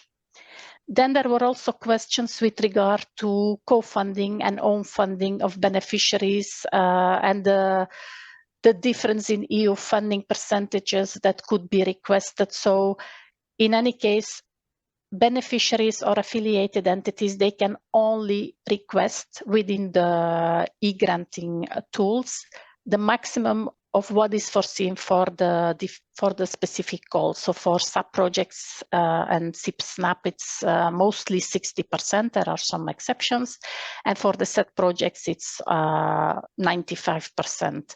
The rest needs to be co-financed by the beneficiaries themselves, or it can also be that other beneficiaries will co-finance part of this cost, but this will need to be done through your consortium agreement, because this will not be visible in the contract or in the grant agreement that you will sign with us. So it is not there in the budget tables.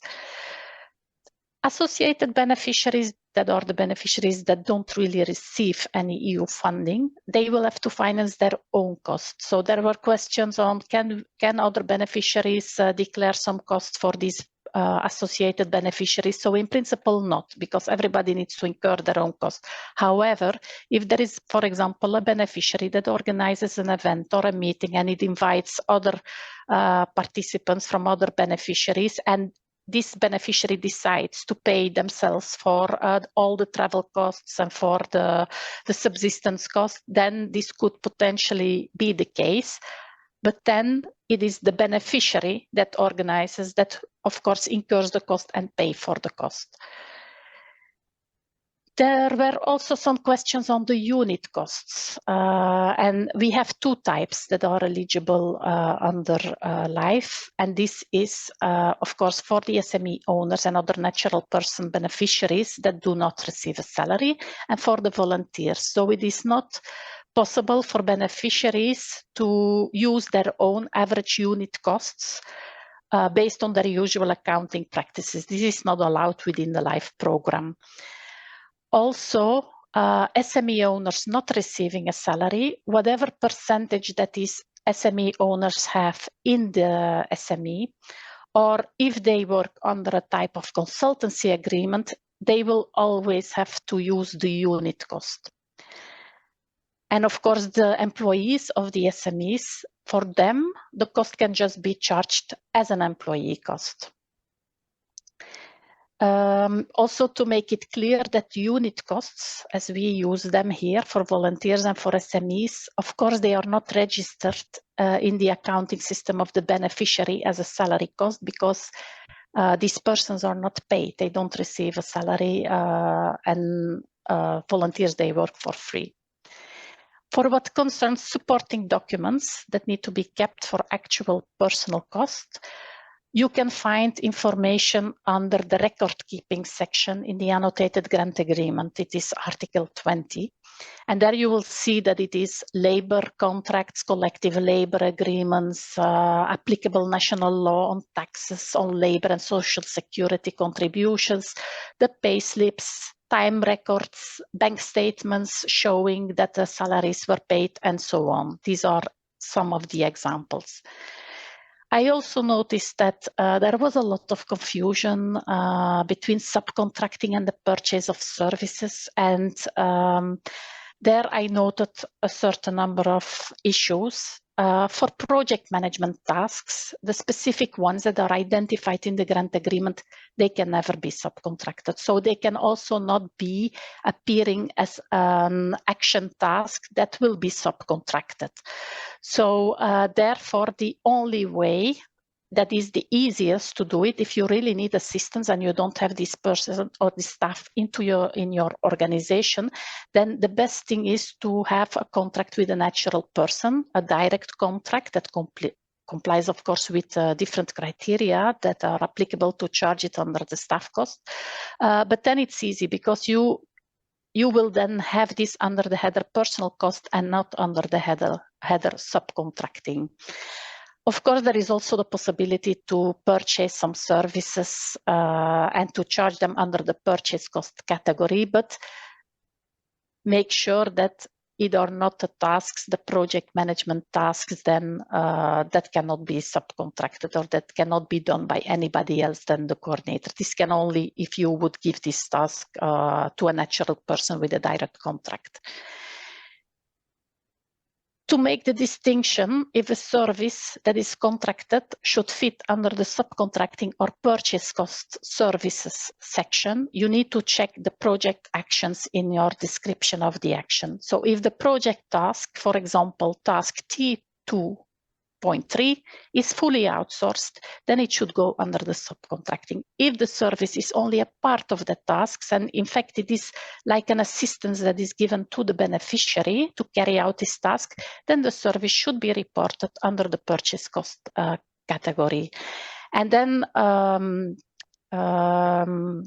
it can also be that depending of the project, the same service could fit under a different category. For one, it could fit under subcontracting. For another project, it could fit under the costs that are purchased, because it all depends how you define the subcontracting of the task. So if the project task is subcontracted fully, then it should go there. Services that are purchased through a supplier or a service provider are not the same as secondment through a third party against payment, because a secondment is where an employee of a company or an organization is assigned on a temporary basis to work for another, the hosting organization. So a person from an affiliated entity could, for example, be temporarily assigned to the mother company, or a civil servant working in a public entity is temporarily assigned to work for a non-profit organization. This can be, but also note that secondments are normally regulated by law. So then you will also have to respect the law on that in your own country. And seconded staff, they will need to have similar working conditions as the staff of the hosting organization, as Licinia yesterday explained. There is also cost for fellowships, scholarships, or similar agreements. And of course, they can also be eligible under the LIFE program. And then they would normally be declared under the staff costs for natural persons with direct contracts, so the A2 type. But this is only the case if the agreement with this fellow or the trainee are not training oriented, but really work oriented, because it cannot be the purpose that we are helping the student to acquire professional skills. This is not eligible. Then there is also some confusion about when we can use the full cost or the depreciated cost for equipment. This all depends whether you can use the durability clause and whether the equipment complies with this durability clause, because then equipment is purchased for the project only, and it also has to be used for a significant portion within the project, but also after the end of the project. Otherwise, you need to depreciate, and for equipment that is depreciated, it can also be purchased not only for the project, but then only the part of the depreciation incurred within the period of the contract can be charged, and only for the actual percentage of use. So this you will then have to demonstrate. Then there is still the financial support to third parties that also generated quite some questions. There, as mentioned in the presentation of yesterday, when foreseeing this type of cost, a number of things need to be defined upfront and included in the proposal, like the type of entities or persons that can benefit from the cascading grant. This could, for example, be farmers, the amount and how the final amount will be calculated, the selection criteria, and it is up to the participant in the LIFE grant to define these things. So it does not necessarily need to have the same criteria as the LIFE call. This is something that you will need to decide, and you will need to specify how you will select them and how you will pay them, and what these third parties will need to provide as supporting documents for getting this grant. Important to note is also that this grant is not received from the EU, because it is the beneficiary that gives the grant. So it should also not be communicated as a grant from the EU. So just to make this clear.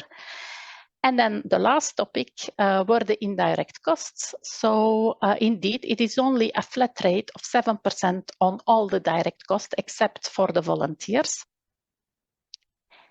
As we also, our grants, they never cover all the costs. And as it is a flat rate, you don't need any supporting documents to justify this cost. The only supporting documents you will need is to justify the direct costs that you will claim and on which this flat rate is calculated. So that's all the questions. This I was hope I didn't take too intense. much time. You did, but it's justifiable. So thank you very much. It's like, yeah, that's in this way we have we know that you have given all the information that they that the applicants asked for financial issues or the main ones, and we can now focus on the other one. So I'll ask the back office to please also show the Slido, and we will immediately go and take the first question, and I'll ask Cesar to help me on that. I will be reading the question from Tilanka. It's actually a question that we keep on receiving. And these are two questions. One, does EU LIFE program sponsor sites outside the EU? Is it only for EU countries? Also, can research component be included in the LIFE projects? So for the first one, first there is a list of the so-called list of participating countries in the LIFE programs, which are non-EU countries, but which are countries where you can implement activities as if they were EU.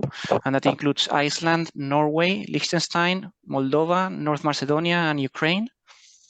And then besides those, there can be also the possibility, but to have activities outside of EU or those countries that I have listed. But in such case, activities outside of the eligible countries, they must be necessary to achieve the EU environmental and climate objectives and to also ensure the effectiveness of the interventions carried in the eligible countries. So it has to be essential to contribute to the objectives of the project in the EU. And then about the research component in the LIFE projects, if justified, it can include a certain component of research, but it should be minority. I mean, so LIFE is not, it cannot be a fully research project. In principle, we are bringing things more or less typically from the research stage into the more large scale applications. So we are in between, but it can include a part of it, yeah. Thank you very much, Cesar. Anyone else wants to comment on this? Anne, please. Yeah, just to clarify, the countries which participate in the LIFE program, but are not EU countries, are Iceland, Ukraine, Moldova, and North Macedonia. So those are the ones that participate at the moment. There's some other countries that have expressed interest, but at the moment they do not participate. Thanks. Thank you very much. And then we can get to the next question, to which I will give a first quick answer. How can you find relevant partners to form a consortium for a proposal? What we are doing during our info days, we are giving you an excellent opportunity to network with potential partners. You can search the info day platform for networking sessions. You have many organizations that have already registered there by giving a profile, by telling what they are interested in. So this could be a step that we offer. But of course, as Bernd was saying this morning, if you are only starting now thinking of your consortium, you might be a bit late. There are also possibilities through the Funding and Turn portal to look for partners. I would also recommend going through your national contact point. And let me tell you that you do find a list of national contact points, not only on the live website, but you have the link to it on the Slido. If you look in the menu, you can find them there. And you really need to, you should know your environment, and you should know what the best partner for you outside of the tools that we can offer you. I don't know if any other of the colleagues would like to comment on this one. Otherwise, we go for the next question. I'd like to take the one on operating grants from Lucia Di Paola, and perhaps that's for Anne Burrill. So you showed how each life action grant is connected to specific sub-programs, climate, biodiversity, etc. But you didn't show it for the operating grants. Why? Well, a dedicated session on operating grants will take place on Friday.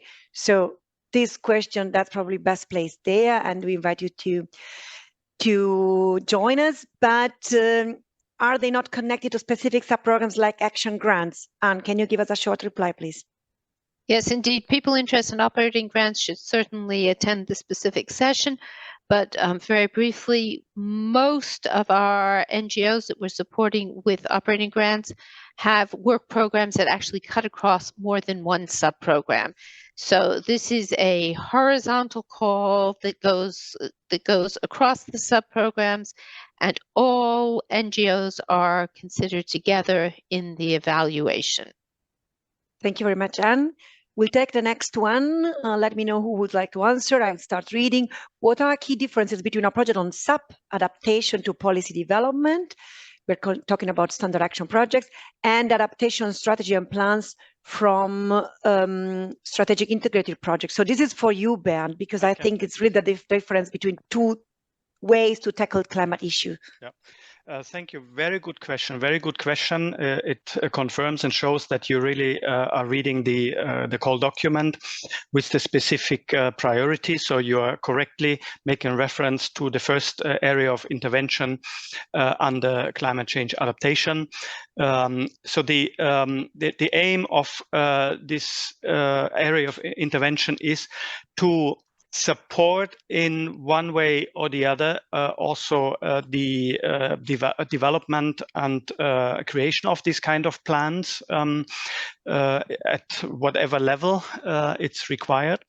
But then in particular the support to the implementation, and the essential term or word here is the support of the support to the implementation of the national adaptation policies and strategies.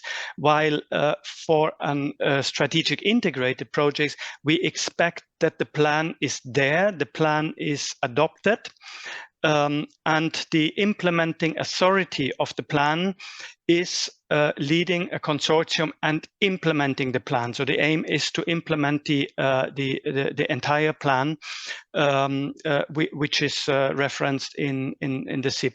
And then, of course, we have different conditions that we would have much larger volume of the project, as Cesar already indicated. Then also the complementary funding would be one of the key differences between a SAP for this particular area of intervention and a SIP implementing an adaptation strategy. Thank you very much, Bernd. Let's take the next one on the company. So if a company from a country not eligible for financial support hosts a pilot where the components are designed by partners eligible for a grant, can the cost of building, infrastructure building, the pilot be supported financially? Do you have a volunteer for that? Otherwise, Anne, yes, please. Yes, thank you. Normally, it would not be appropriate to have a pilot in a third country. It would only be possible and therefore eligible in cases of very specific need for it to be in that third country, and a need which contributes towards meeting the objectives of the project inside the eligible countries. So it would be rather exceptional that this would be financed. Thank you very much, Anne. And the next one is for Bernd. Related to the climate change adaptation, can technology be financed to reduce the impact of adverse weather conditions? For example, technology for winter condition, etc.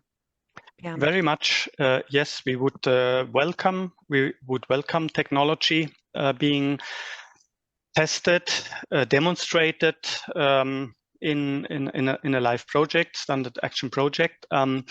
For winter conditions also, this is correct. I mean, it can happen in various of the areas of intervention. Not sure about nature-based solutions, but climate proofing of and resilience of infrastructure. Just thinking of disasters in the past when electricity power lines were severely affected by this, but could also be communication infrastructure. It could be the infrastructure of buildings where we have this issue.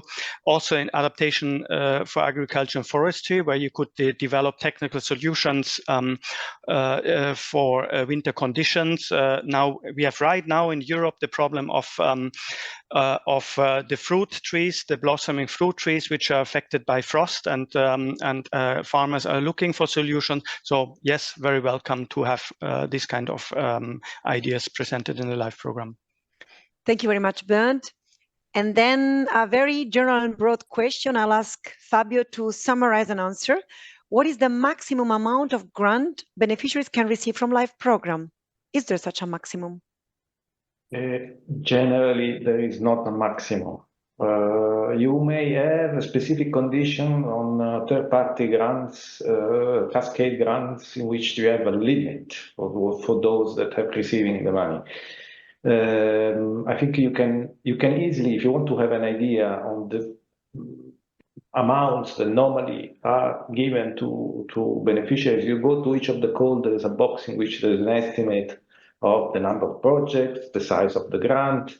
So you will have an idea, depending on the call, which is the ballpark average of grants, but there is no specific maximum. Yeah, complementing from Anne. Yeah, in general, that's correct, although there may be some very specific calls, for instance, under the PLP projects, where you will find there may be a maximum indicated, and it's more than indicative in those cases. Yes, and I also think that perhaps, Anne Vermeulen, you were thinking of NGOs in particular operating grants where you for the TAPPs, yes. The same thing. Yes, indeed. So look at the call documents. That's always the reply. Next question is on nature. I'd like perhaps Sylvia or Laszlo to take this. Sylvia, so can nature restoration activities to prevent and mitigate from disasters be eligible under the Nature and Biodiversity Call? Yes, good afternoon. Yes, indeed. Of course, they can be, as long as the objective of the project is the restoration of habitats which are protected under the Habitats Directive. And we have a lot of examples of restoration projects which actually mitigate disasters, being like floods or other natural disasters. And typical projects like that are restoration of peatlands or restoration of floodplains and so on and so on. So definitely, yes, of course, they can be.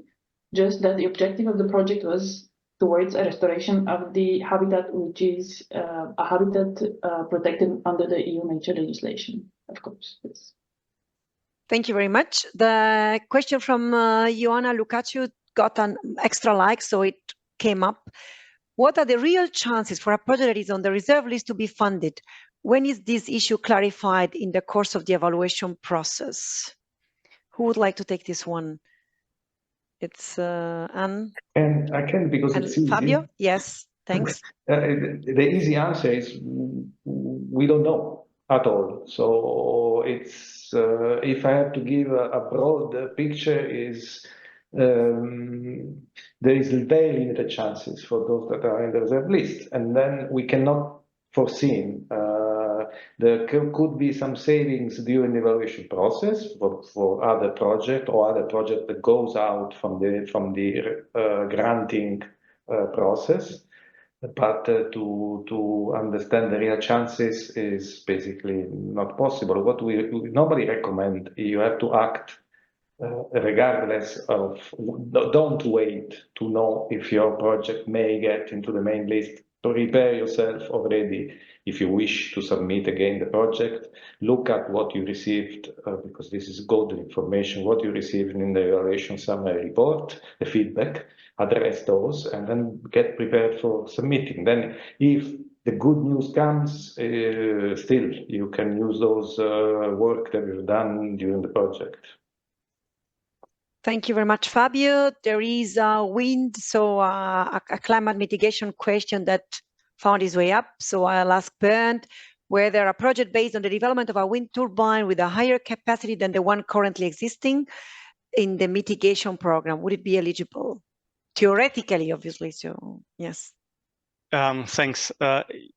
Yes, I mean, such a proposal would be eligible, but when you read carefully the priorities and the areas of intervention, in particular under climate change mitigation related to Repower EU and renewable energies, you will not find wind turbines as a priority, but it would not prevent you for submitting it. It would still be eligible. You, of course, would not gain those points which are allocated for addressing those priorities. So you would run a little bit of a risk, maybe not being as competitive as other proposals. But in case you propose really a novel technology, which is very convincing, very interesting for the policymakers, then it would also stand a good chance of being financed if the proposal is prepared respectively. So yeah, it's a bit of a yes and no answer. Yes, thanks. Let me perhaps take the next one to be a bit faster. We have answered this many times in these days. How many years a project should last? Is it up to us to decide, or is there any minimum, maximum recommended time frame? As we said yesterday, there is a maximum time frame of 10 years. We don't have a minimum. And regarding a recommended time frame, it really depends on the issues you need to address. And it is in your proposal that you need to explain to us how the time is coherent with the objectives you want to reach. But I see, Cesar, you want to add something. No, just to punctualize that for the case of strategic projects, there the duration can be a bit longer, and that the information about the typical duration and maximum duration of the project is in section 10 of the call document. Yes, thanks. But we don't have a general one for all, and not fit all reply. Indeed. And the next one, it's a very, very specific question. I would rather recommend you to get in touch with your national contact point. It's about applying on graphene-based geopolymer concrete for enhancing mechanical and durability properties to minimize the CO2. Potentially, this would be under the climate sub-programs, I guess, Bernd, but... Well, the answer would be a little bit similar to the wind as one. the previous, to the wind one. It's not a specific priority, and of course, it's very, very, very, specific proposal here also, and so it's a bit difficult. I mean, of course, we exclude research, so it has to be something which is already tested and which might be demonstrated in, let's say, in a pre-industrial context. So please consider this. You are advised to look into the database. We had in the past a project Solidia, where something not similar, but something a certain composite was tested in cement for precasters to have more durability and at lower CO2 content. Just one more remark is when you provide this kind of very detailed technologies, of course, you have to be very careful with the value for money, also for the wind turbine. Of course, if you present a project 5 million, only a wind turbine and no additional, let's say, activities around it, like monitoring, like communication activities and what we need, then it would have little chances to pass in the process. You're muted, Julia. You're muted, Julia. Thanks. So next question for Cesar is the first one. There, the 40% own contribution is a major barrier for an organization who would like to apply for a LIFE grant. Promising projects are excluded because of this. Any suggestion on how this could be addressed? Well, depending on the country, for example, and we know that for Poland, there is some kind of national co-funding to surpass this kind of barrier. For other countries, it's not the case. Also, there, a possible solution is to try to build a consortium where you have some members in the consortium that have maybe a little bit bigger capacity than the other ones. And then, because then, even though in the grant, in principle, the percentage that is allocated on paper to everyone is 60%, for example, then you can, within your consortium and in the consortium agreement, establish a different redistribution of the funding. So that could be a way out. And then, well, just to mention as well that depending, we have within LIFE, in particular for the CET, the Clean Energy Transition grants, they have a higher rate. And so there is less own contribution. But well, that would be also searching elsewhere. Thank you very much. The next one, touch nature-based standard action project from Pavel. So for the nature-based standard action project with a regenerative soil component, do we need a lease or we need to make the landowners partner? Laszlo, Sylvia, Anita, I'm looking at you. Any of you could have an answer? Otherwise, I go for Sylvia. Well, so I don't really understand what the regenerative soil component might mean, but under the NATE, the program of LIFE, so the landowner could be a partner. Ideally, I think this is the ideal situation, or you can make a long-term contract with a partner, with the landowner. But the philosophy of the Nature and Biodiversity Code is that normally for these kind of activities, they're taking place in Natura 2000, where the guarantee for sustainability of the activity should be there. Or if this is an action which is taking place outside of Natura 2000, then you have to again guarantee long-term sustainability by making a long-term contract with the landowner. So it's not that much of a matter of whether the landowner is a partner or is a stakeholder. When it's a stakeholder, you have to, by preparing already your application, have a contact with the stakeholder and establish, ideally have a written commitment by this landowner that he wants to participate as a partner. He will offer the land for the activities that you want to prepare, or that you want to implement. But in any event, a long-term sustainability is something that we are very much looking at. So I hope this replies to the question.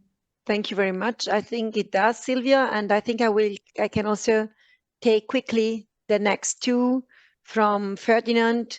Is it necessary or favorable to have an international partner? I guess with international partner, you mean one that is not from your member states, but from another one, to be successful with a LIFE proposal on nature and biodiversity, if the project targets can be achieved without one? The reply is no. because if the project targets can be achieved without one, it means this is the focus of your project, and you should not go fishing for partner just to get some international bonus that we would not award you, because those extra partners would not be necessary. Sylvia, I see you nodding. Is there anything else you want to say? But I mean, that's it. And can an NGO apply for standard action project, Jelena? Certainly it can. It's one of the possible beneficiary. If when you talk about NGO, you're also thinking of a non-governmental organization that might be applying also under operating grants. You could even have 2 grants running in parallel, as long as you keep the projects very well separated also financially. And yes, you can, as a cognitive beneficiary, as a partner, that's clear. So we go to the next one, please. And that's the very specific to the application documents. Perhaps, Anita, you would like to take this one. The font and font size are predefined. Are there also specifications for the paragraph in Word documents, Part B? What spacing and line spacing should be used? This specification can also be decisive for the number of pages. Or this is also for César, I don't know. It's very... Yeah, well, there's no specification except for the font size, I guess, the font type and the font size. And there's a maximum number of pages. So we don't give other specifications concerning paragraph or spacing or anything like that. It's really, I guess, up to you. Yeah, use well your space, I would say. Yes. But don't reduce the font size, please, or don't change the font type, because then, yeah, you might be considered ineligible. Yes, thanks. Again, climate question that are still here, Bernd. Under climate change mitigation, reduction of CO2 emission, you said the focus is on Repower EU, biogas and methane. Does this mean other CO2 reduction projects should not apply? Same answer as before, right, Bernd? Well, it's a bit of a different answer. Repower EU is mentioned under the area of intervention, increase the generation and the use of renewable energy, improvement of energy efficiency. But we have 6 more areas of intervention under climate change mitigation. So there could be CO2 reduction in transport. There could be CO2 reduction in the energy use in industrial production and in waste management, which is new this year. I mean, the waste management part. There can be a reduction of CO2 in the agriculture and the forestry sector through carbon farming. So you have many more places to do this, but when we stay at the renewable energy part and the Repower EU, in the Repower EU context, projects which generate energy from biogas and methane from waste and residue streams would receive additional points and would be more competitive compared to other renewable energy proposals. Thank you very much, Bernd. And let me interrupt you to tell you that we have on Slido a few people that are thanking you, actually, the panelists. A big thank you to the panel for their answer to the question. So they are delighted that we are taking this effort and doing this. The next one would still be for you, Bernd. So from Luke Kemps, can reduction of energy use and greenhouse gas emissions for greenhouses, horticulture fall under the priority for industrial production? Oof, that's a difficult one. Maybe they try and they lack and they see. Yeah, you know? I mean, we had projects on this to reduce the energy emissions or the energy use for greenhouses. Well, it's not that decisive. I mean, of course, it would be eligible. It's an eligible, topic. And whether it would fall under industry production, I would not see it that much under industrial production, more under land coastal management practices. But it depends then very much which angle you are addressing. Is it also the production of greenhouses included, or just the energy which is used inside the greenhouses? So it's a bit difficult to provide a very concrete answer for this question. Thanks, Bernd. So let me take quickly the question from Valerio, because it has been answered so many times. How many minimum partner must form the consortium? The minimum partner under all the strength, but the clean energy transition is 1. And from how many different countries, the minimum is 1 again. But Cesar wants to add something. No, yeah, also for the case of the strategic projects, the minimum is 2 as well, because then you need to have, the coordinate, I mean, at least 2, Yes. And and in any case, you also have all that information is within the section 6 of the call document. Thank you very much for your detailed knowledge of pages and section on the call documents. That's why we love to have you here. And yes, you can get in touch with our National Contact Point for the LIFE program. Those contact details are available all the year long on the LIFE website. And we have also put the link to it, so you have the list and the contacts. If you go on the Slido and you click on the menu, you will see a series of links. There is also the link with the National Contact Points. For the next question, I would like to have Anne Vermalen helping us with that one. Yes. And so I'm going to read it for you, Anne. About associated beneficiaries, I thought associated partners and not beneficiaries had to support their own cost, and associated beneficiaries were eligible for funding. Is that correct? Yes, indeed. For associated partners are now in the new LIFE program. It's called associated partners. The beneficiaries are the partners that don't get any financing from the EU. In the previous LIFE, we had associated beneficiaries, and their associated beneficiaries were just the other beneficiaries in the grant. So there might be a little bit of confusion there. But associated partners in the current LIFE program, they don't get any financing. But it can be, and we had some questions that some of the beneficiaries wanted to pay some of the cost of the associated partners when they, for example, were traveling and so on. So this can only be if the travel is actually paid by this beneficiary and not by the associated partner. So there cannot be invoicing from the associated partner to the beneficiary. This is not okay. Thank you very much, Anne. The next one, based on your previous experience, in which types of project is there a greater risk of overlapping LIFE and Horizon programs? I don't think we can really tell you but perhaps Anne Beryl, you want to give a little answer? Yeah, no, I think I was going to say that we can't really tell you. I mean, you know, there are certain activities that might be eligible under either LIFE or under Horizon, but the focus of the programs are very different. And this is perhaps touching on the following question. LIFE does not finance research per se. The only time we finance very small elements of research is when they're necessary to contribute to some other objective of the program, but we don't finance basic research, and Horizon does. So, I mean, I think if you're thinking about research, you should be going to Horizon, not looking at LIFE. Indeed, and in that question that is now highlighted, this is the case basically for all type of LIFE projects. So I don't know if there it's N and B means national biodiversity, or if it's a type one and it's New European Bauhaus. In any case, the answer of Anne applies. All right. Next question. Is Bosnia and Herzegovina eligible for this call? The answer is no. I see yes, so the answer is no. And I think there was a private reply to that question saying that you should look at the list of third countries who would be eligible, but Bosnia and Herzegovina is not in them. So operating grants, how do you define active for operating grants for non-governmental organization? Is it enough to have personnel hired and activities implemented in at least 3 countries or registered entity in each is a precondition? I would really say that we will answer to this one on Friday. Come back.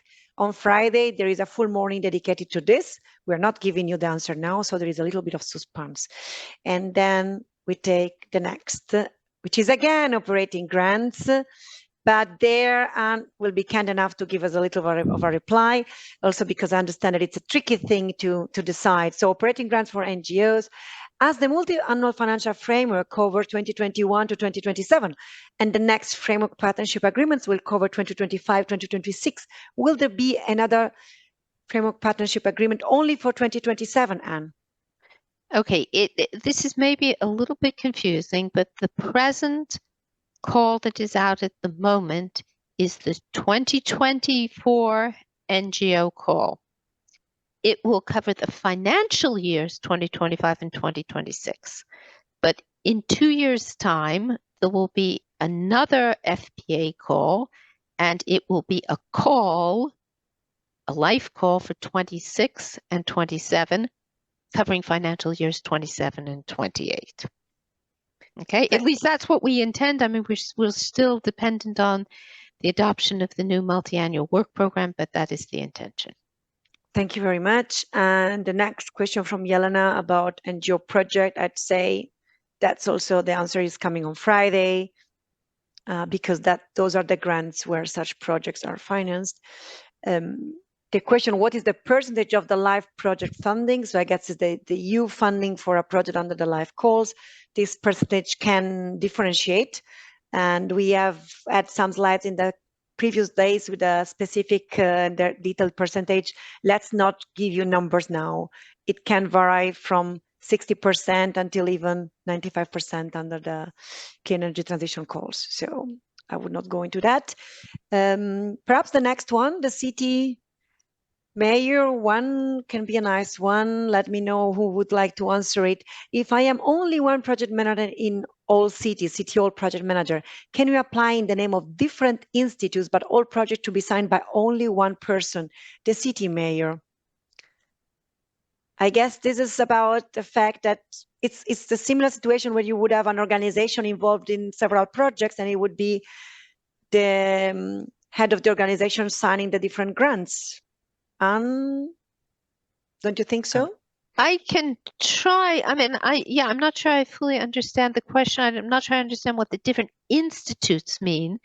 But if by the institutes they mean some kind of subdivision of the city hall, then in fact it's the city hall that will be signing. And if the mayor is the legal representative, then yes, that mayor could sign them. But I mean, a grant is normally applied for and signed by the legal representative of the entity, the legal entity that is applying.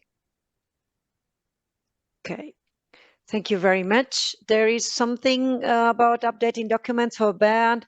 As the priority topics for SAP and CSA document being updated, in particular regarding climate areas of intervention?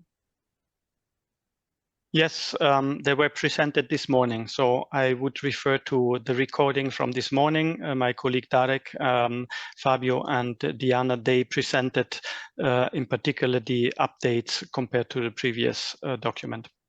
Thank you very much. A bit of future telling when the multi-annual work program for the years 2025-2027 will be published. And do you want to say something? It will not be earlier than 2025, probably, but yeah, the floor is yours. Yeah, I mean, the work program is in preparation at the moment. And as we mentioned yesterday, it is a document which is prepared by the Commission, but it is discussed with the member states in the LIFE committee, so that the process is underway. But we certainly hope that it will be finalized by the end of the year. But yeah, I'm not promising anything. It depends on how fast those processes go ahead. Thank you very much. And I suggest, Adriano Colucci, please connect tomorrow. There is a full day dedicated to clean energy transition call. The colleagues there will be able to answer your question. We have already flagged it for them. Next question, please. So is there a mandatory environmental compliance form for the LIFE program? Cesar? no, but it's true that one of the things that we punctuate under the award criteria on resources is also the fact that the way that you are taking measures so that when you are implementing the project, you are as green as possible. So, for example, if you have to subcontract something, that you try to apply some selection criteria to ensure that the environmental impact is minimum, or when you are minimizing, for example, travels for meetings, things like this. Thank you very much, Cesar. Let's take the next one, who, again, which is the maximum recommended share of budget assigned to research entities within a consortium. Anne? Yeah, there's no recommended share for any partner in the consortium. And obviously it depends what the role is that the university is doing. I mean, lots of universities have departments and functions which are not really research. In that case, they might have a fairly large percentage of it. I think what's more important here than the share of the budget to an entity is to understand that research per se is not financed under LIFE. Thank you very much, Anne. Let's take the next question under climate governance and information. Is it coming there? Can the project under the climate governance and information be only national on greenhouse gas emissions inventories, monitoring and reporting, for example, one country? Bernd, I'm looking at you. The answer is clearly yes. It usually would be one country improving or develop or implement activities to strengthen the national, can be even the local capacities to monitor those greenhouse gas emission and control trade. So clearly, yes. I could also take the next. Oh no, so that one. Yeah, no, you're right. You're right. The next one, the for climate mitigation. Yes. I could quickly say yes. Agri-photovoltaics is eligible, but again, it's not specifically mentioned as a priority, but it would be eligible, and you can look into the database. The last year called 2022. We awarded 2 projects on agri-photovoltaics, which is exactly looking into the aspect of how to use agri-photovoltaics for making certain crops more resilient towards climate change, also water management. Thank you very much, Bernd. And then we really arrived to the last question. To be honest, there are still a few questions with just one like, but we cannot possibly take them all, and the time of show today is over. So who would like to take the very last one? Would a project based on the development of a prototype on ammonia bunkering ship, capacity 10,000 cubic meter, over that, for fuel supply be eligible? I don't even can tell you now quickly if this is this CQL? Is this climate? It's because of fuel? The natural questions, because can be both. Yes, yeah, exactly. So what is the environmental context actually? Yes. I mean, it was mentioned this morning in the priorities for climate change mitigation and other transport modes fostering intermodality and modal shifts. But under those ones, technology options in the shipping companies. So it could be, but I mean, again, a prototype of a ship with a capacity of more than 10,000 cubic meters of ammonia. You have to see what are the costs of your real projects compared to what we usually fund under the LIFE program. Yes, thank you very much, Bernd. We have answered all the questions that we could answer, so I'd like to not show the Slido anymore. And I would also like to thank you all the speakers of this afternoon session, because it's always an added value that we can be here and we can give such reply. I would also like to say that this was my last live EU Info Day.